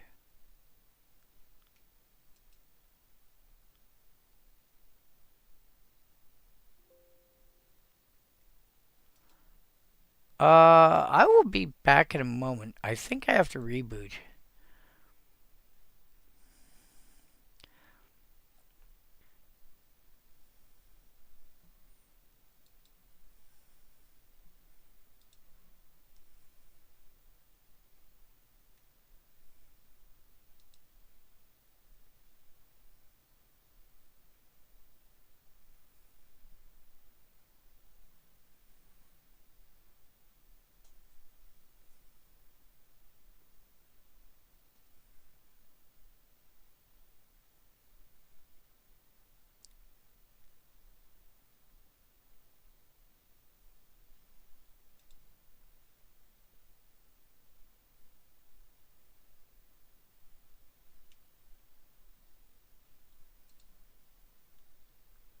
Okay, are we back?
Grumble, grumble, grumble.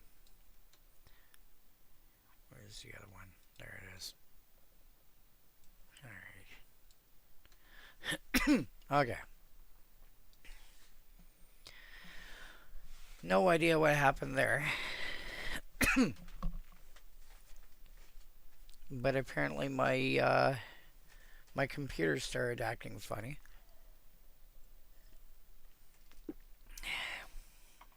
And I had to reboot the computer. And I don't know why, but that was the thing. Anyway, yeah. Flash fires, like I was saying, during gameplay, if it ends up happening that I have to target a specific person, that's one thing. If, if that's the way the game develops, sure. But I don't want to be building my deck to target a specific color.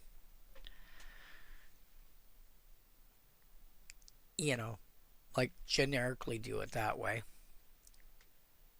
On the other hand, um, if we go back to my blue ramp deck for a moment,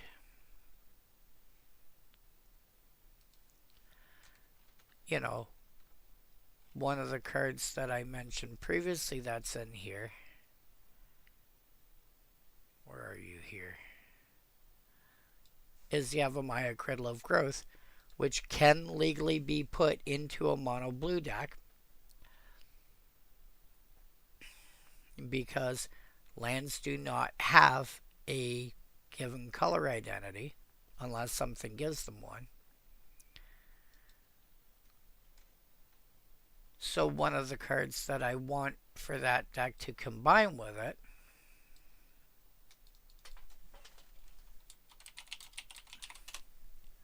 is this, which destroys all force. Because if I put those two cards together, I have a blue Armageddon.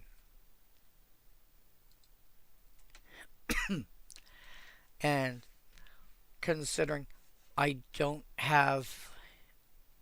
have one card in my deck that can let me get lands back from my graveyard. I have Crucible of Worlds in that deck.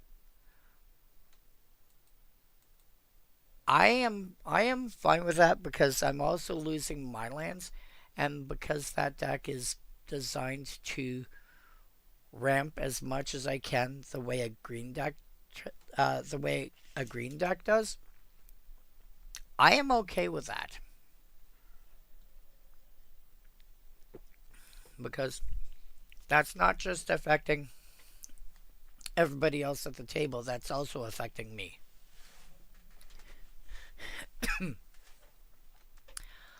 Orca Shoreflam,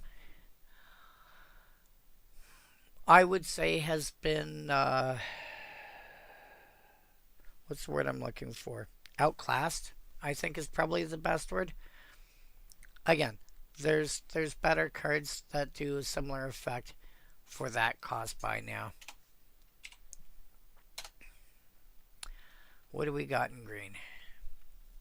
Again, I'm not going through all the cards in the set. I'm just going through like what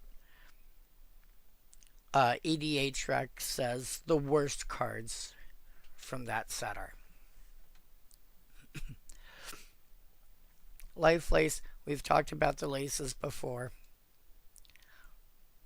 Not generally a good card. Wanderlust, because it affects a creature, the number one creature you'd want to throw it on would be somebody's general. But that's also like the cards that I just realized. Are you okay? That's also what people most want to keep alive, but it's also the easiest one for them for people to find a way to get rid of.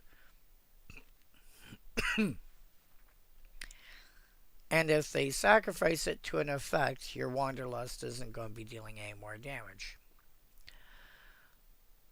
So you really want to throw it on a creature that they want to keep around. And I don't know about other people.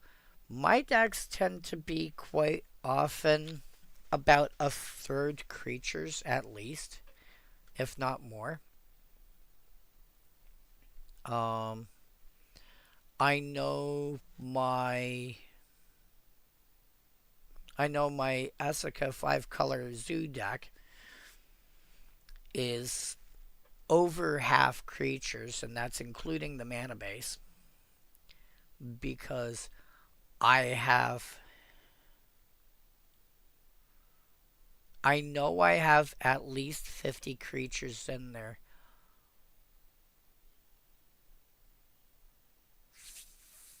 50, probably like 53 or 54 out of 100 cards, plus my general.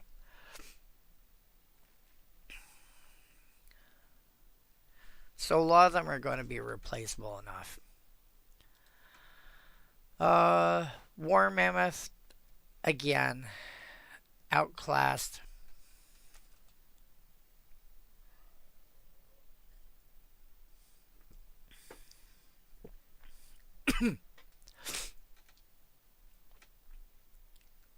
Maybe if you're building Elephant Tribal.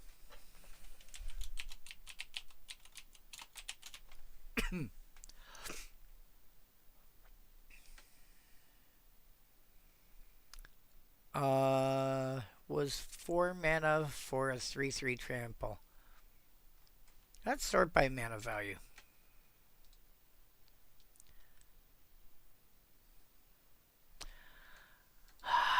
Alright, fine.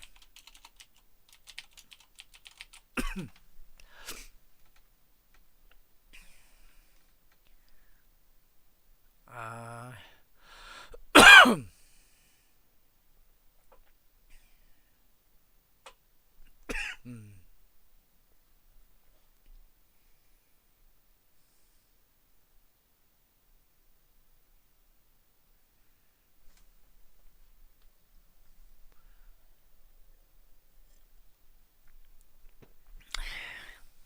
I would play Woolly Mammoth before I ran War Elephant.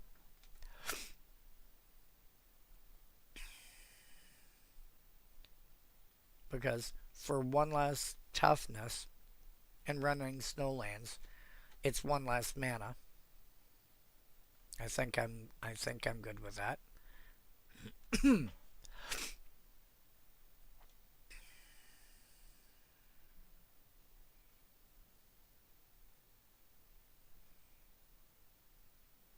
Wow.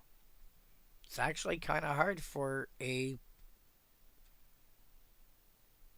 elephant to get trample.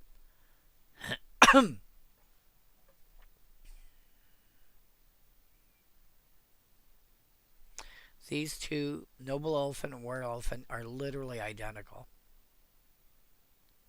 Sorry, War Mammoth is what I was talking about. These two are identical.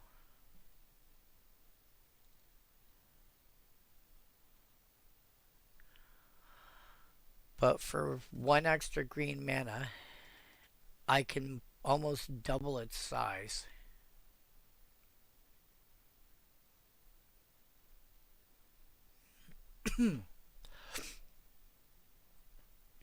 That is interesting. Why is it so hard for an elephant to have trample? That feels like a flavor fail to me.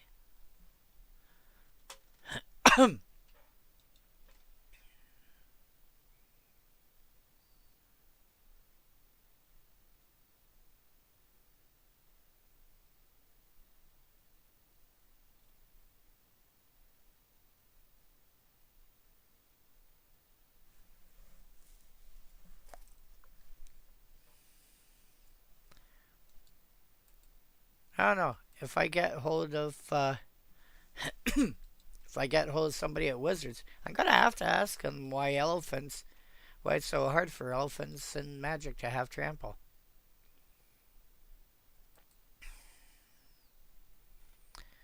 Um, But yeah, I think if I'm looking for I think if I'm looking at Elephant Tribal, which sounds a bit odd.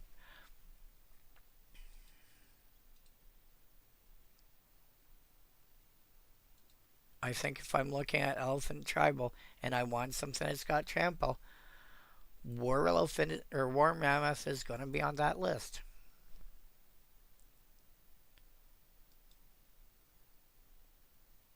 You know, I want aggressive Mammoth first, but I'm going to want creatures that have trample before I get to like 6 or 8 mana or whatever. I think it's 6 mana.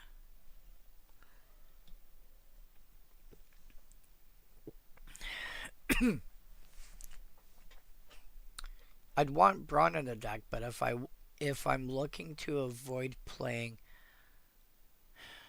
if I'm looking to avoid playing non-elephant creatures, then yeah. Uh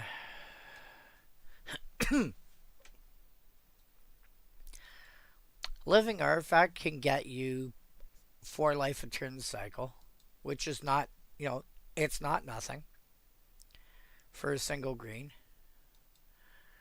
Its biggest problem is blowing up the artifact, removes your life gain. I think if you're looking at gaining life, Campfire is a good card from, Thetz's playing Pauper. Elixir of Immortality is really good. Both of them can get cards back for you.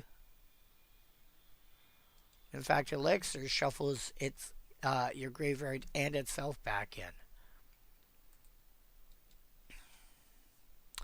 Uh, Ironreach Treefolk, maybe a Treefolk deck.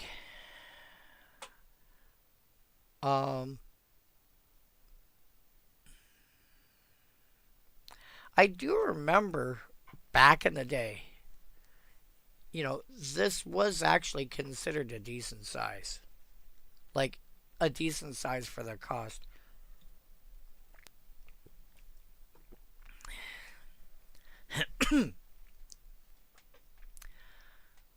At 6 mana, you were looking at Crawworm, which was a 6/4.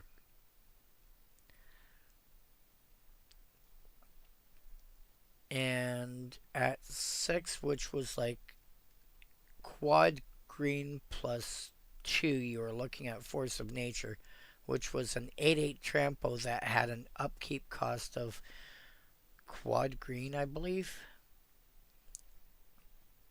Or you could choose not to pay it and have it deal 8 damage to you. But it didn't take long to find a way to mitigate that.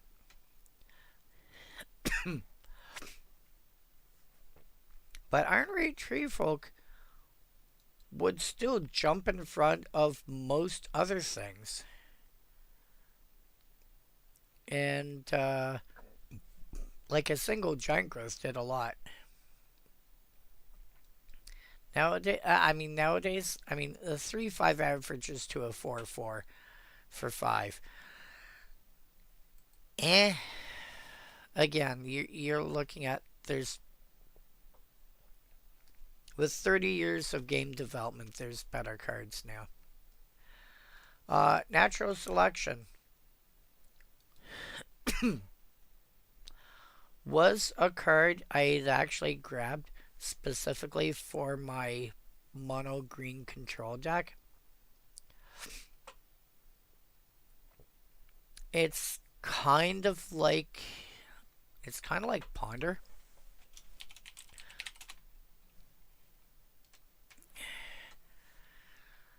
Look at the top 3 cards of your library, put them back in any order. You may shuffle. Look at the top 3 cards of target player's library, then put them back in any order. You may have that player shuffle. So it's basically the difference between Natural Selection and Ponder. Ponder only affects you but draws you a card and is sorcery. This does not draw cards, but it's an instant that can affect anyone. Ponder sees play in places because it draws a card.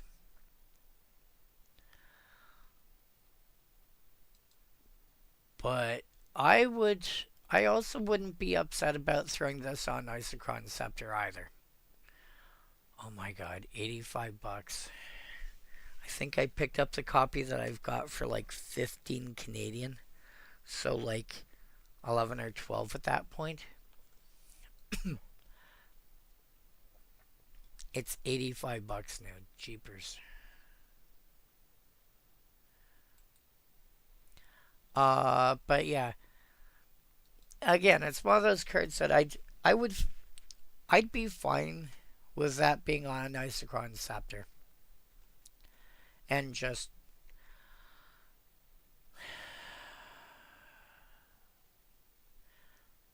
you'd end up with a slightly more expensive Sensei's Divining Top,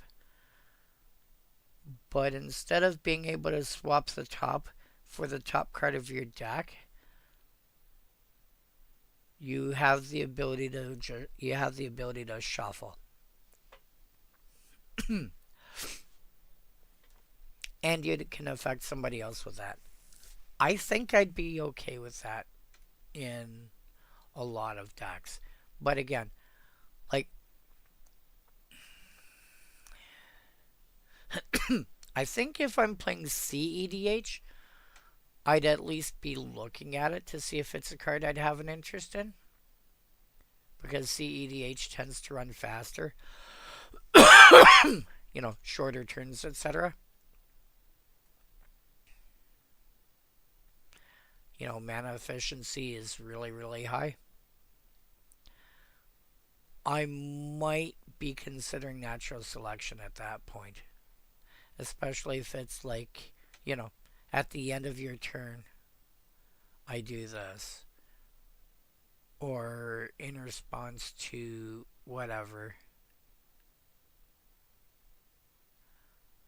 I look at the top 3. Who knows? Maybe it can help with a miracle deck. I don't know. It might be a consideration, though. Second Basilisk.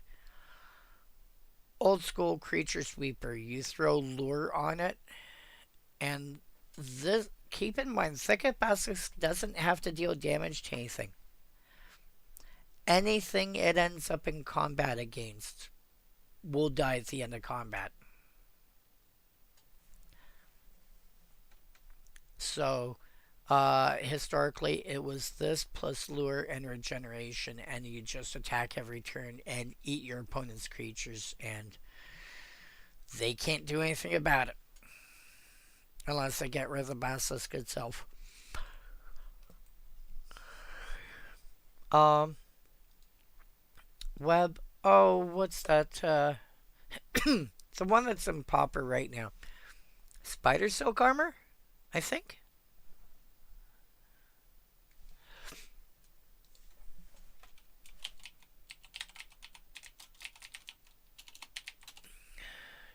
Yeah. 3 mana. All your creatures get an additional +0/+1 and have reach. So for 2 extra mana over web.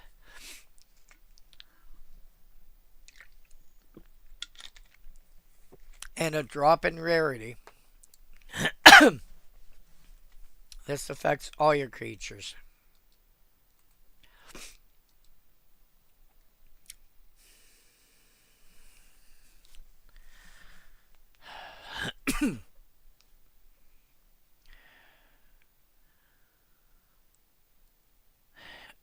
I think if you're playing some kind of like toughness matters, hexproof hybrid deck, you might want web.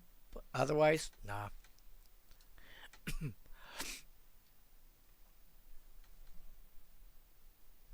Yeah, there's Force of Nature that I was talking about.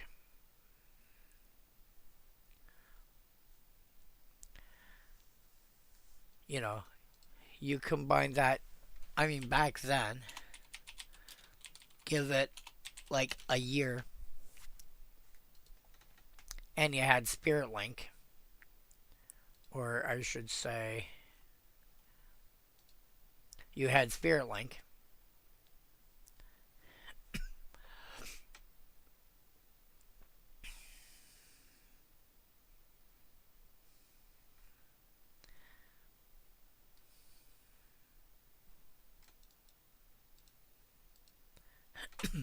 Throw that on here,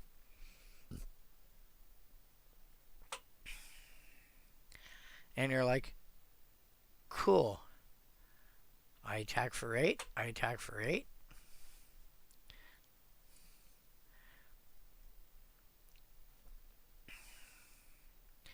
Unfortunately, 6 mana for an 8/8 trample these days is a little on the low side. It's a little on the weak side. Plus, it had an upkeep cost. I will point out that at least one or two people that I've talked to actually wish we had creatures with upkeep costs or some other drawback. You know, like we did for 20 plus years. Um, you know, now it's like good luck trying to find a creature that actually has a drawback. You know, like being a vanilla, because you take a look at what we've seen through Unlimited so far. There's, I mean, not a lot, but there's a vaguely reasonable number of vanilla creatures. But that's, neutral. And then there's having abilities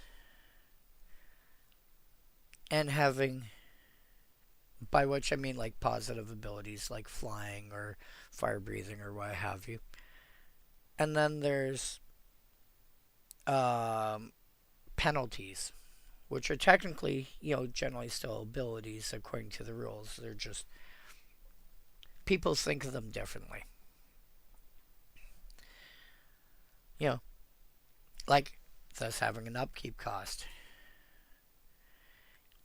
And we're at the point now where playing with creatures that are just vanilla creatures is generally seen as, you know, as a that's your penalty. It doesn't do anything.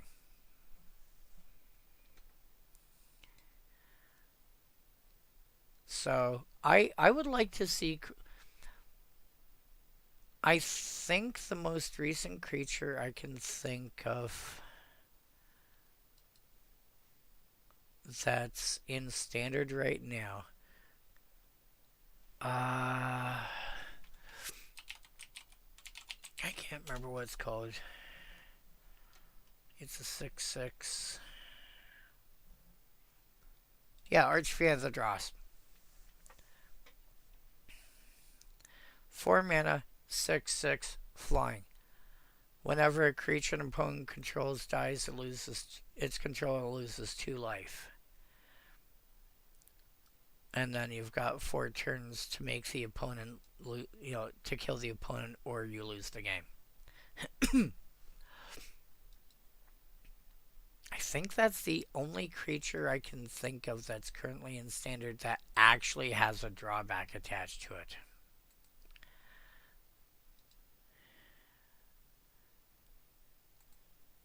But Force of Nature, again, I think it's been outclassed. 1, 2, 3, 4, 5. So aspect of all fired. Camouflage.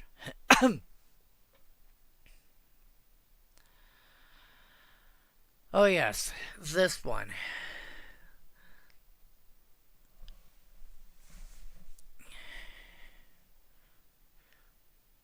Similar to False Orders. However,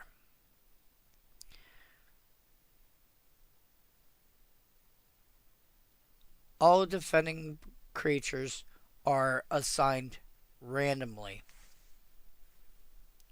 The original wording has them face down.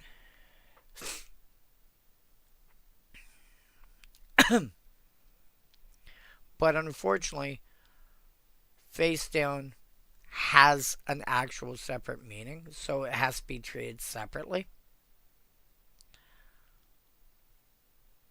But this can completely screw over any idea of combat mass whatsoever.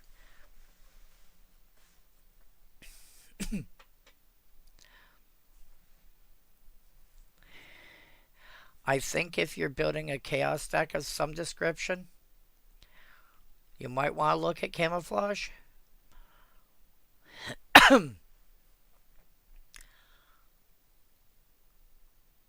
I think most people though would probably consider this a a one and done kind of card, i.e., okay, you've okay, I've seen that card in action. I don't want to play that anymore, or I don't want to play against that anymore. I think it's I think it's one of those things that's like it's a cute trick to do once. Wall of Brambles. This was for a lot of old school players one of the best walls out there because it was like, you know, you go back to Herloon Minotaur, 2 red, 1 other for 2/3. This was slightly easier to cast, only requiring a single colored mana instead of 2 colored mana. Was the same size, regenerated, had the drawback of being a wall, i.e., it had Defender. But people were quite, most people that I knew, and I don't know how generically true this is, but most people I knew were actually quite happy to play with, if they had to play with walls, Wall of Brambles they were actually pretty happy to play with because it's a cheap wall that had 2 power and regenerated. It actually kind of did a lot. If it ever ended up animated, for example, they weren't going to complain. So again, if you're looking for some kind of,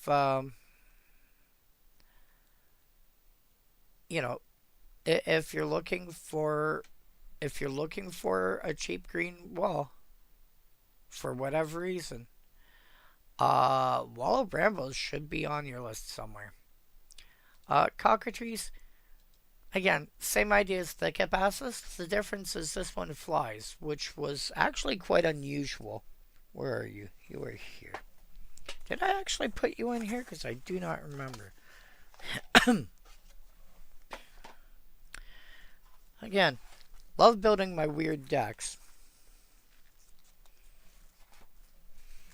This is a green creature that flies. I think I have it in my green deck. I know it was one I was looking at.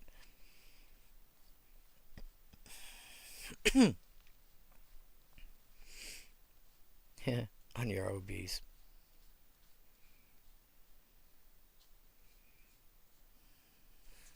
Oh, not in that F. Are you in this F?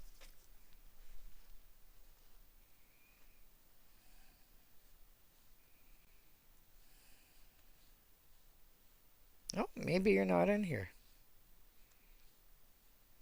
Yeah, Pixie Queen.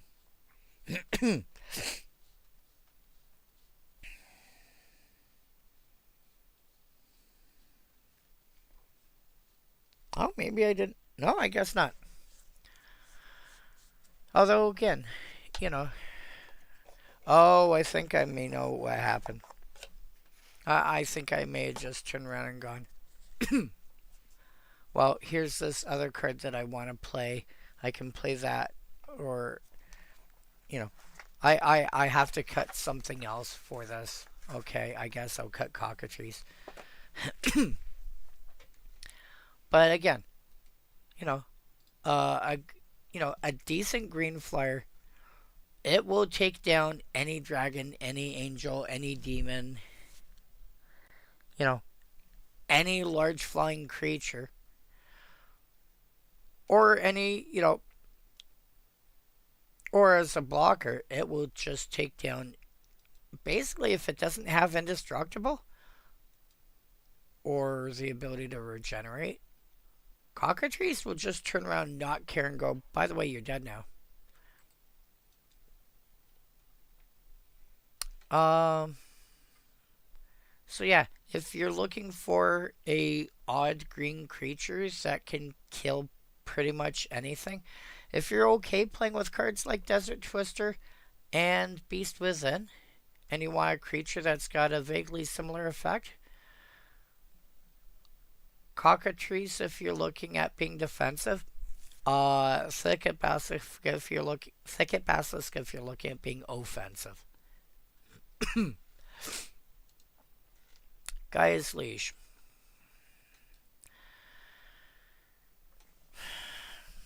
Really, really weird card. A lot of cards back and like from the first year or two of Magic were really, really weird because they were also trying to feel out how the game, you know, what they like. They already had an idea of what colors should be able to do.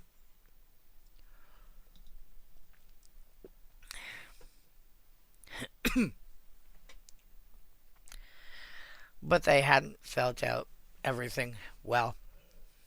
They were still trying to figure out, like blue could still deal direct damage directly to players and creatures, and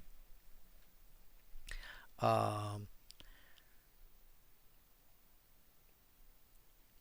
you know, red had the red had the ability to muck around with combat and everything else. And it's like, wait, what? What abilities do we actually want? And what abilities should colors have? And then stuff like Gaia's Leash, where if it were to be printed today, keeping the idea of the card as close as possible. It would probably say something like, uh, you know,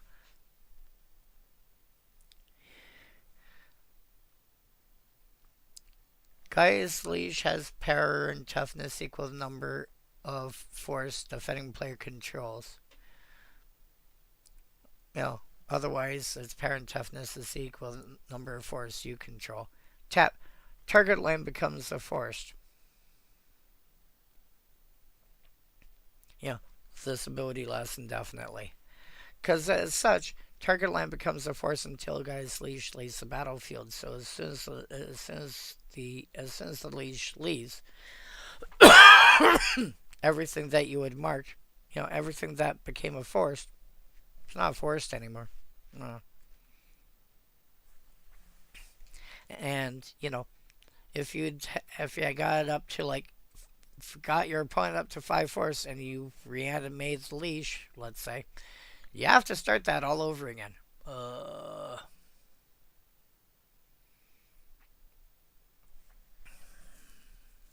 Probably would pass on this. Well, I might pass on this apart from, if I just want something to go, hey, by the way, you're now forced. You're now forced. You're now forced. Just to annoy people. But as far as actually playing it, no, I don't think I could. I don't think it would be worth it in most decks. Unless, you're playing against somebody like Krim, aka the Asian Avenger, who really doesn't like green for some strange reason. And then got to troll handed a deck where he had to play green. God damn it. And got stuck playing with Gaia's Leash. Yeah, he had to ramp with actual green spells like Cultivate.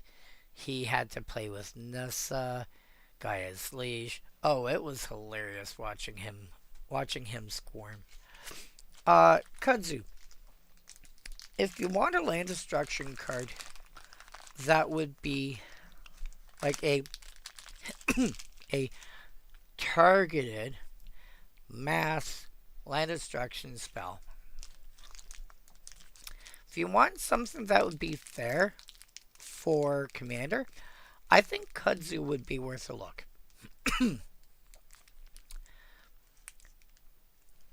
It basically shuts down, it basically stops a land from being able to be tapped for mana.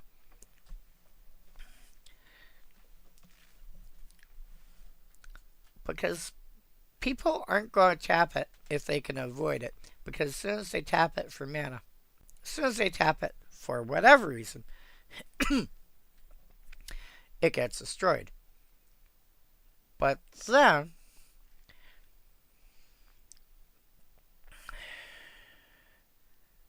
that land's controller gets to turn around and put it on another land of their choice,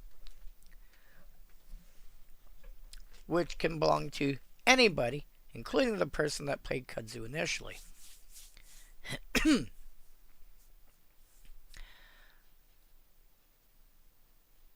So Kudzu's one of those cute little cards that can be passed around to people.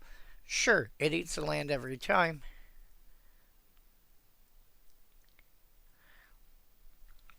But it's getting passed around from person to person to person to person.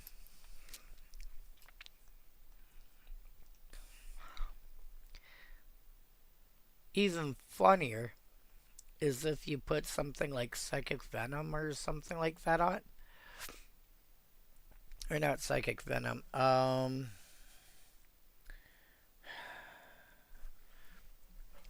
Grr. Where's blue?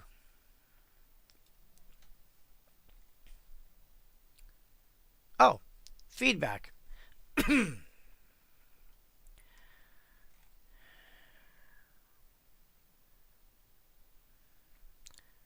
controller is a destroyed land mage. I wonder.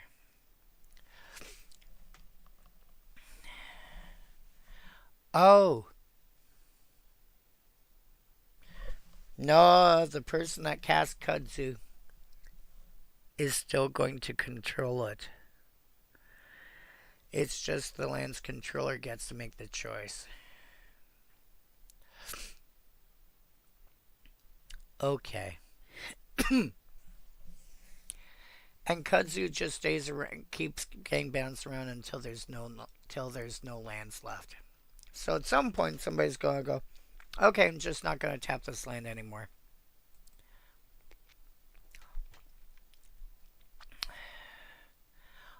I think if you want a nicer quote-unquote land destruction spell, like mass land destruction spell of sorts, Kudzu's probably not unreasonable to play. Shannon Dryads. Landwalk just really isn't a thing anymore, although playing a Dryad deck is not unreasonable these days. And now that Yavimaya Cradle of Growth is around, Forest Walk is actually reasonable. So it's I think you could build a Forest Walk deck pretty reasonably now. Shandon Dryads might be worth a thought there. Elvish Archers. I had on Magic Online some time ago sketched out a commander deck that was based around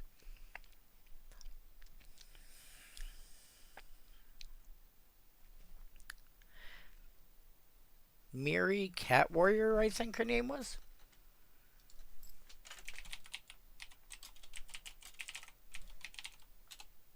Yeah. because she had some abilities that I took a look at and I'm like, well, first of all, she's got a bunch of abilities. Second of all, I'm taking a look, I'm like, some of those are abilities that green is not really known for. Like First Strike.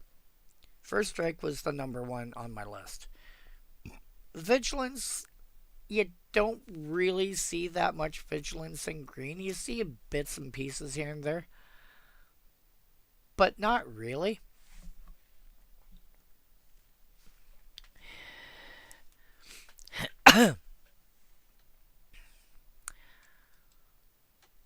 So I kind of designed a deck around that, and elvish archers, definitely one of those cards that were like,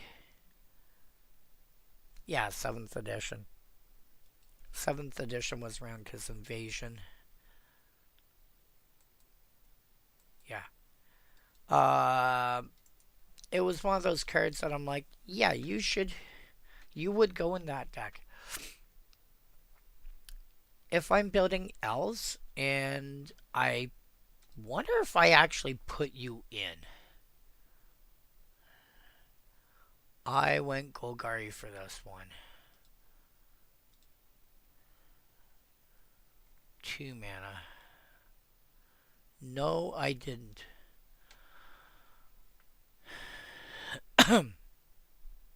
But it's certainly one of those cards that would certainly make sense for a deck like this. Just like 2 mana, 2/1 First Strike in green is just really, really good. I think if you're looking for, a cheap elf that can, take down a lot,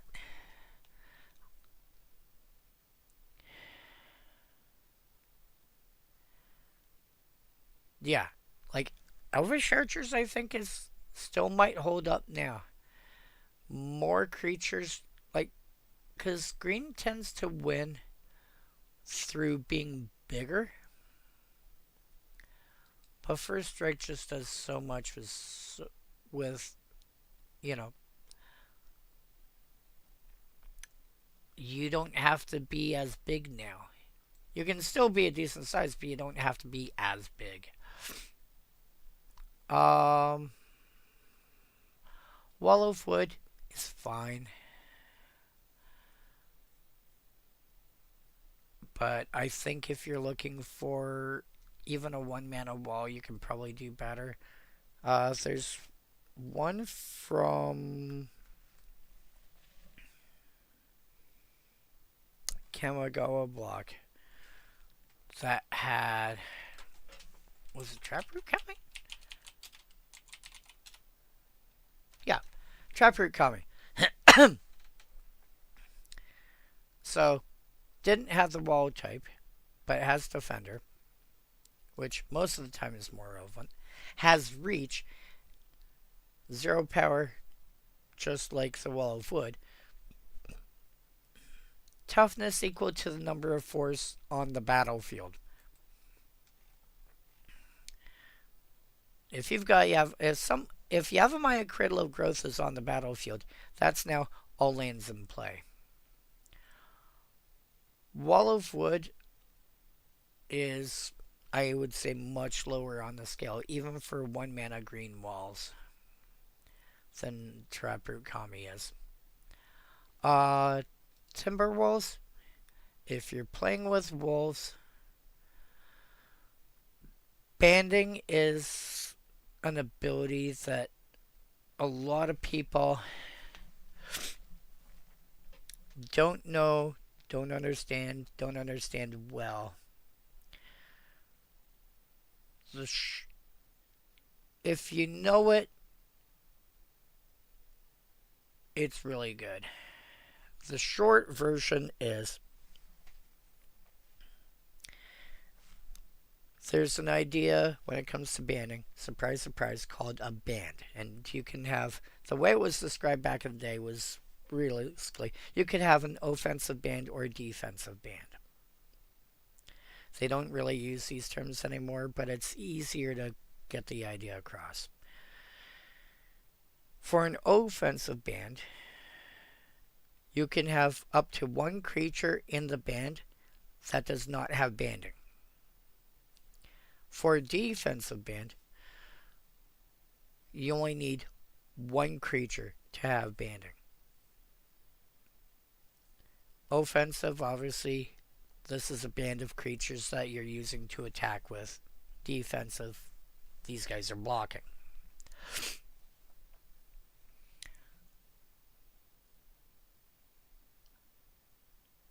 Any damage that is dealt to, like combat damage that's being dealt to a band, the controller of the band gets to split up how that damage is dealt. So if I've got Timberwolves and Wall of Wood in a defensive band, I can have 2 damage, like if 2 damage is being dealt back, I can have it go to the Wall of Wood, which is a 0/3, and neither of my creatures are taking lethal damage. Offensively, I'd have to have, if I'm attacking with 6 creatures, at least 5 of them, if they're all going to be part of the same band, have to have banding.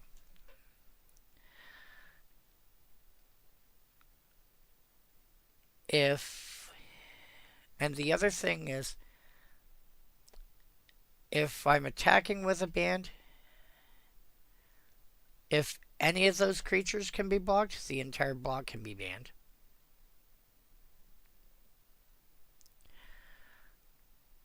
But that also means that defensively, it's like, cool, I only have one creature that's got reach. Cool. Yoink. And I can split the damage accordingly.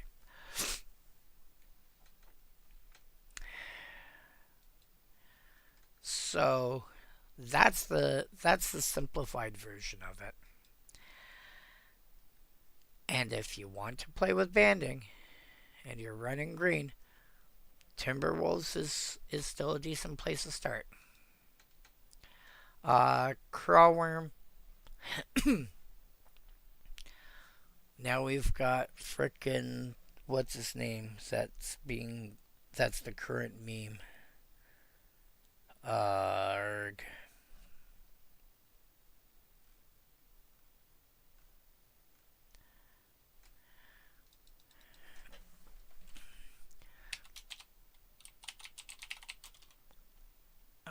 Power equals 6, toughness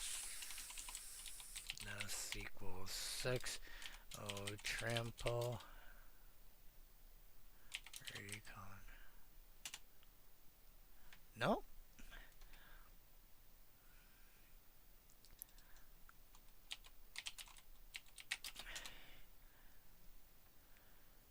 Colossal Dreadmaw.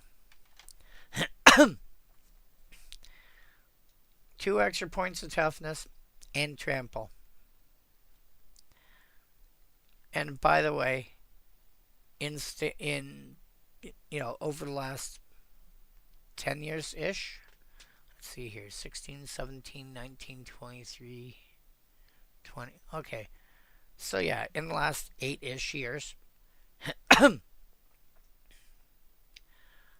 we've got 5 creatures that are 6/6 tramples. Well, 5 of them are 6/6 tramples.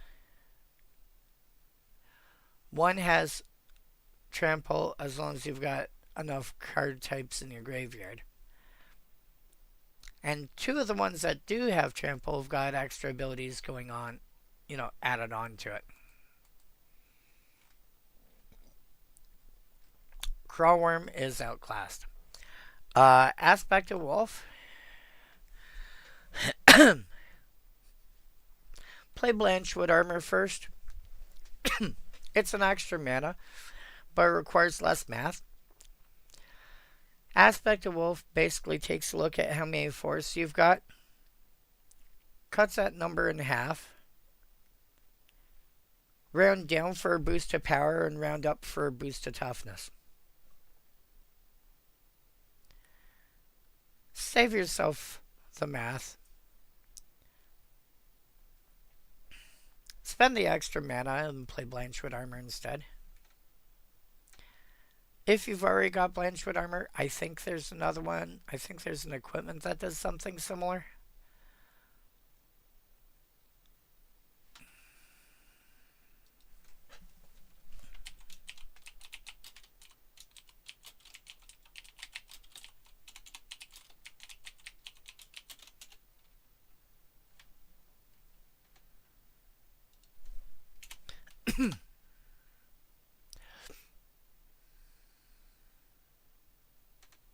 Ah.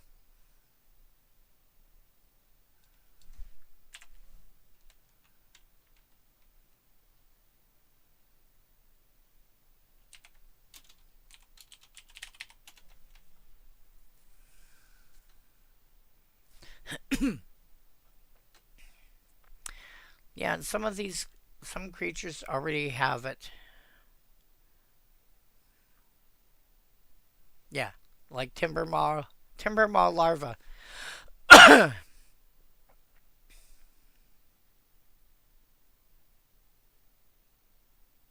Has it built in.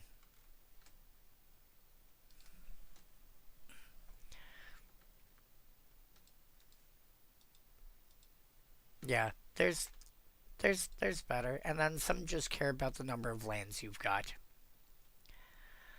Um, Ley Druid. This is basically like Arbor Elf, but Arbor Elf is cheaper, but it only untaps a force. This can untap, say, Maze of Ith.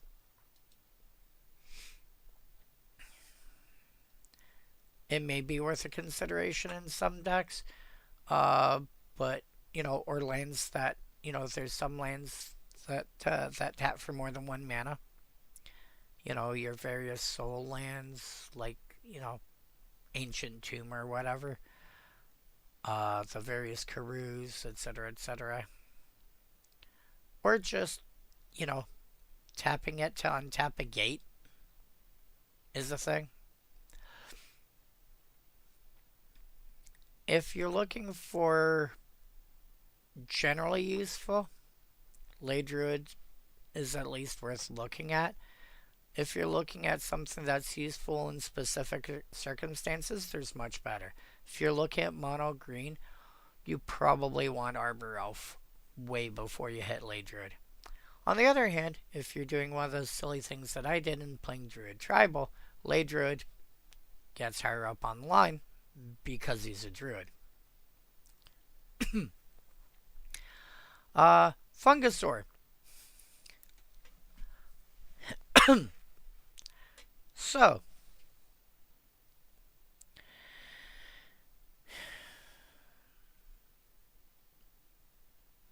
Fungusaur, you turn around and get, say, Hardened Scales out. And then, I don't know, play Thorn Salad, let it sit out for a couple of turns, ping it. Give it 2+1/+1 counters. And then you just start, then even if, by that point, even if the Hardened Scales or whatever else you're using dies, at that point now it's a 4/4 that could, bump up against a 3/3, kill it, and get bigger. And it can get out of scale. It can get out of hand kind of fast. Fungusaur would be one of those fun little build around cards. Did they not? Oh, made it to 8th edition. Okay, I thought it, wasn't there one in Time Spiral Blocks that did something similar?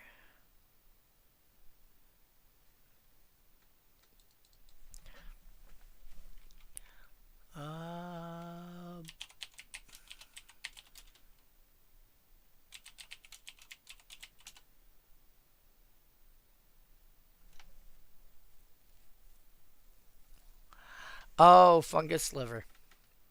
That's why. Tsunami. Again, I don't want to be targeting specific players, but if I've got a way to make this work to affect everybody, I am less unhappy with it. It's harder to make it work on islands though, because unlike playing Acid Rain, you don't have the Avamaya Cradle of Growth or a similar effect to turn everything into an island very easily. Although you can use cards to make make this land and this land and this land eventually into an island. So I don't know, maybe it's a thing. Script Sprites was in my mono green control deck that likes to beat down with flyers. Was one of the first flyers cut because it's a 1/1 flyer for. I mean, it's not bad. It's just if you're playing Commander, there's stronger things at reasonable cost.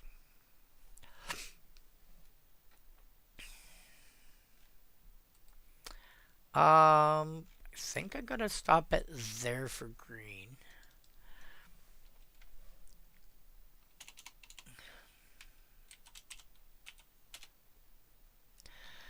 Alright, let's go to the artifacts now. Artifacts. Yes. I want... Actually... Does this work? Yes.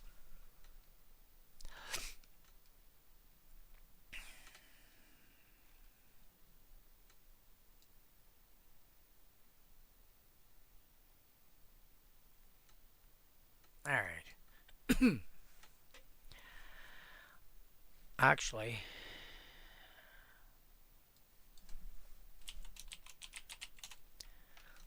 It's lands. The 10 original dual lands. Nothing else to say here. If you have them and can afford, if you have them or can afford them, the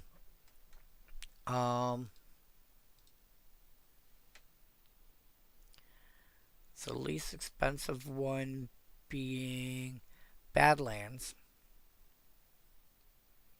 which for unlimited is $440.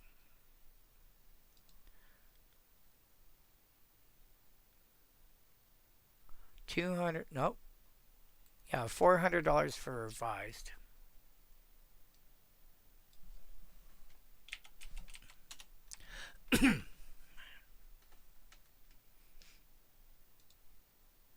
Alright. Yeah, Savannah's the least expensive at just over $300. Scrubland, Taiga Plateau around $340. Bayou and Badlands around $400. Tundra Tropical Island around pushing $500. Volcanic around $7 and Underground Sea around $8. If you have any of these and you can find a home and you're comfortable putting them in your deck, you should put them in your deck. There's not really anything else to say there.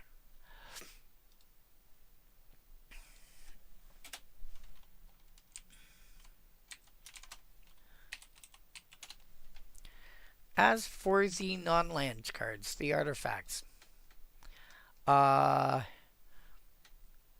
keep in mind that back then you had artifact creature, artifact, mono artifact, poly artifact.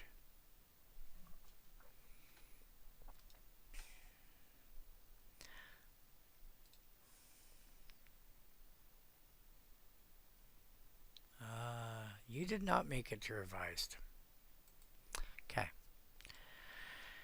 So, mono artifacts, to use them, you had to tap them. Ah, damn it. Be back in a minute. Again.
Boop.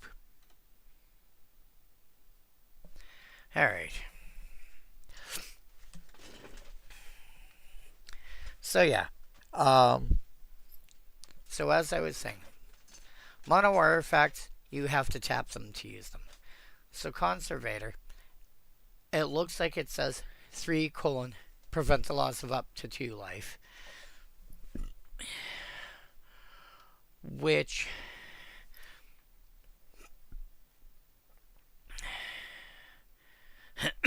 Revised said the same thing. 4th edition turned around and said, prevent up to 2 damage to you. So somewhere between Revised and 4th, they went from its life loss to its damage. No, nothing there. Which was more or less a functional change. I'll have to find out what happened there. But additionally, it said mono artifact, so even though it's 3 :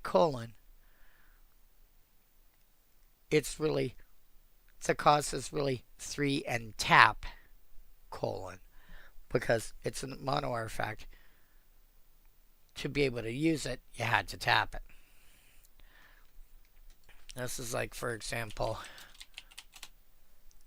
Mox Jet, where if you go to unlimited, mono artifact, add 1 black to your mana pool, tap as an interrupt, yada yada. So, same idea. To be able to use it, you had to tap it.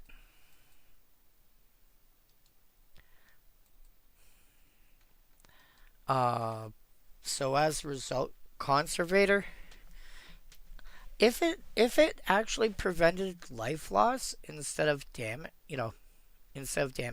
and damage does turn into life loss, then I think Conservator, or Conservator, however you want to pronounce it, would be fair to play. Might actually see it play. Might have actually seen play for a very long time.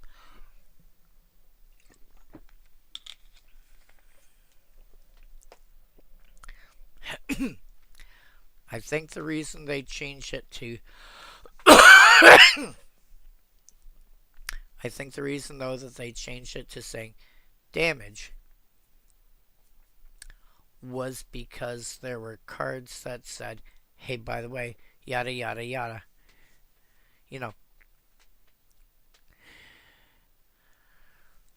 Effects cannot prevent this loss of life for let's see if you said that from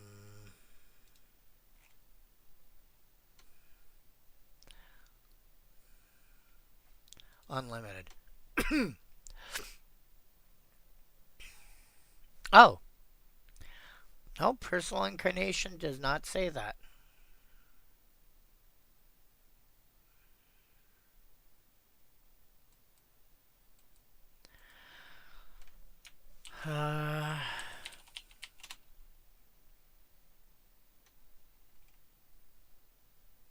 Greed from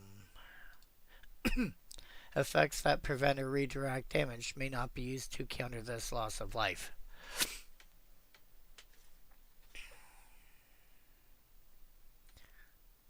So I think it's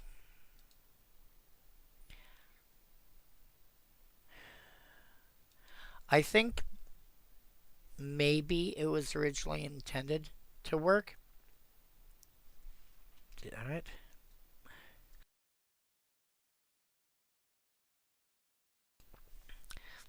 I think originally it was intended to work that way.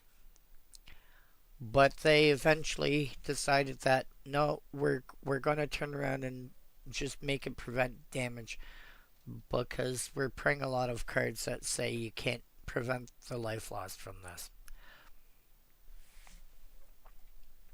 Uh, Jade Statue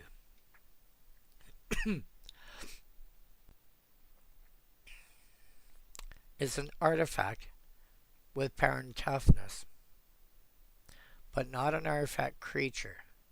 What?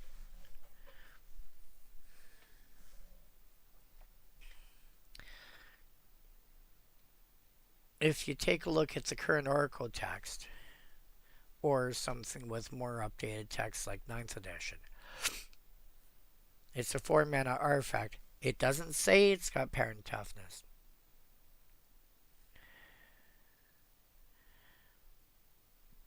But you pay an activation cost to make it into an artifact creature till end of turn.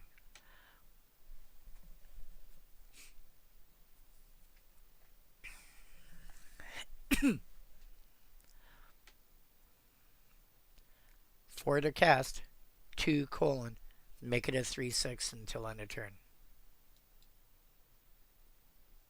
I think for that point it was actually considered reasonable. But now you have Dire Mimic, I think it is.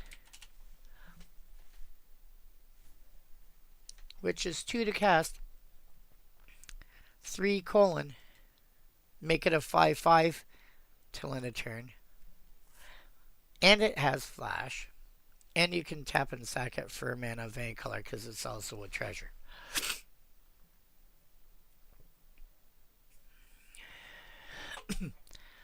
So for 5 mana, you basically have a 5/5 with flash.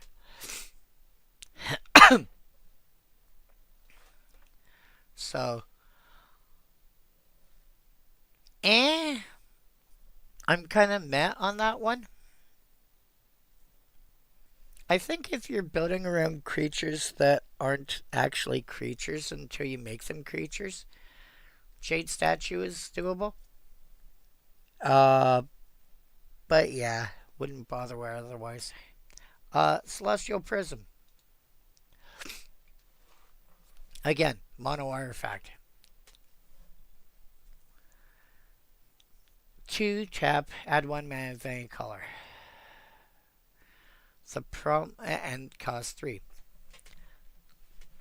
Even when I started playing, I thought Celestial Prism was, like when I started, I thought it was fine. It was okay. It was sure, did what needed to be done.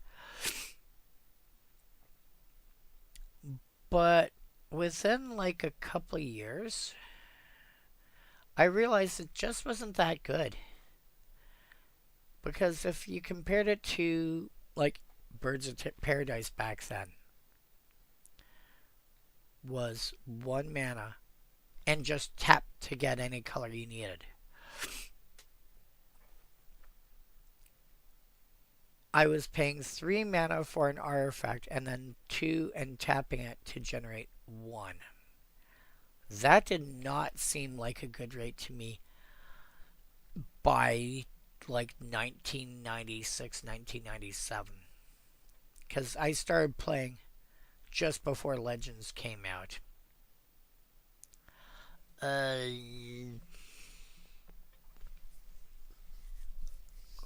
God damn it. So I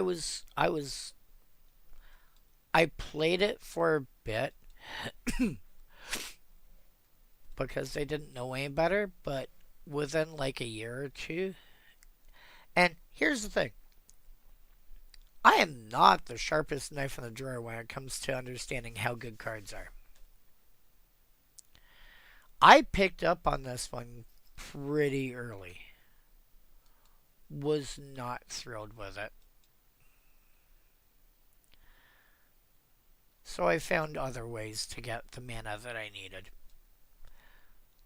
And in a monocolor deck, it didn't do anything.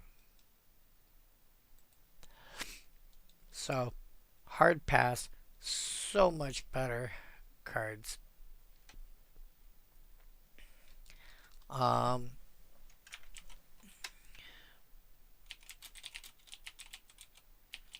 can't remember if it's altar.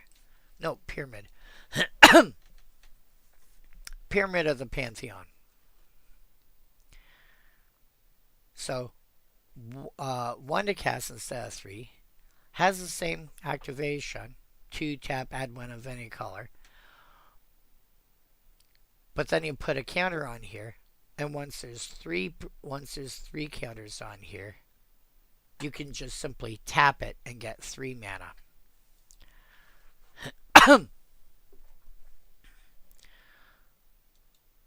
So much.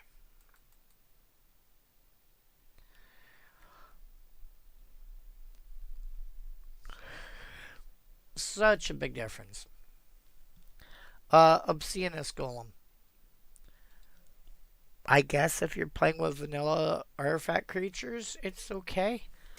The problem is it's an uncommon. But, like, I am finding commons. Let me see here.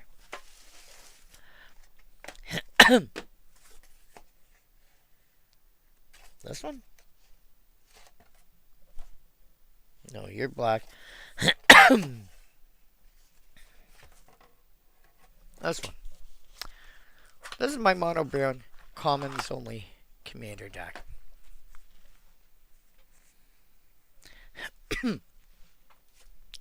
Build around ramping. What do I have at 6?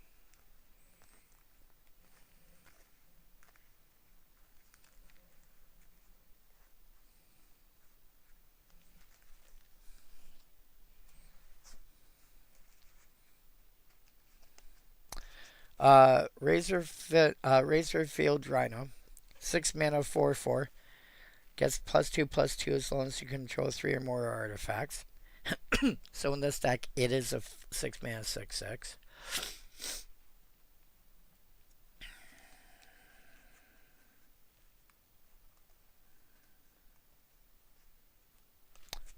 Prophet of the Peak. 6 mana 5/5. Come in and play Scry 2. 5/5 basically being the same as 4/6. Easiest way to do that is just average the two numbers. So if I'm looking around 5/5 for 6 mana,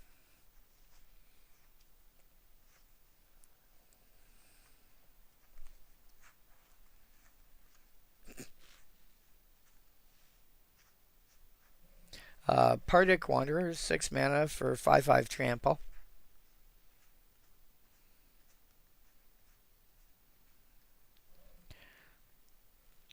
Cogwork Archivist, 6 mana for 4/5 with reach.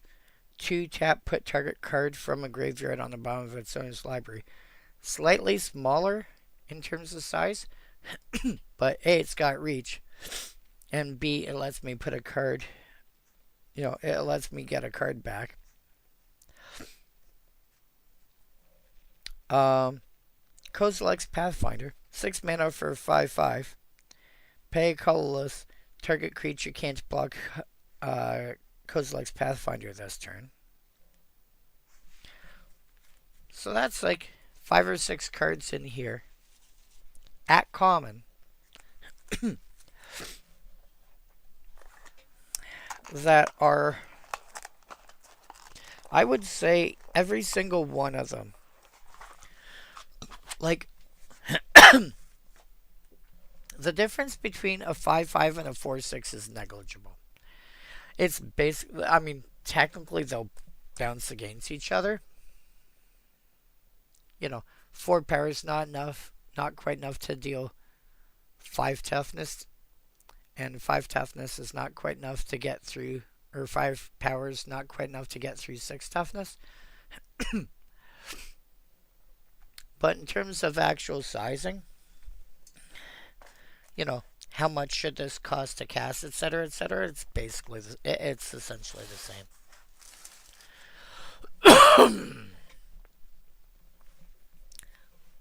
And only one of them is actually smaller.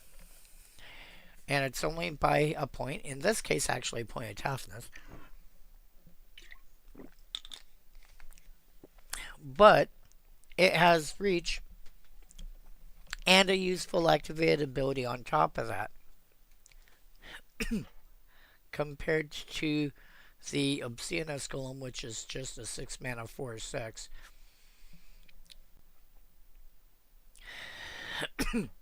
Again,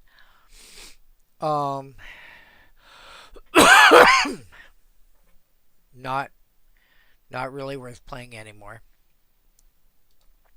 Cyclopean Tomb. If you want to turn lands into swamps one at a time, Cyclopean Tomb is fine. And it's hilarious in that the lands don't revert back. Unlike Urborg Tomb of Yawgmoth / Blanket of Night, those turn around and say, I mean, those effects end when the card in question leaves the battlefield. Cyclopean Tomb puts counters on the lands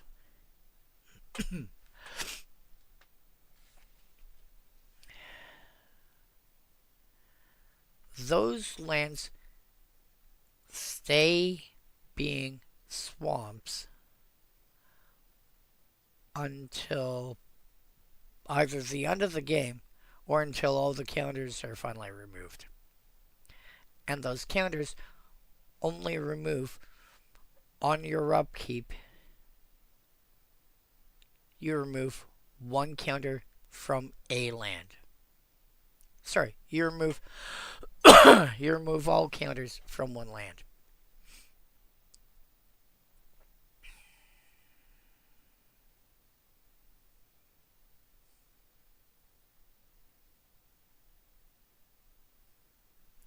So, if this land for whatever reason had 3 Mire counters on it, okay, I take all 3 off of that one. That's the only native way to do it.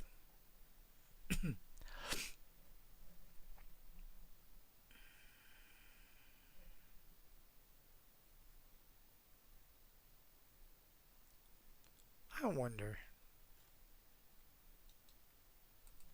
I'll look at that later. Crystal Rod, Iron Star, Wooden Sphere, Ivory Cup, Disrupting Scepter. Look like activated abilities.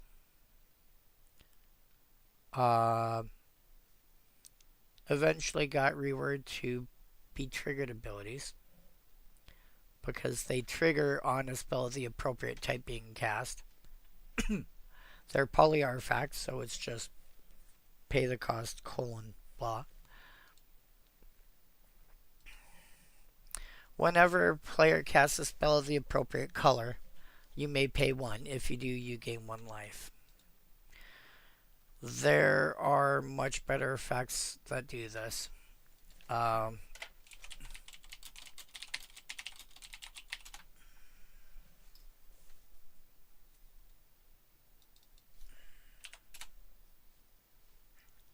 Flame Magus. So, the various Staff of the Blank Magus, Death, Flame, Mind, Sun, Wild.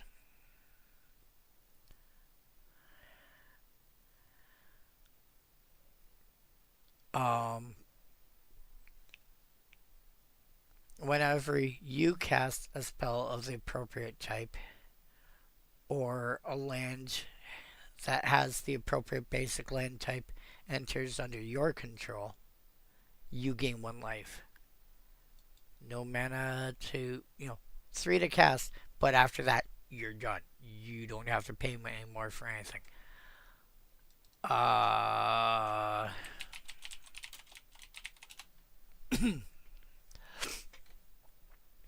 Or Dragon's Claw.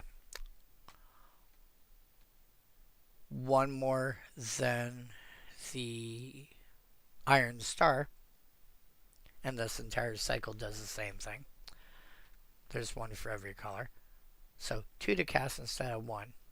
But again, no mana payment, just whenever a player casts a red spell, you may gain 1 life. And Dragon's Claw actually saw some, I don't know if it still does, but it used to see some competitive play. You know, a red deck playing against another red deck. Grab Dragon's Claw out of the sideboard, and yeah, it's going to be a lot harder for, you know, the person that doesn't have Dragon's Claw to fight through the one that does have Dragon's Claw, because Lightning Bolt is only going to deal 2. Shock is only going to deal 1. Ragavan comes into play and you gain a life. If you dash it, you basically take 1 instead of 2, etc., etc. So there's other ways to also gain life for spells of the appropriate type being cast, but yeah, these have all been knocked out. Clockwork Beast.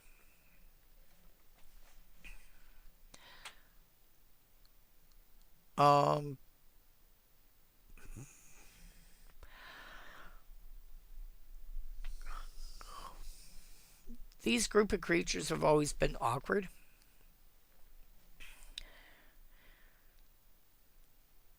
If it attacks or so, it's first of all, it starts off with some number, in this case 7, of +1, +0 counters.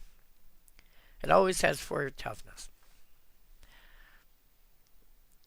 So it comes into play, it's a 7/4. At the end of combat, if it had any if it's got any counters on it, and it attacked or blocked, you remove a counter. And then you can pay X and tap it to refill the number of counters back up to 7.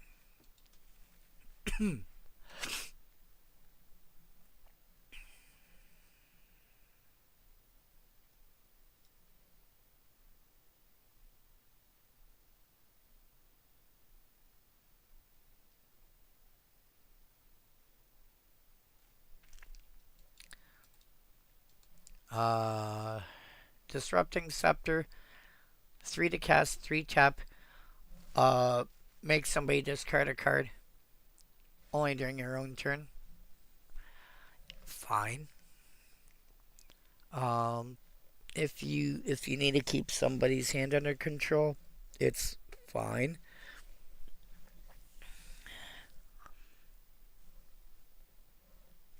But you ideally want to be able to have like a couple of these effects. Was it Gwendolyn?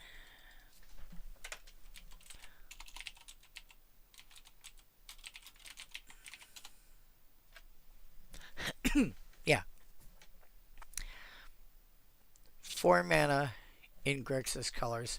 Tap, target player discards a card at random. Activate only during your turn. Nebuchadnezzar. Did I spell? Nebu. Oh, I forgot the G.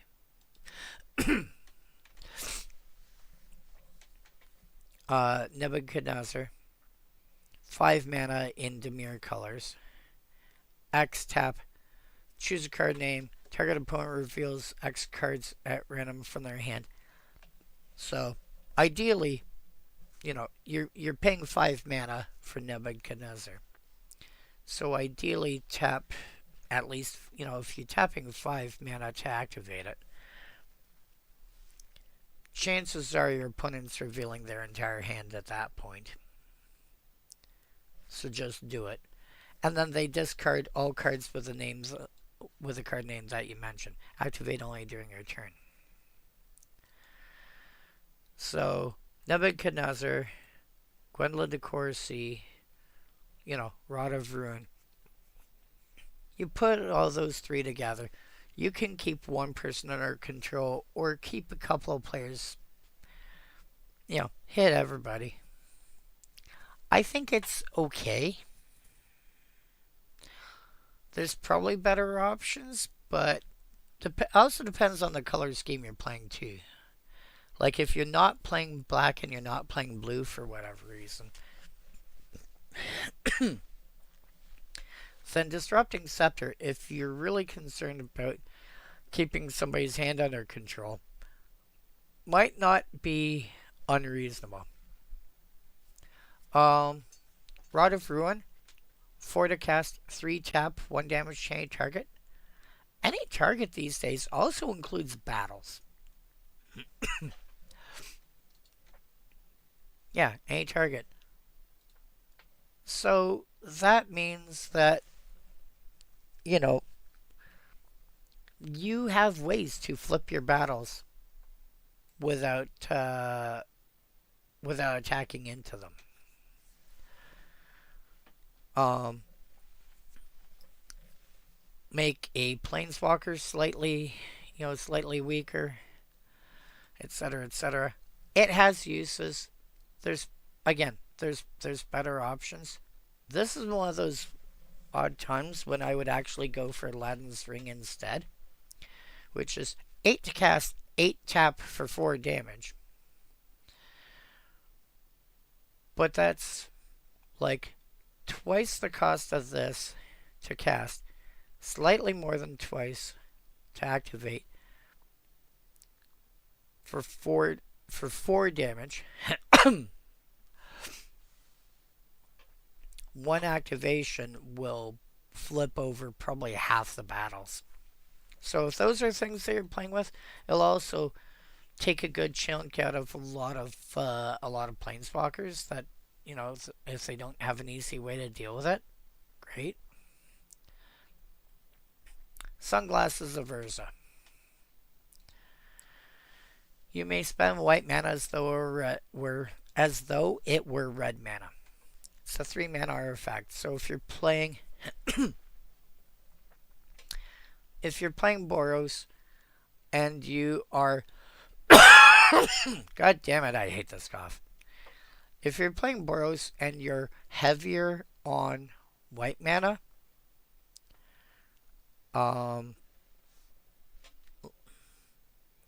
very broad strokes here. Let's say you're running 38 land, you've got 8 duels, 20 plains, and 10 mountains.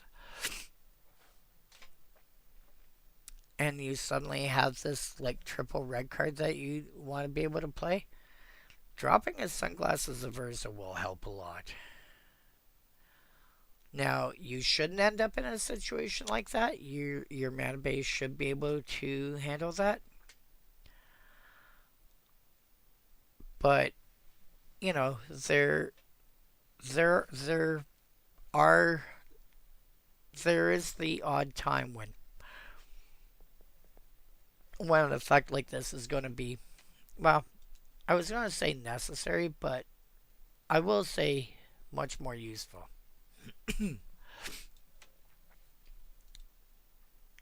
Soulnet. This. Yeah. If animated so it is a creature, it can be triggered off its own destruction. In other words, so whenever a creature dies, you may pay 1. If you do, you gain 1 life. Same idea as through, Iron, Iron Star and all that. It's just instead of a spell being cast, it's a creature dying that triggers it.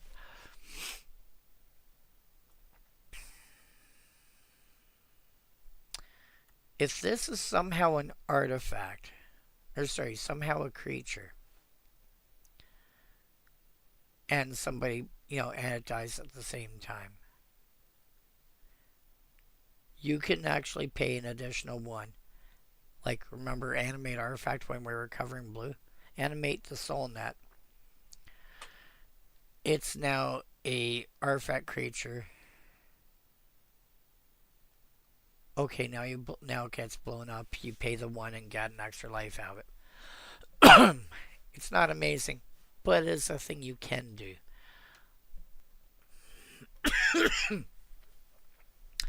If you need life off of creatures dying, again, there's better ways to do it.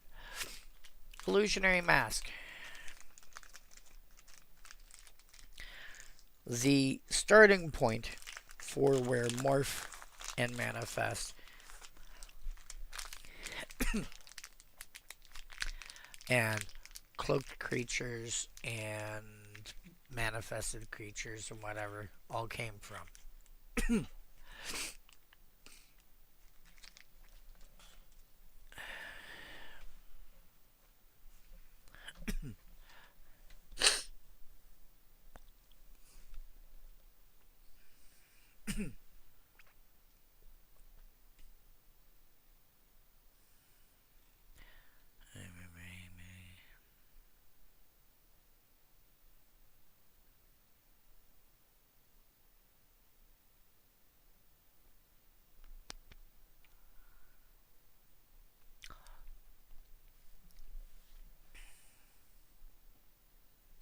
uh,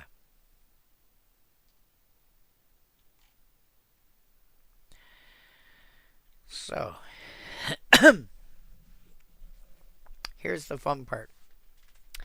Illusionary Mask, its modern wording, says it's a 2/2 creature.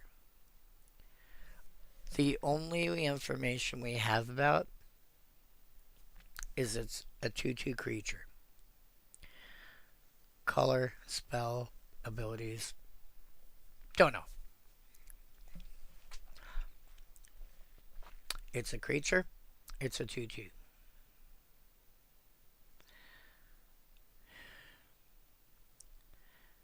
Quote, as soon as a face down creature receives damage, deals damage, or is tapped, you must turn it face up.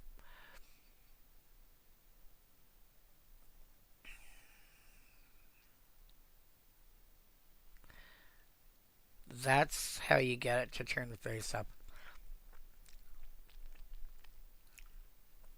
This isn't even counting the possibility that, it might actually have a way to turn it face up via morph or something else.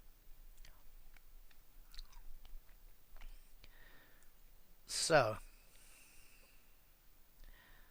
but what happens? But what happened was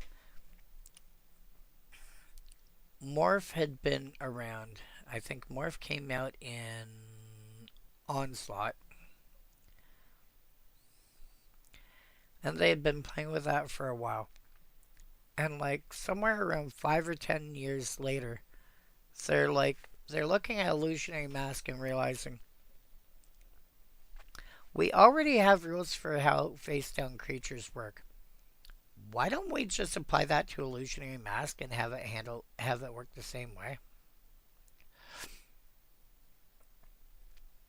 So rather than having two different types of face down creatures, Illusionary Mask at that point wasn't even like a 0/0 or 0/1 or anything like that. I think at one point they considered making it a 0/1. So it would actually be a creature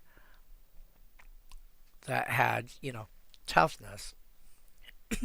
So it would actually stay in play. But if you take a look at the actual wording on the card,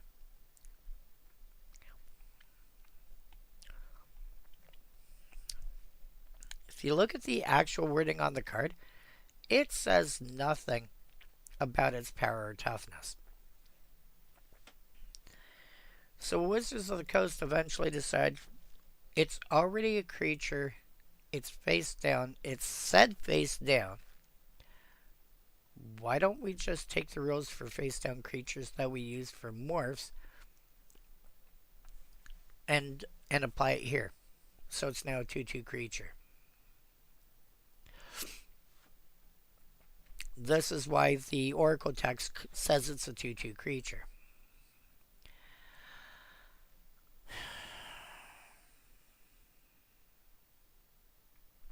There are reasons to play cards like this. This is commonly for things like Torpor Orb. Like if you have creatures that have got annoying come into play abilities that you want to bypass, um, yeah, Illusionary Mask was the go-to for a long time. And in fact, saw actually a decent amount of play in Legacy and Vintage for a long time.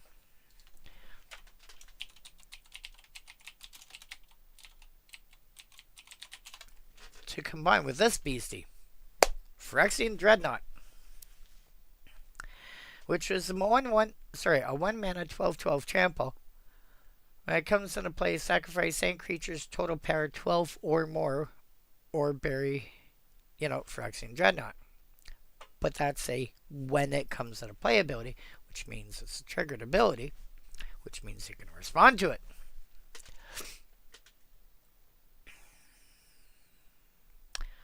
So, what if you stifle the trigger? Yeah, if you stifle the trigger, counter target activated or triggered ability.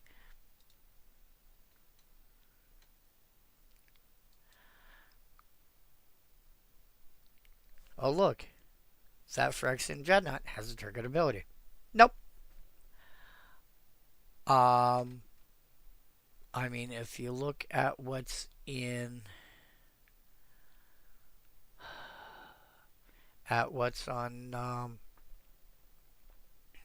Arena, for example, you'll see people playing, this Stifle in combination with cards like Lotus Field.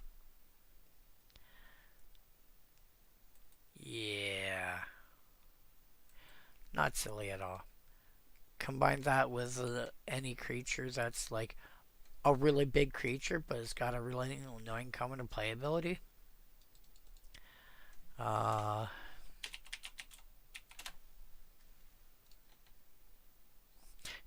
Leveler, 5 mana, 10/10. Comes into play, remove your library from the game. So exile your library. What? Yeah.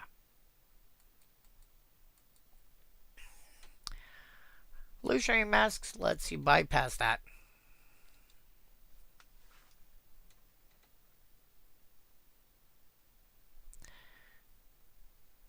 So, again, this is one of those cards that's like, if you have one, and you want to build a deck that has cards that have like an annoying, it could be an additional cost to cast a thing. Actually, what does it say about addition? Beep beep beep beep beep beep beep.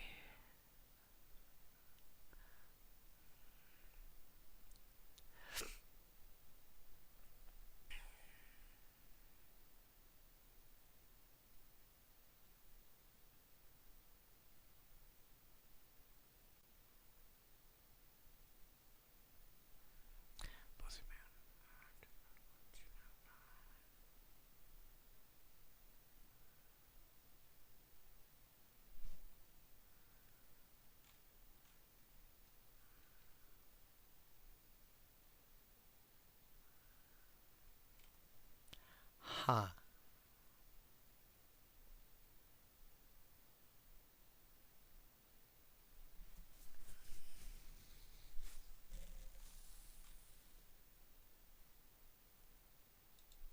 Okay. So that's interesting.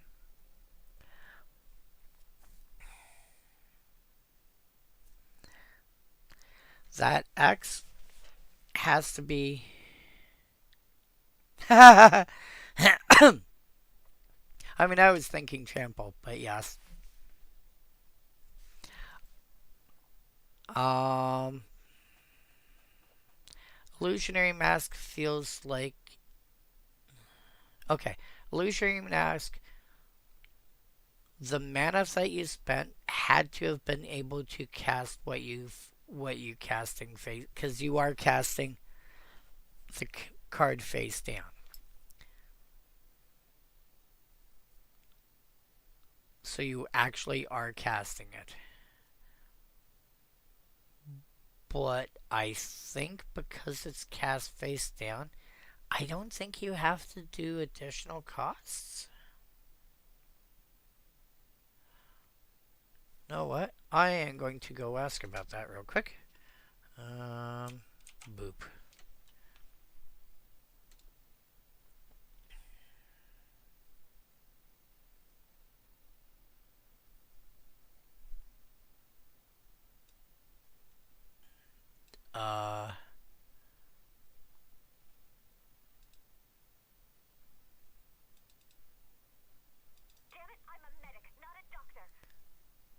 Uh, seriously?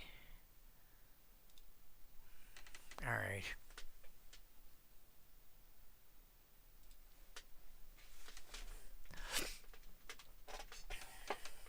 Um,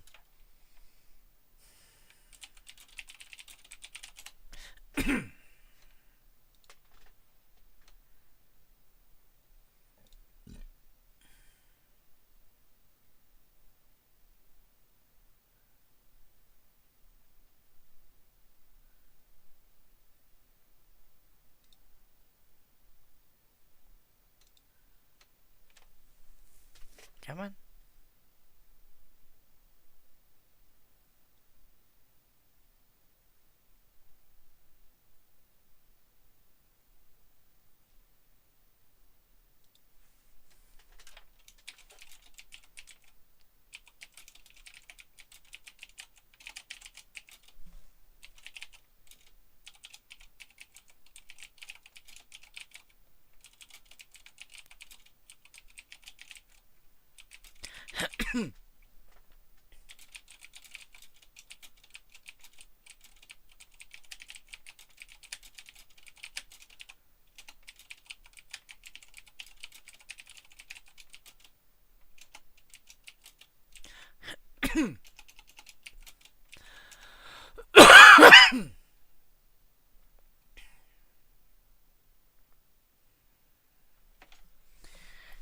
I'm just double checking on that one because that is a. I mean, that's the corner case with a weird card that I'm looking at.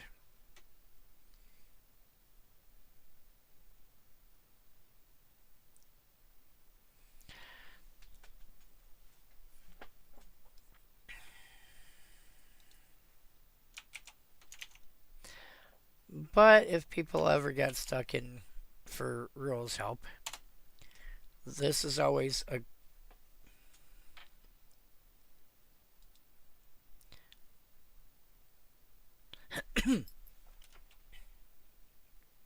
if that additional cost is cost from the creature itself, you don't need to pay it since you're casting it face down.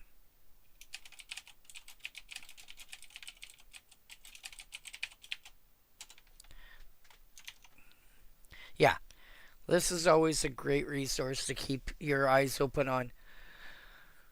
There's almost always somebody online that can give an answer back relatively quickly. Partly depends on, time of day and all that stuff, but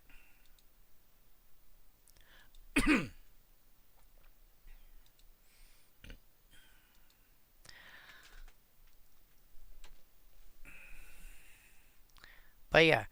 So I just got told that if you're casting face down through illusionary mask and the creature that you're trying to cast has an additional cost built in, you don't have to pay that cost.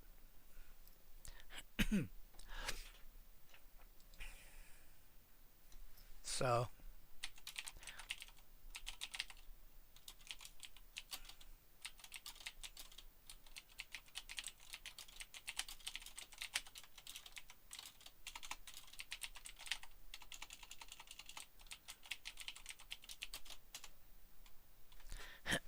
there.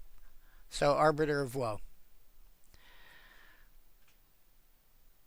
I mean, that's probably a bad example. Enters.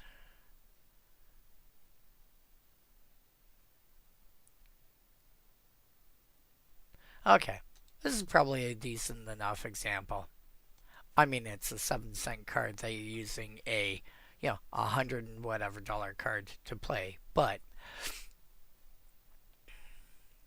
I cast it face down for 2 mana. Apparently, from what I saw in the rulings, you have to be able to support this 2 mana, this specific 2 mana, with what you cast. But you can overpay.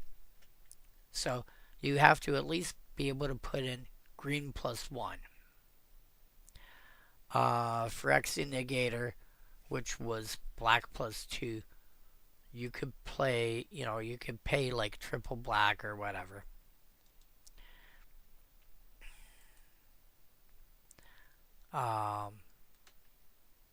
But you have to be able to legally pay for it. Or sacrifice whatever, or deal with whatever penalties apply. But, yeah. Illusionary Mask, I think, is still playable.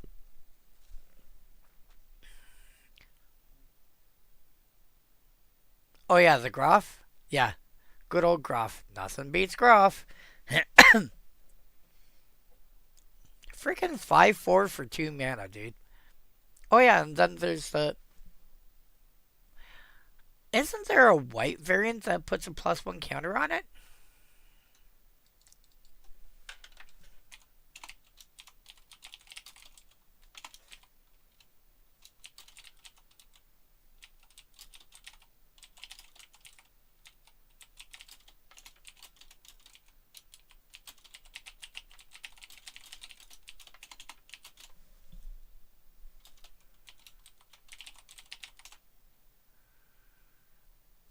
No?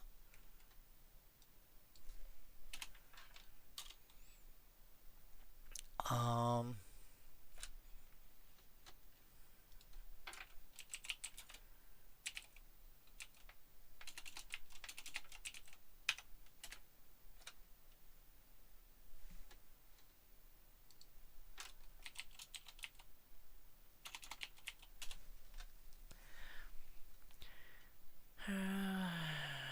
Return Triumphant.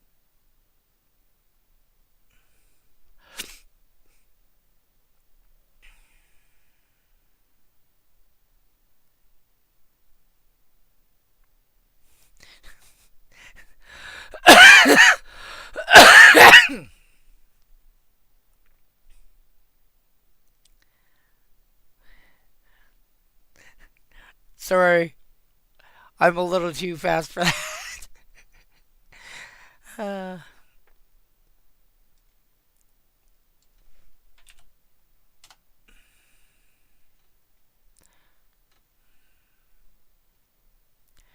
Am I?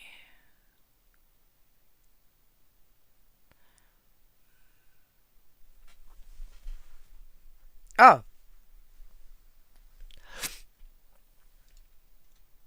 There we go. Recommission.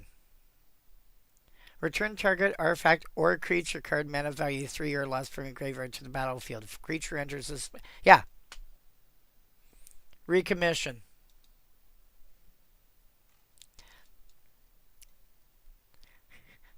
I recommissioned a Biograph. It's now a 6/5.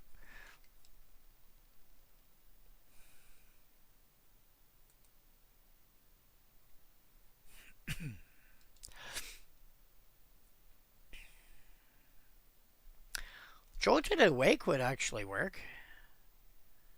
You don't need any extra energy. You get 2 energy. And then you can pay 2 because the Graph is a 2-drop. Oh man, that's hilarious. Jolted Awake and Recommission.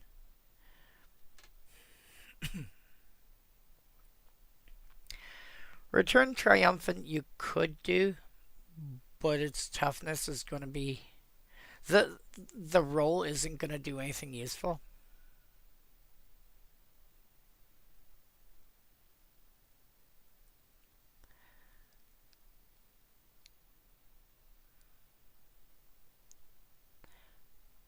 One, two. Okay. So there are 3 cards that you can use to reanimate a Biograph in white that are like 1 or 2 mana.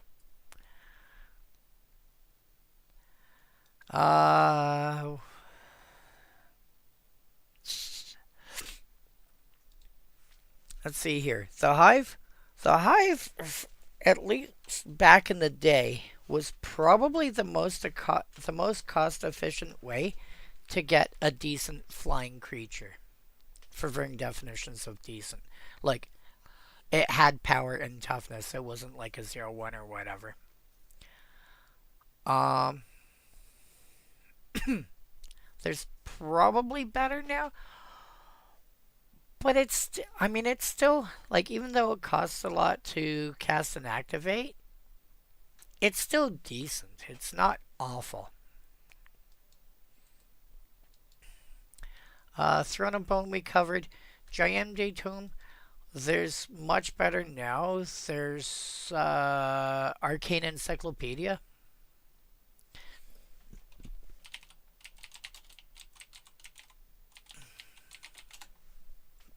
which is the exact same, but it's 3 to cast and 3 tap to draw.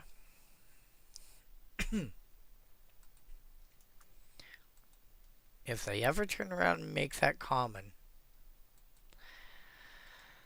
There are other cards that you can use to draw a card that are better costed than what Giant Tome is. In fact, one of my favorite right now. It's not legal in Pauper, but it is a common.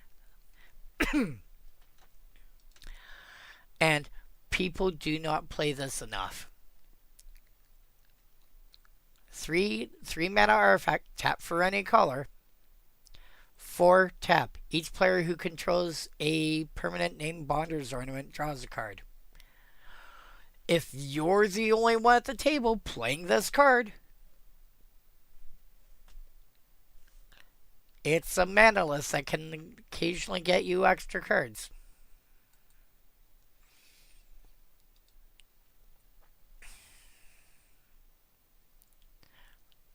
Yeah. Oh, no. They played enough in Pauper. I'm talking about Commander here. I have it in, like,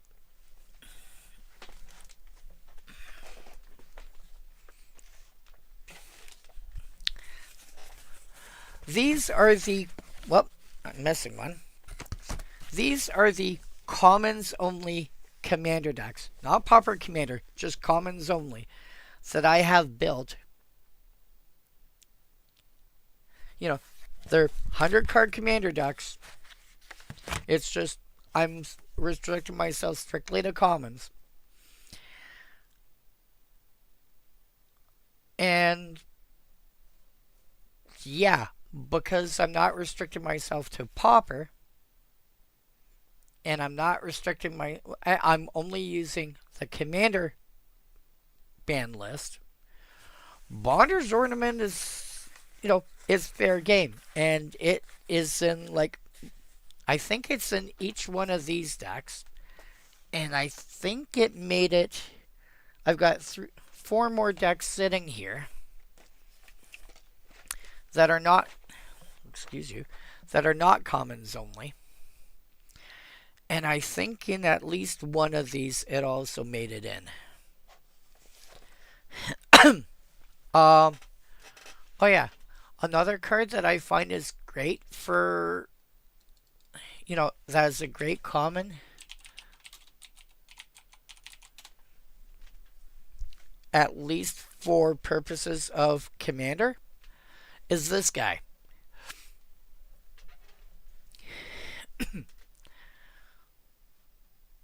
Because a lot of the cards that I'm looking for to eat stuff from a graveyard only do like one, or it's only like a one shot effect. And then I see Honored Heirloom, and it's like it does this every turn. Every turn I can eat another one. Every turn I can eat another one, and then another one, and then another one. So by once you start not needing the mana anymore, okay, well, just start eating your graveyard, and then no, you can't reanimate that. No, you're not allowed. No, stop that.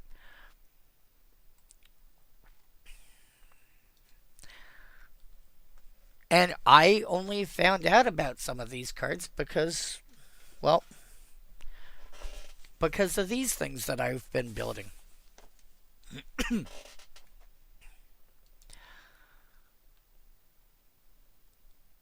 uh,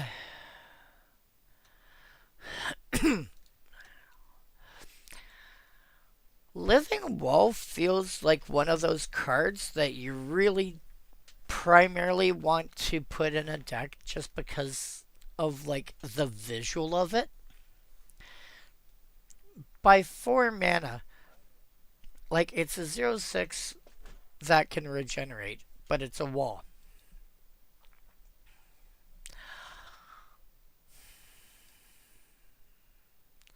I th- I think you basically want to play this because of the visual aesthetic, or you know some other flavor reason.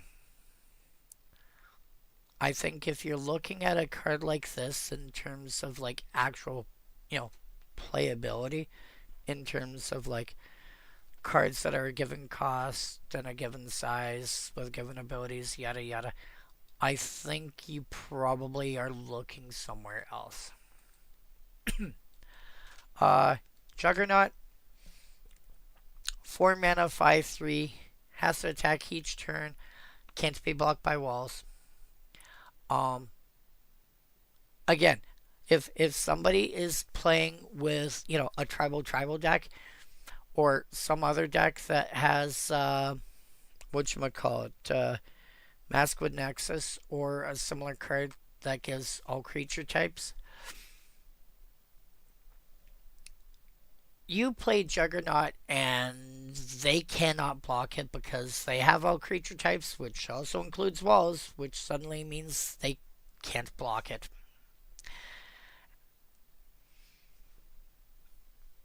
Again, might be worth a consideration in certain decks against in certain groups.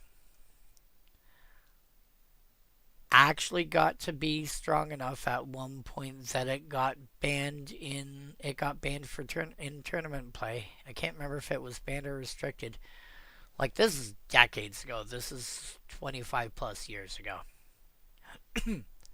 It was apparently too good. um Hell of Chatsuk. That discussion we had earlier about banning. Uh, 1 tap, target creature gains banning till end of turn. Generally used defensively. However, occasionally being able to just turn around. Hey, cool. I can add this creature to my band to attack now. Occasionally worth it. Force Field.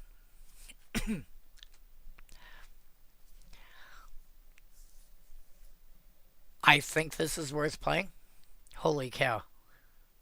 Except it's almost 500 US. If you're willing to put a $500 card into your deck,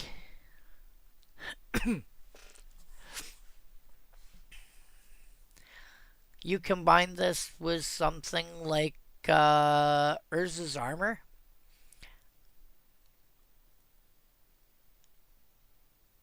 and you can just go, cool. How many are you attacking with? Oh, you're attacking with like 12 creatures? Okay, I tap 12 mana. And then between the two cards, you prevent all the damage because this would apply. You apply this one first, and then you apply yours' armor to prevent the last point of damage.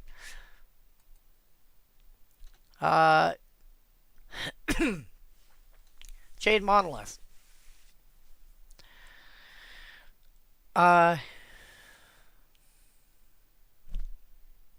Oh, hello. That says target creature, not target creature you control. Oh, you can redirect any damage to any one creature to yourself. Now, most of the time, there aren't going to be times when you want to do that, but there are. You know what? I would not say no to this. I would find this an interesting card to play. Jade Monolith. Just adding. Wow, that's hilarious.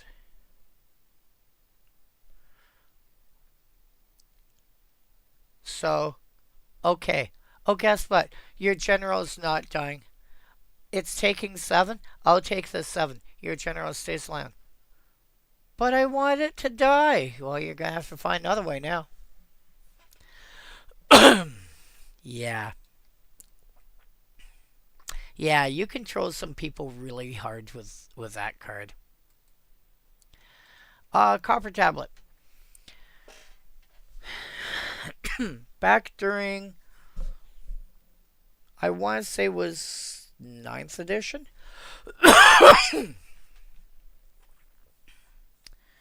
I had an idea, which scared a lot of people. Generally assumes that's a bad plan. Anyway, they were printing, they were like, again, up until 10th edition inclusive, all the core sets were just reprints. And I was looking through what was in Unlimited. And thinking about how powerful some of the cards were. Some of them are really powerful. Some of them are meh. This felt to me like the border.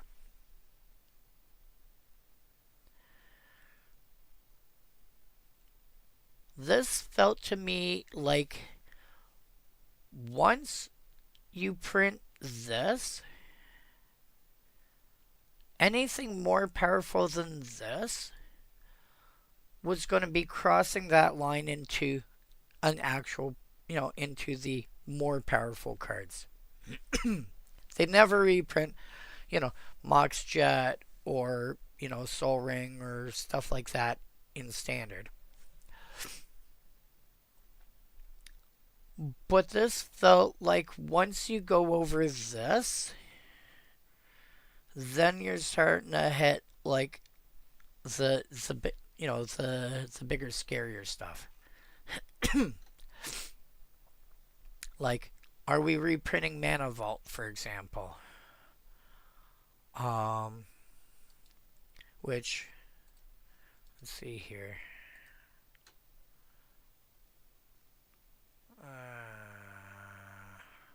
Try and find a good example of what I'm. No. Winter Orb? Nope.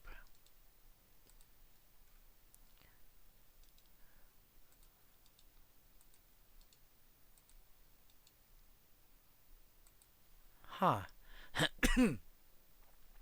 Oh. There we go. It'll say here part of the reserved list. Reserved list, obviously cards that they have decided they are not going to reprint in a tournament legal playable form.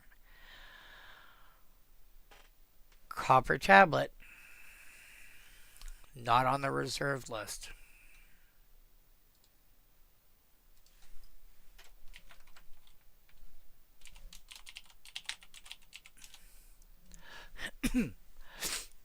Cards on the reserved list. Cyclopean Tomb, Illusionary Mask, Forest Field, Gauntlet of Might.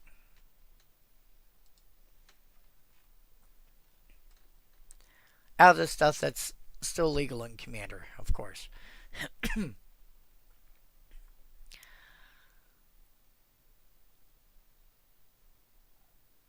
Yeah, that felt like the dividing line.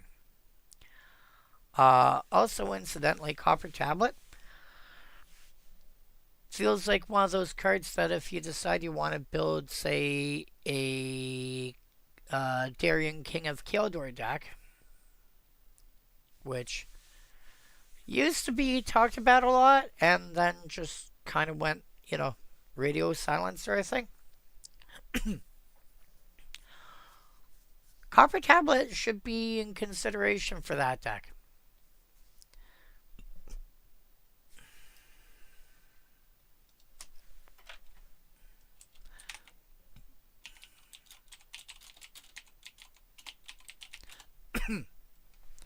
Whenever you're dealt damage, you may create that many 1 white soldier creature tokens.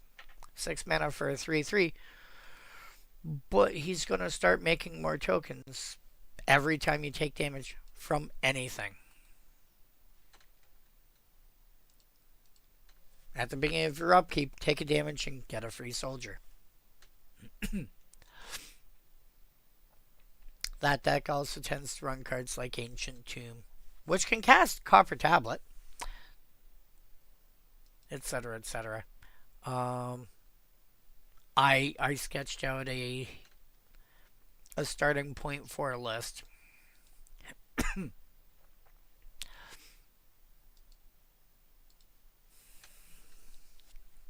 For a mono white burn deck. Cold Snap makes people take damage on their turn for having snow-covered lands. Arkham's Weatherline Vein turns lands from snow into non-snow or non-snow into snow.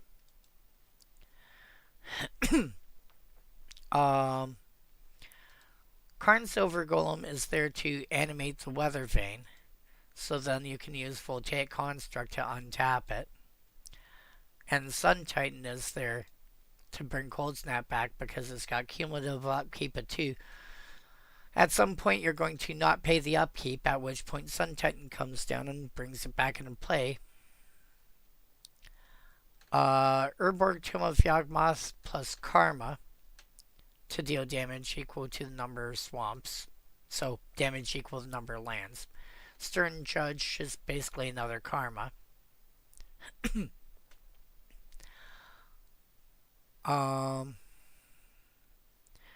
Companion of the Trials can untap Stern Judge. It can also untap instead of Voltaic Construct, it can untap the Arkham's Weather Vein once it's been activated. But you have to have a Gideon in play. So I run Gideon of the Trials so I can't lose the game, and then Gideon Blackblade seem to be the next best Gideon for this context. A suite of cards that can redirect damage. Acacian Javelineers, Monoscaling, Triscaling, Walking Ballista, and Heliod Suncrowned. These 3 all combine with Heliod.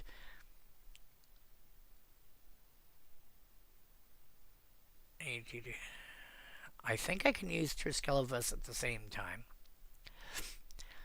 Grateful Apparition, Metastatic Evangel, Unbounded Potential, Wanderer's Strike are all there to proliferate, as is Karn's Bastion, to give all these guys extra counters, as well as other stuff like, the Gideons up here and whatnot.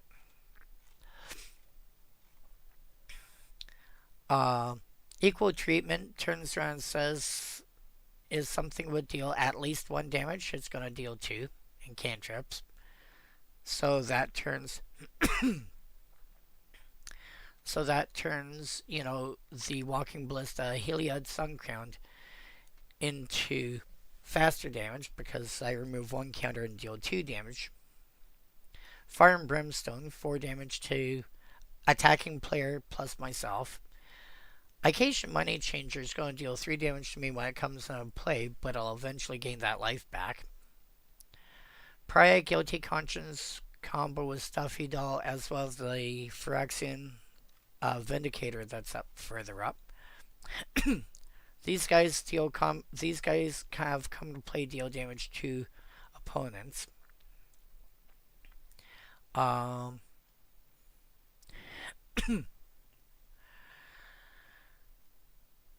This can turn around and just, once my artifacts have enough counters on them, it deals 10 damage at the end of turn to each opponent. Suture Priest burns my opponent for having creatures. These 4 I'll give creatures to my opponents. Life gain, life gain. Search, search, search. Remove counters from stuff. Remove counters from stuff.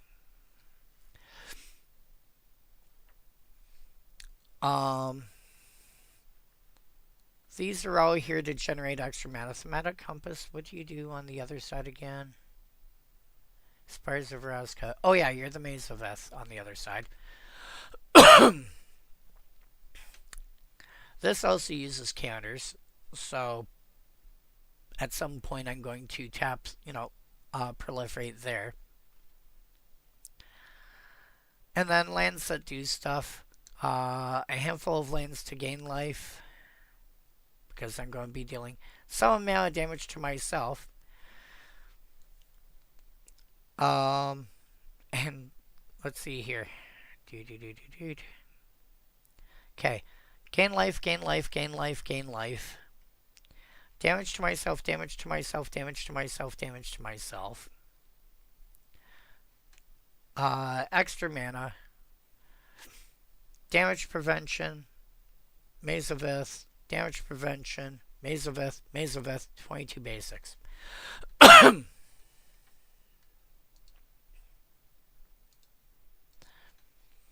yeah.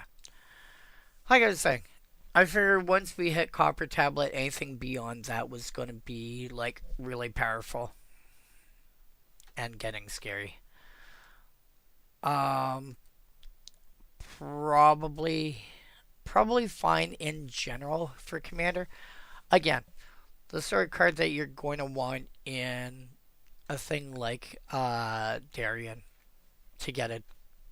Just get a free token every turn. Dingus Egg. You could run Dingus Egg. I don't think I would, because that relies on lands getting blown up, and if you're not playing with lands getting blown up, if you're not playing Armageddon or whatever, or say a vaguely reasonable number of Strip Mine, Wasteland, Ghost Quarter, Demolition Field, effects, etc., then I wouldn't bother with this. You have to have enough. You have to have enough LD to make this worthwhile.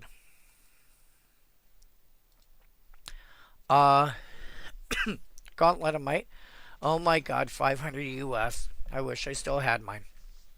I had one like 20 years ago. 20, 30 years ago was like $80.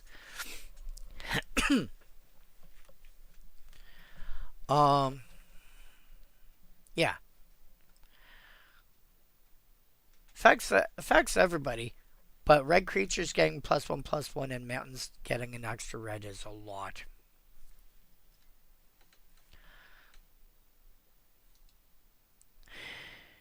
Also, I really like that art. Also, sadly, Christopher Rush is not with us. God damn it. Yeah. Well, it wasn't 30 years ago. 20 years ago? 20 years ago? 25? I don't know. I'm also talking Canadian dollars. 500 US is somewhere around 700 Canadian. So 80. So we're talking a factor of around 9. But yeah. Uh, Corma Spell. There are two ways to play Corma Spell. One is being nice and making things fun and interesting, and the other is being a complete dick. If you want to be a complete dick, all you have to do is turn around and say, hey, by the way, creatures my opponents control get some kind of minus on their toughness. Now, Elish Norn Grand Celebite is, the easiest way to do this. Corma Spell in of itself, though,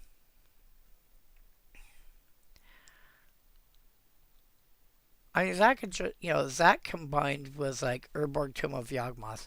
Let's make things interesting. Sure, lands now have to deal with summoning sickness. But now you can attack with your lands.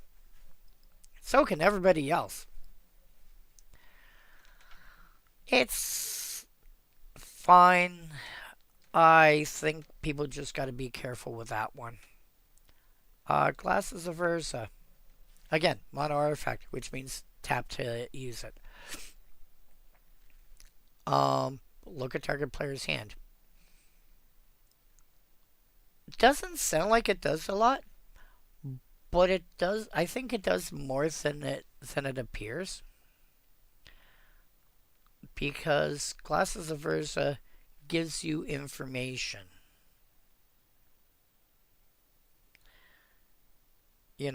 Is it safe for me to cast a spell? Is it a good idea for me to attack?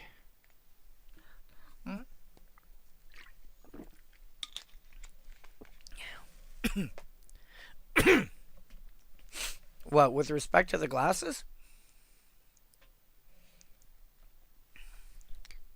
Yeah, like you get the information. Yeah. Because it says look at target player's hand. You're not revealing it to the entire table. You can tell the table what they've got. But are you necessarily going to be truthful about what you have? Or what your opponent has, rather. If I look at somebody else's hand, I could say, okay, well, he's a blue player. Well, he's playing Psionic Blast. Who plays Psionic Blast, realistically? I mean, again, one of those cards should see more play. And I really should have found a home for it in my mono blue ramp deck, and I forgot about it, and I'm very sad about that.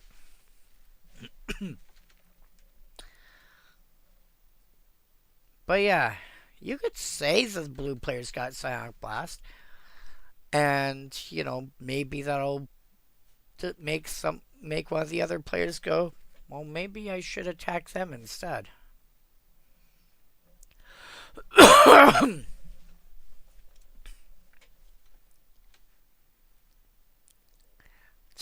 You can make MTG into Monopoly. I will tell you what the other guy has if you don't attack me. Yep.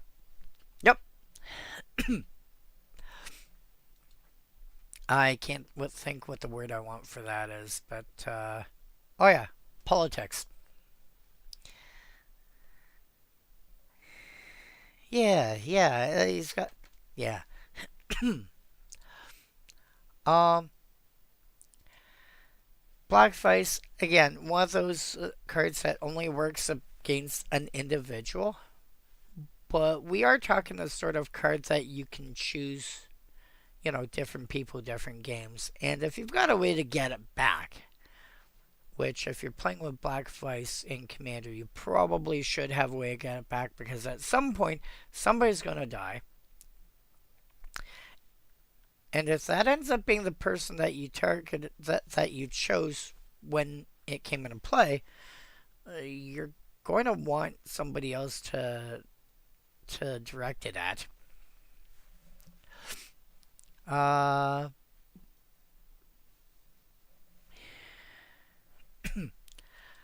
But this is one of those cards that makes them take damage for having more cards in hand. And it punishes people that are relying a bit much on Reliquary Tower and Thought Vessel and the like. If you've got I think if you've got one or two cards that say you've got no maximum hand size, that's probably fine. I think if you go more than two, it might be a bit much because especially if you've got a decent amount of card draw somehow. And then you start hitting DFCs. Seagate. Oh, what do you call it? Seagate Restoration? Yeah, Seagate Restoration. If you've got that and the and Reliquary Tower and Thought Vessel and I forget what the other one. Oh, Decanter Ventless Water. And I'm gonna start going. Maybe I should bring Black Vice next time. Yeah. Icy Manipulator. Historically, always been good. Back in the day would combo with Royal Assassin to go, oh, I'm going to tap down your creature. And now that it's been tapped down, I'm going to blow it up because it's now a tapped creature. And Royal Assassin blows up tapped creatures. Can tap down. I mean, it won't do anything useful against equipment, but it will stop artifact. It is still somewhat useful against vehicles.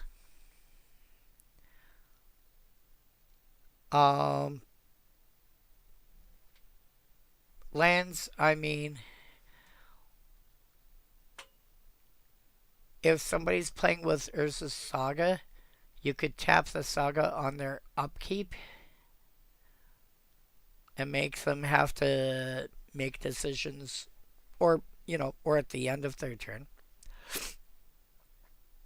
So they don't have the ability to do stuff with it during during the next turn cycle.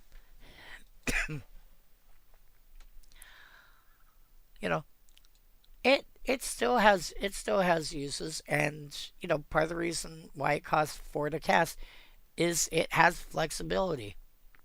It's a card that stays in play and has flexibility. Oh yeah, and then there's this art, and then when we went to Ice Age, it got this art, which is hilarious.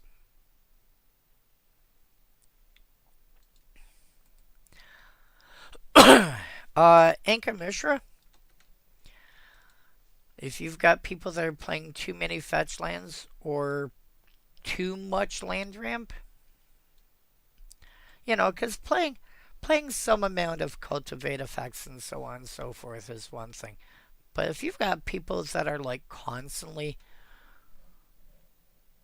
by turn 5, they've got 10 lands in play.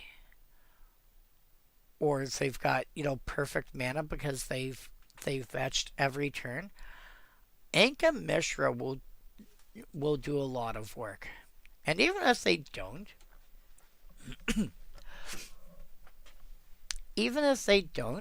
it's not unreasonable for this to take, 6 points out of each player before, before it's dealt with. Which for 2 mana, I think is pretty good. Library of Link. Speaking of no maximum hand size, allows you to discard cards back to the top of your library. I.e., if you would discard a card, instead of discarding it to your graveyard, you discard it back on top of your deck.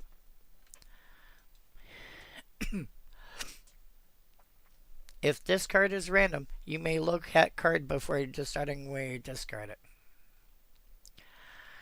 It did have a weird interaction with one of the versions of Chandra.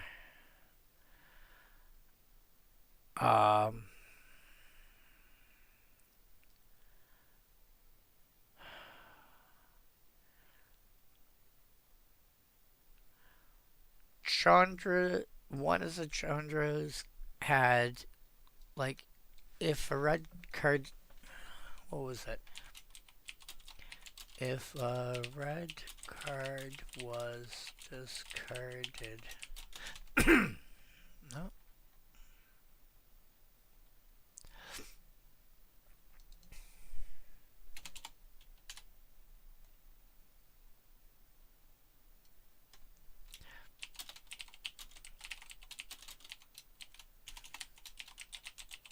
Pretty sure it was a Chandra. Yeah, if a red card is discarded this way.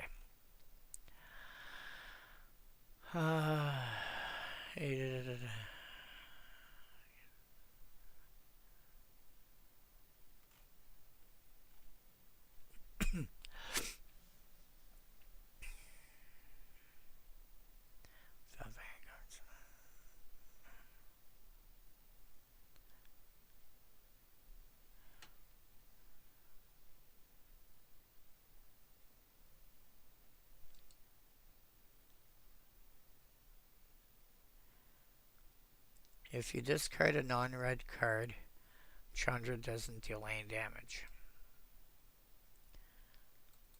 I think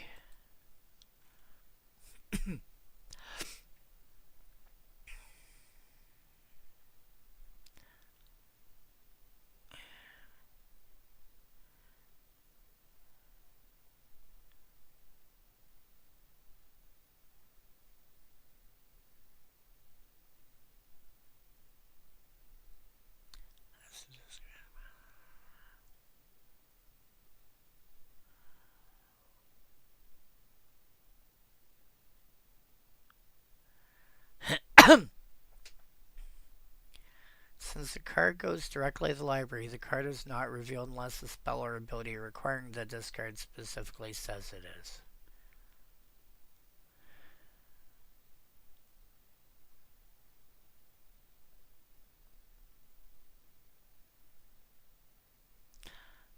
I believe that means that if you discard because of Chandra's ability, since the card is not revealed, you cannot show that it's a red card. So therefore, no damage is dealt.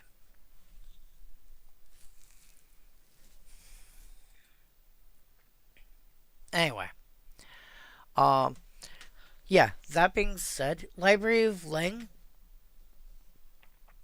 I don't really seeing much Commander play at all.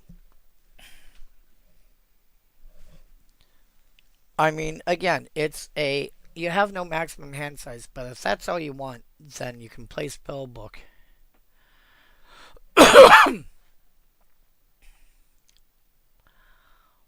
But Library of Ling, for an extra mana, gives you an extra ability. Oh!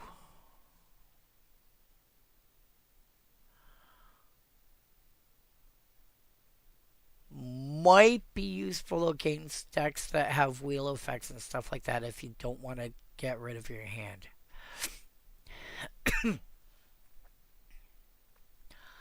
Oh! If an effect causes you to discard a card, discard it, but you may put it on top of your library instead of to your graveyard. So if I've got a hand of 7 and somebody casts Wheel of Fortune, which says discard, each player discards their hand and then draws 7 cards.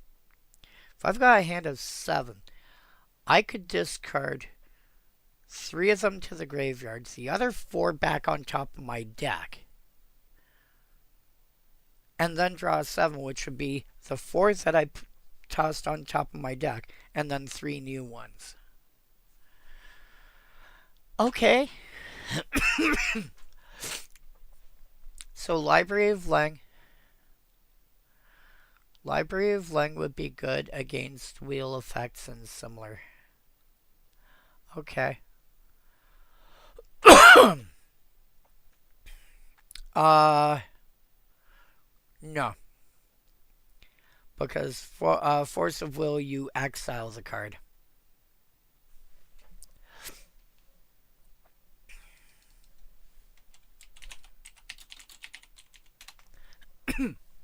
You may pay 1 life. Yeah. Foil,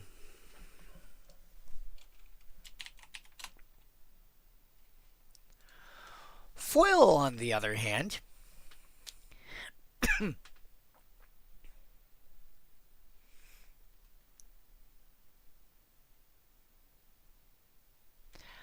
I still wonder why foil doesn't. Well, let me rephrase that. I am not aware of foil seeing very much play in Pauper. Oh, so is Thwart legal? No, don't think so. No. It is a legal free counter spell in Pauper.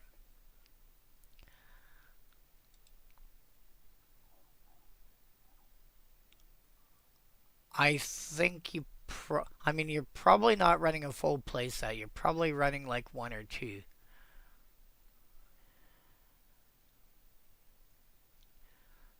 But it's only 36 cents.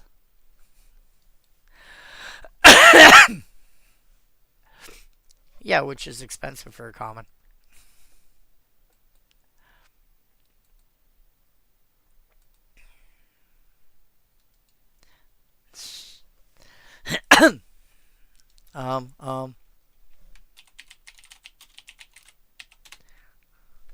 The other price. You mean this one? No?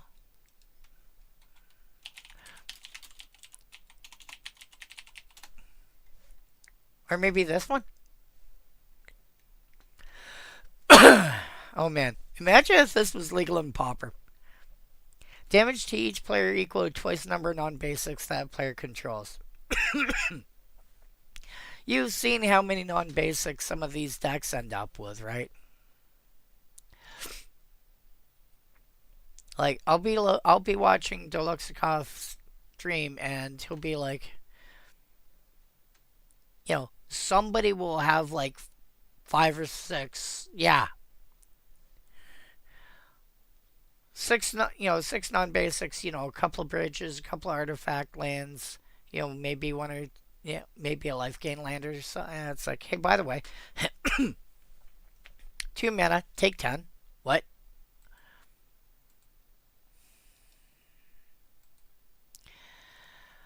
But yeah, Library of Leng, I can see seeing playing in Commander. Meekstone. Creatures power 2 or power 3 or greater don't untap normally. Again, a build around card. You really want some way like a Chroma's Memorial to give your creatures vigilance. And or some way to untap your creatures on other people's turns. Seedborn Muse effects, etc., etc. Actually, I'm curious.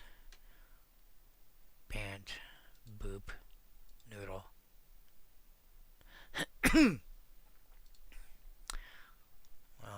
Selling balance, gain tripping, and the turn, counter plus, extra on taps. Alright, this particular deck, this is one of those decks that I'm building for when I have to be that guy. I.e., somebody's deciding they're going to be they don't want others to have fun, so I'm turning around and say, okay, I'm going to tell you no, in no uncertain terms. This is, I counterspell everything. And I have Teferi, who slows the sunset, whose ultimate says, I get an emblem with untap all permanents you control during each opponent's untap step, and you draw a card during each opponent's draw step. Mercfiend Leash, which untaps all my green and blue creatures during each other player's turn, and Seaborn Muse, which untaps all my permanents during each other player's turn. And most of my creatures are going to be green and or blue. And, yeah, these are counter spells that exile the spell instead. These return spells to owner's hand. These all counter your spell and draw a card, or sometimes counter an ability. These just say end the turn. These counter a spell and do a bit more. These two counter a spell or activated or triggered ability. This, instead of countering the spell, exiles the spell and lets me cast it without paying its mana cost. These are all creatures that have some kind of countering ability. And then, a few fetches, a few duels, a few more duels, a few more duels. My suite of, and a suite of like other lands to play with. Yeah, and this is me turning around and say, yeah, no, you're gonna be like that? Yeah, no, I'm saying no to you I'm saying no to you saying no.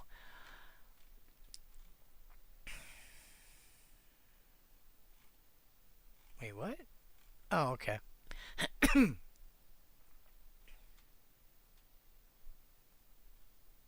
Oh, wrong list. I already oh no, you're here.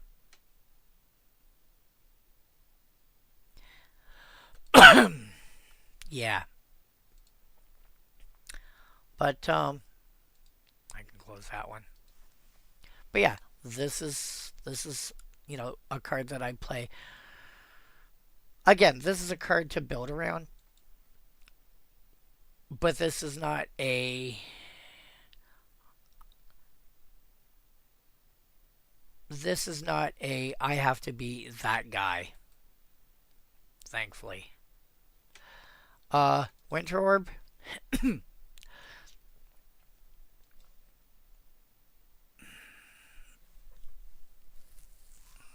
Again, requires some work to build around.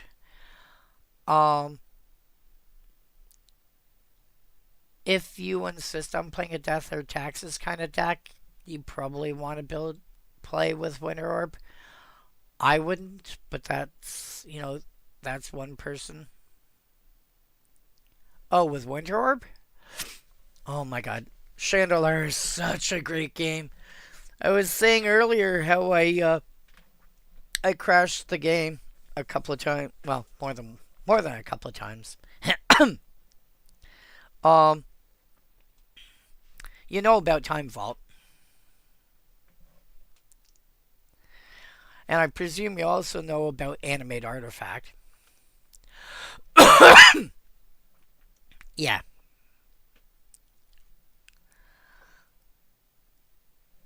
Yeah. Animate Artifact, Time Vault.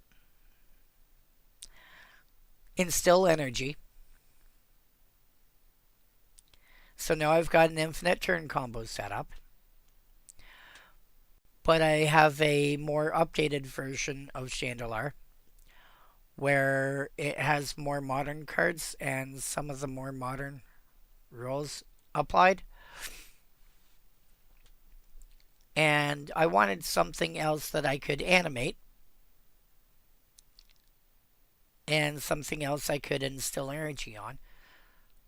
So what happens if you animate artifact, oh, I don't know, Akroma's Memorial? Or instill energy on Colossus of Sardia?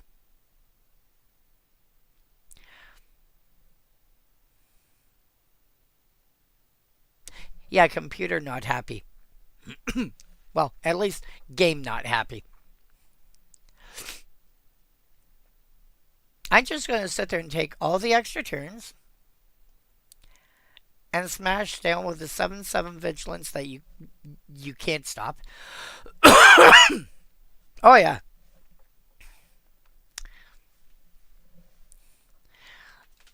And just untap my Colossus Astardia every turn, no big deal. Which has haste because I've got Necroma's Memorial out. Yeah. Game did not like that. Navenero's disc probably sees enough play based on what it is, how powerful it is, etc., etc. It's probably seeing the right amount of play. It's not one of those you should play it everywhere, but it's not one of those nobody plays it. It's if you don't see it in your play group, probably consider throwing a copy into one of your decks.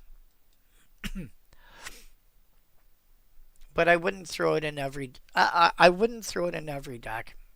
I had it in mono green control because I didn't have a green wrath effect, and then I got Azuri's predation, and then I was happy.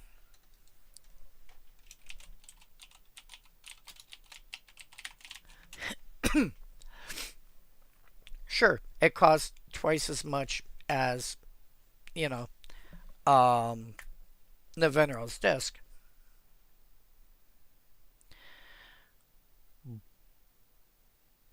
But it will kill a lot of things and leave behind a bunch of 4/4 bodies.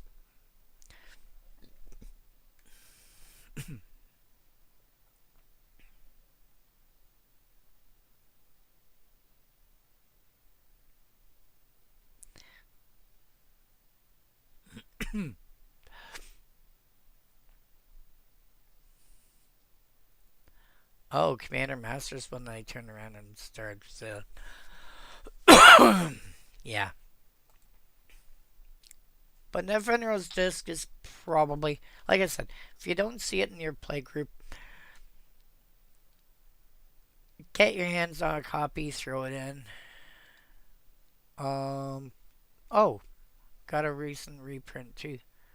Oh, yeah, you can get it in a few sets for under $1.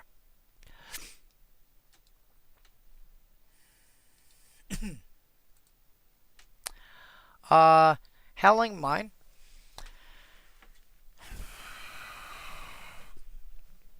Howling Mine is largely. So, Howling Mine being a symmetrical effect is one of those cards that, for example, if you're playing Zedru, you don't care who has control of the Howling Mine, it affects everybody equally.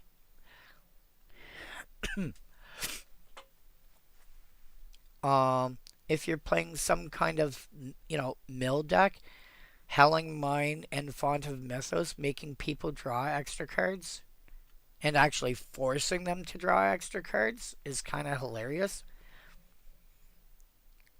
Because their library gets eaten that much faster, because if you've got Howling Mine and Font of Mythos in play, everyone's drawing 4 cards a turn.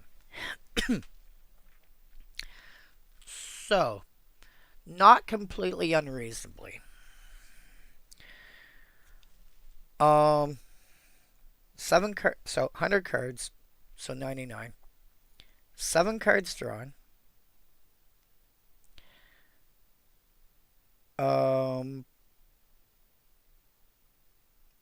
Howling Mine, Haunt of Mythos, or Font of Mythos, and some kind of accelerant.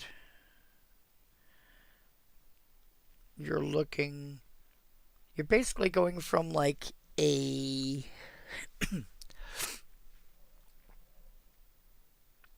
You're going from a 90, you know, probably an 80 turn clock because people will find other ways to draw extra cards, to like a 20 turn clock because suddenly, well, probably more like 20, well, 22, 23 turn clock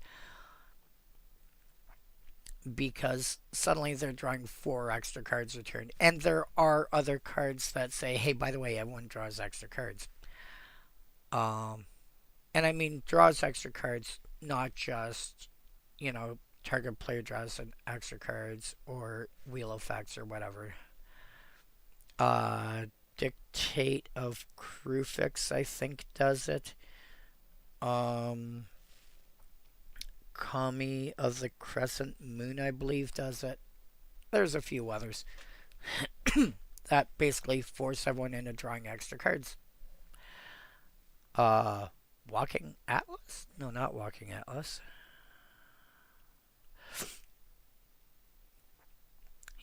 Uses charge counters. It's like tap to put a charge counter on it. And no, Endless.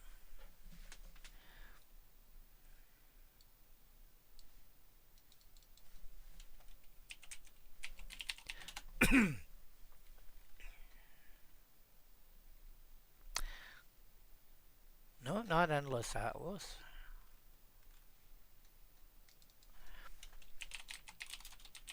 I'm sure this is the wrong card. Yeah, that's the wrong card. Each player draws.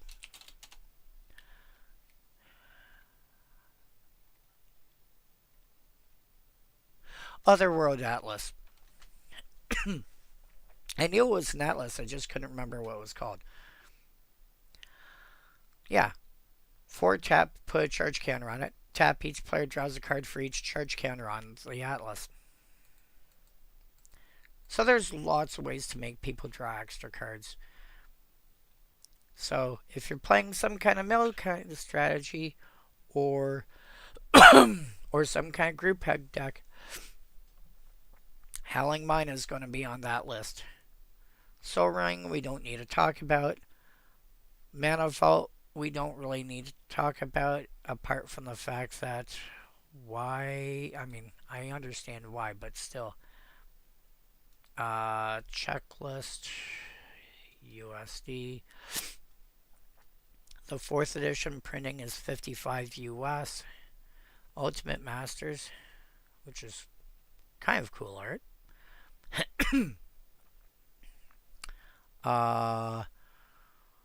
Double Masters 22 are about $60.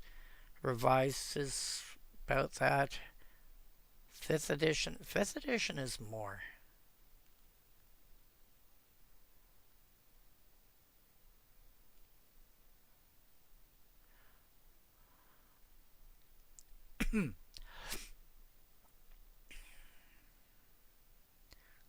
That's pretty. What are you? Oh, Box Topper.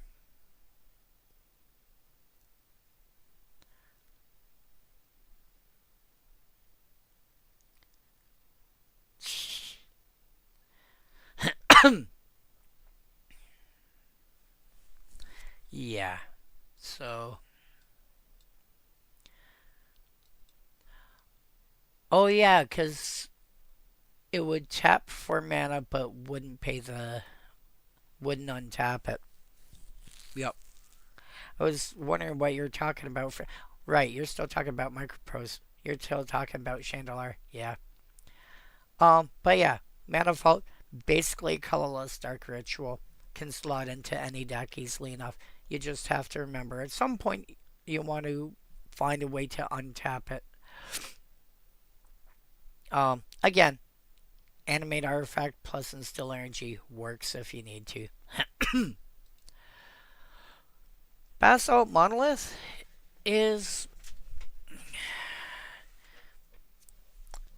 Basalt Monolith requires some effort to make work.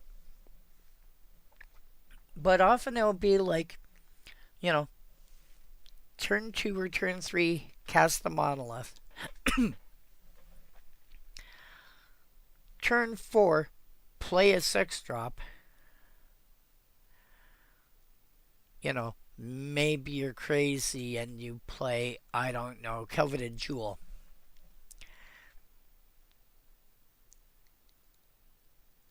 And then you tap the Coveted Jewel to untap the Monolith. And then, was that turn 5? You've got 9 mana available, assuming somebody hasn't taken the Jewel off you.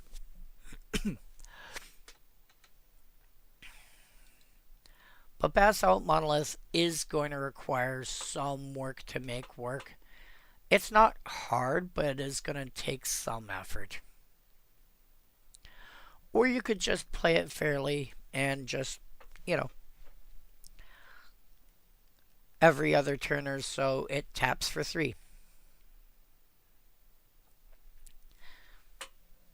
But as a general rule, you would rather, again, general rule, you would rather pay an extra mana for Thran Dynamo. But if you do have a way to make really good use of this, you can use this to generate infinite mana. Because if you can have this 3 to activate reduced at all, or the 3 that it generates, this is the harder one, increased at all,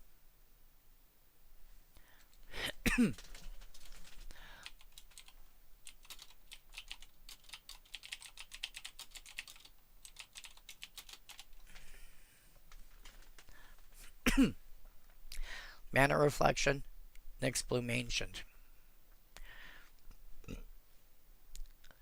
Nyxbloom Ancient, if you tap a permanent for mana, it produces 3 times as much of that mana instead. This would tap for 9. You pay 3 of it to untap it. You've generated 6.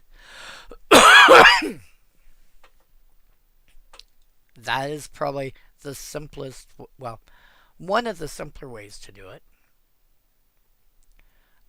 Historically, back in the day, you had access, and I don't know if it's legal or not. Nope, it's legal in Commander. Power Artifact. Enchanted artifacts activate abilities cost 2 less to activate.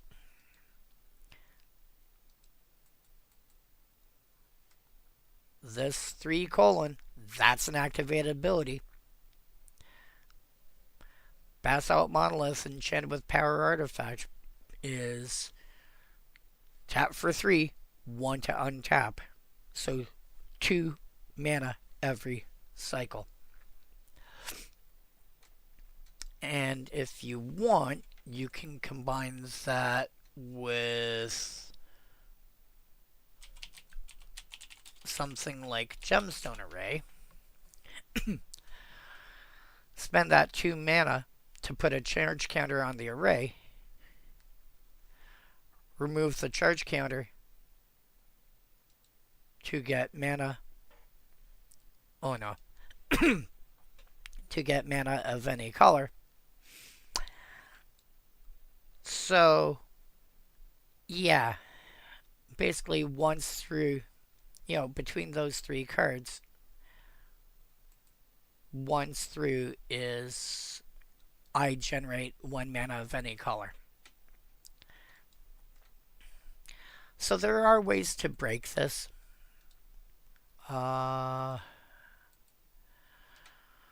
Which is probably why it sees as much Commander play as it does. But yeah.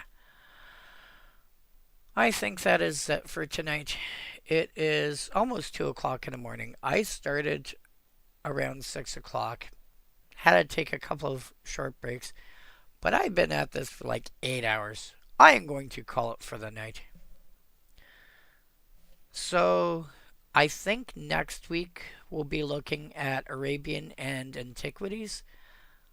Um,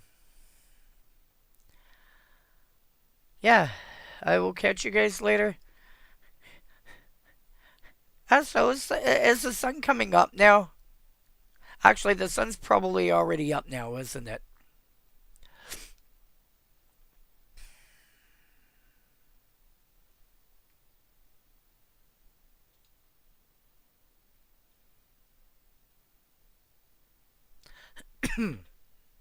Uh huh. Go to bed.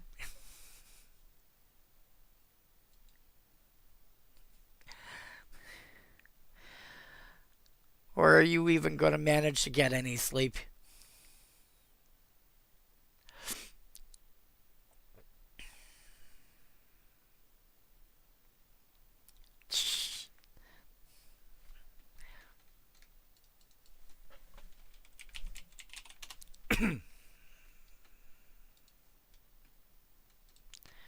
You mean like this?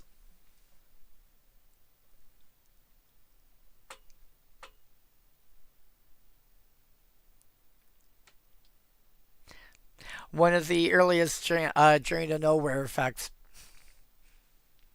This and Oubliette.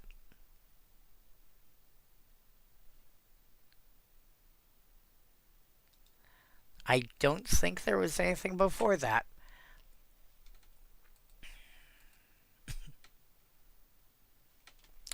Or, there's also this one.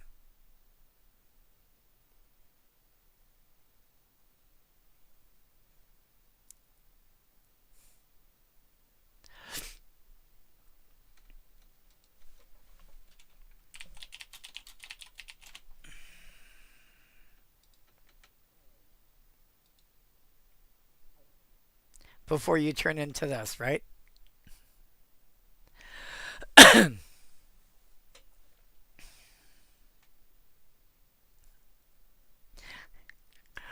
Go to bed.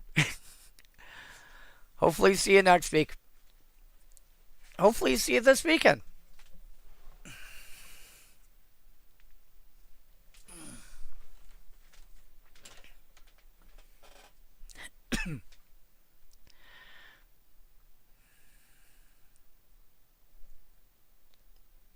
Alright.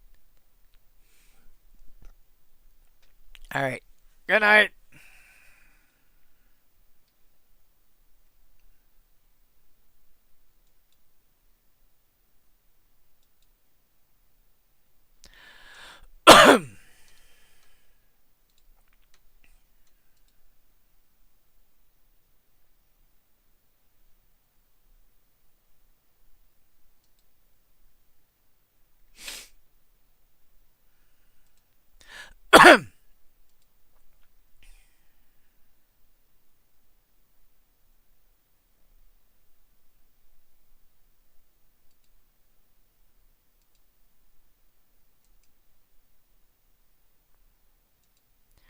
Smith Esser.